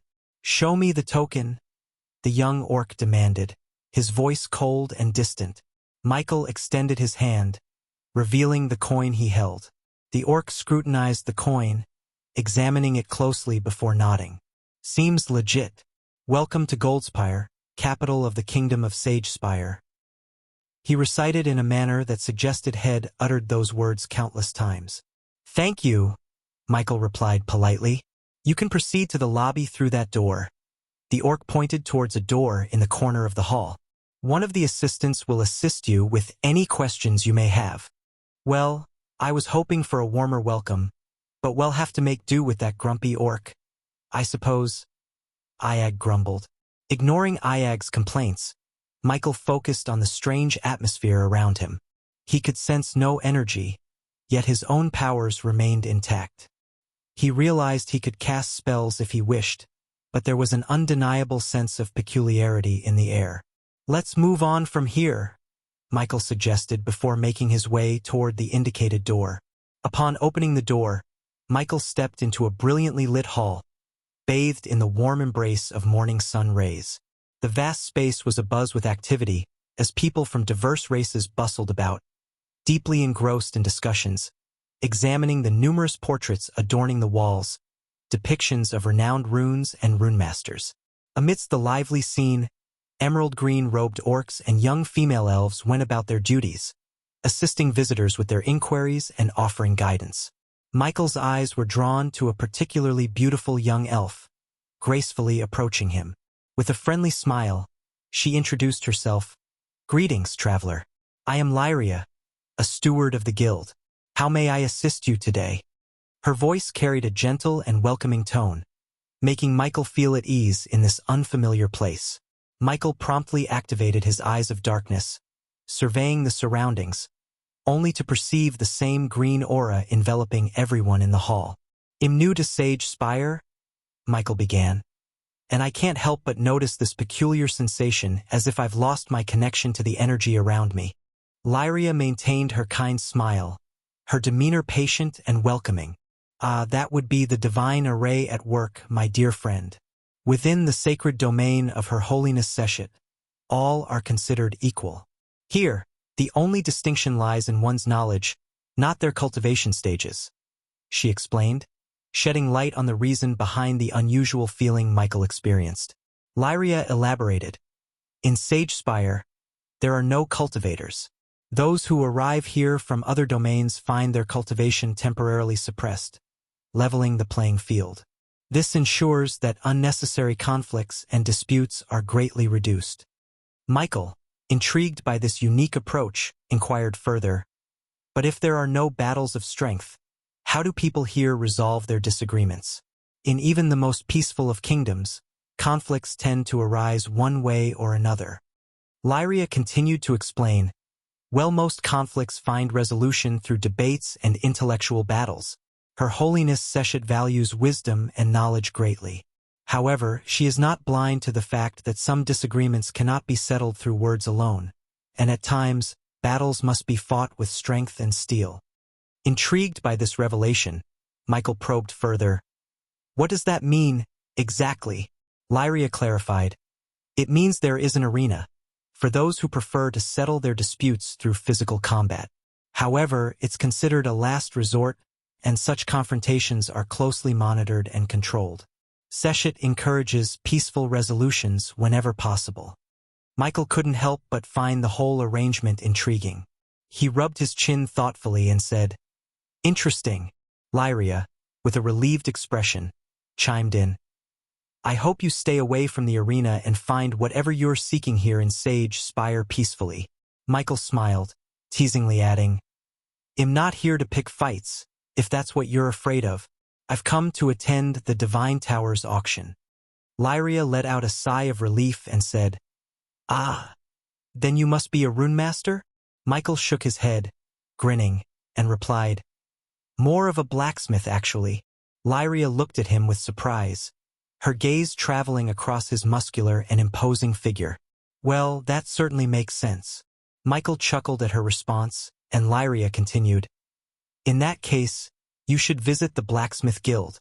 It's just a couple of blocks from here." "Thank you," Michael said, offering a friendly smile. "I'll do that. Goodbye for now."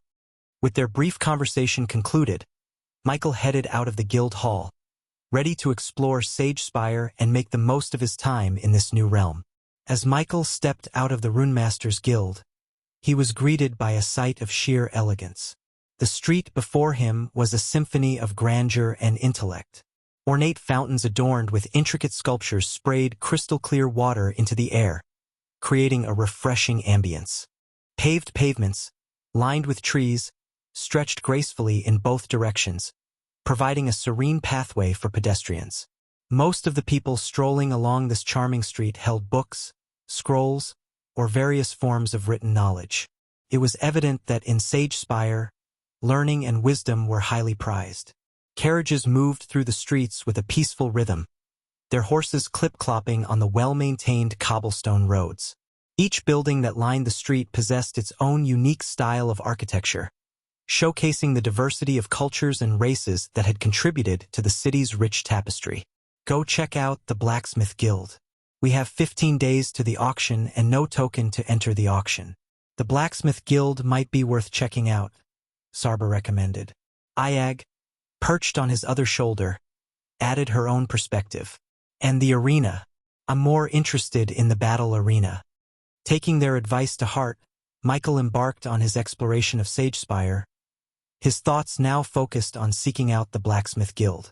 As Michael walked along the bustling streets of Sage Spire, he couldn't help but overhear the animated conversations of the city's diverse populace. The air was filled with palpable excitement and anticipation for the upcoming Divine Tower auction. A group of young men, their faces glowing with enthusiasm, chatted amongst themselves. I heard they have some ancient elven tomes up for bidding this time. I'm saving every coin for that. A trio of women, each holding a collection of scrolls, discussed their potential purchases. The Runemaster Guild rumored to have crafted some powerful runes. We mustn't miss them. Michael observed with surprise the rich tapestry of races represented in the city. Elves, orcs, dwarves, halflings, and humans mingled in the streets, each group fervently engaged in discussions about the auction. A halfling, standing on a crate to be heard, chimed in excitedly. And the dwarven artifacts. Can you imagine having one in your possession? Michael couldn't help but smile at the excitement of the crowd. The diversity in Sagespire was not just in its people, but also in the shared passion for knowledge and rare treasures, all converging towards the impending auction. As Michael strolled further down the elegant street, he soon noticed a distinct change in the atmosphere. The soft rustling of leaves and the murmur of conversation were gradually replaced by the resounding clang of metal upon metal.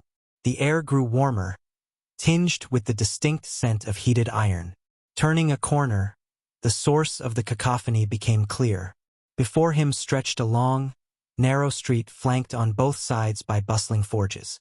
Muscular orcs and stout dwarves toiled amidst roaring flames, their hammers striking hot metal with rhythmic precision. From the forges came a symphony of shouts and commands. "Pass me the quenching bucket, Hrothgar!" One orc yelled, while a dwarf barked orders at his apprentice. "Steady now, Glimmer! The blade's edge must be true." At the end of this fiery avenue stood the Blacksmith Guild, an imposing building with walls of deep, earthy brown. Its large, rectangular windows allowed the golden glow of firelight to dance across the cobblestone street. The guild's entrance was adorned with a massive oak door, expertly carved with intricate designs that hinted at the artistry within. As Michael wandered the streets, he couldn't help but be drawn to the warmth of the forges and the harmonious symphony of clanging metal. The rhythmic pounding of hammers and the rhythmic dance of blacksmiths at their craft stirred something within him. "I miss my forge," Michael sighed wistfully, his eyes fixed on the diligent blacksmiths. The blacksmiths and their apprentices were engrossed in their work, their attention solely on the creation of their weapons and armor, too absorbed to notice the newcomer. N-O-V-/E-L-B/I. N for a kingdom that prides itself on peace and intellect, Iag observed. This level of weapon production does seem rather contradictory. Sarba chimed in with agreement. Indeed, Lyria's words about the kingdom's values don't quite match the reality we see here. "So what's the play here?" asked Iag. "I don't know yet," Michael confessed, his gaze fixed on the towering blacksmith guild at the street's end. "Let's check out this blacksmith guild. Perhaps they have something to offer us." As Michael approached the imposing blacksmith guild, his path was intercepted by two armored guards stationed at the guild's entrance. One was a sturdy dwarf, and the other a stocky human, both clad in formidable armor. Their expressions were stern as they blocked his way, and the dwarf, with his gruff demeanor, spoke first. "If you're here to buy something, you'd best look for one of the smiths down the street. Can't I just look around?" he politely inquired. The guards exchanged a glance, and the human guard replied, "Sorry, friend. The master blacksmiths are currently occupied with recruiting new talent. If you're interested in exploring the guild, you'll have to return at a later time." Michael had another idea in mind. "What if I want to join this recruitment?" he asked, his tone suggesting genuine interest. The human guard, displaying a hint of skepticism, questioned, "Are you a blacksmith?" Without hesitation, Michael confidently affirmed, "Yes, I am." The dwarf guard, more experienced in discerning the truth from a person's hand, spoke up. "Show us your palm, then. Let's see if it bears the marks of one who's wielded swords and hammers." Michael offered a warm smile and extended his palm for inspection. The dwarf scrutinized the lines and calluses etched into Michael's hand, a testament to years spent mastering the craft. After a moment's examination, the dwarf nodded approvingly. "You're free to enter the guild, friend. May your time here be fruitful." Once Michael had entered the blacksmith guild, the human guard let out a bemused sigh, clearly perplexed by the dwarf's ability to discern a person's profession from their palm. I still don't understand how you can tell if someone's a blacksmith just by looking at their palm, the human guard admitted with a hint of frustration. The dwarf, on the other hand, couldn't help but chuckle at his colleague's skepticism. Ah, lad, a palm tells a story, it does. The lines, the calluses, the scars, all of them speak of a person's trade. The human guard shook his head, maintaining his doubts. Well, that young man didn't strike me as a blacksmith. The dwarf continued to wear a knowing smile as he replied, that young lad's palm told the tale of someone who spent far too much time wielding swords and hammers,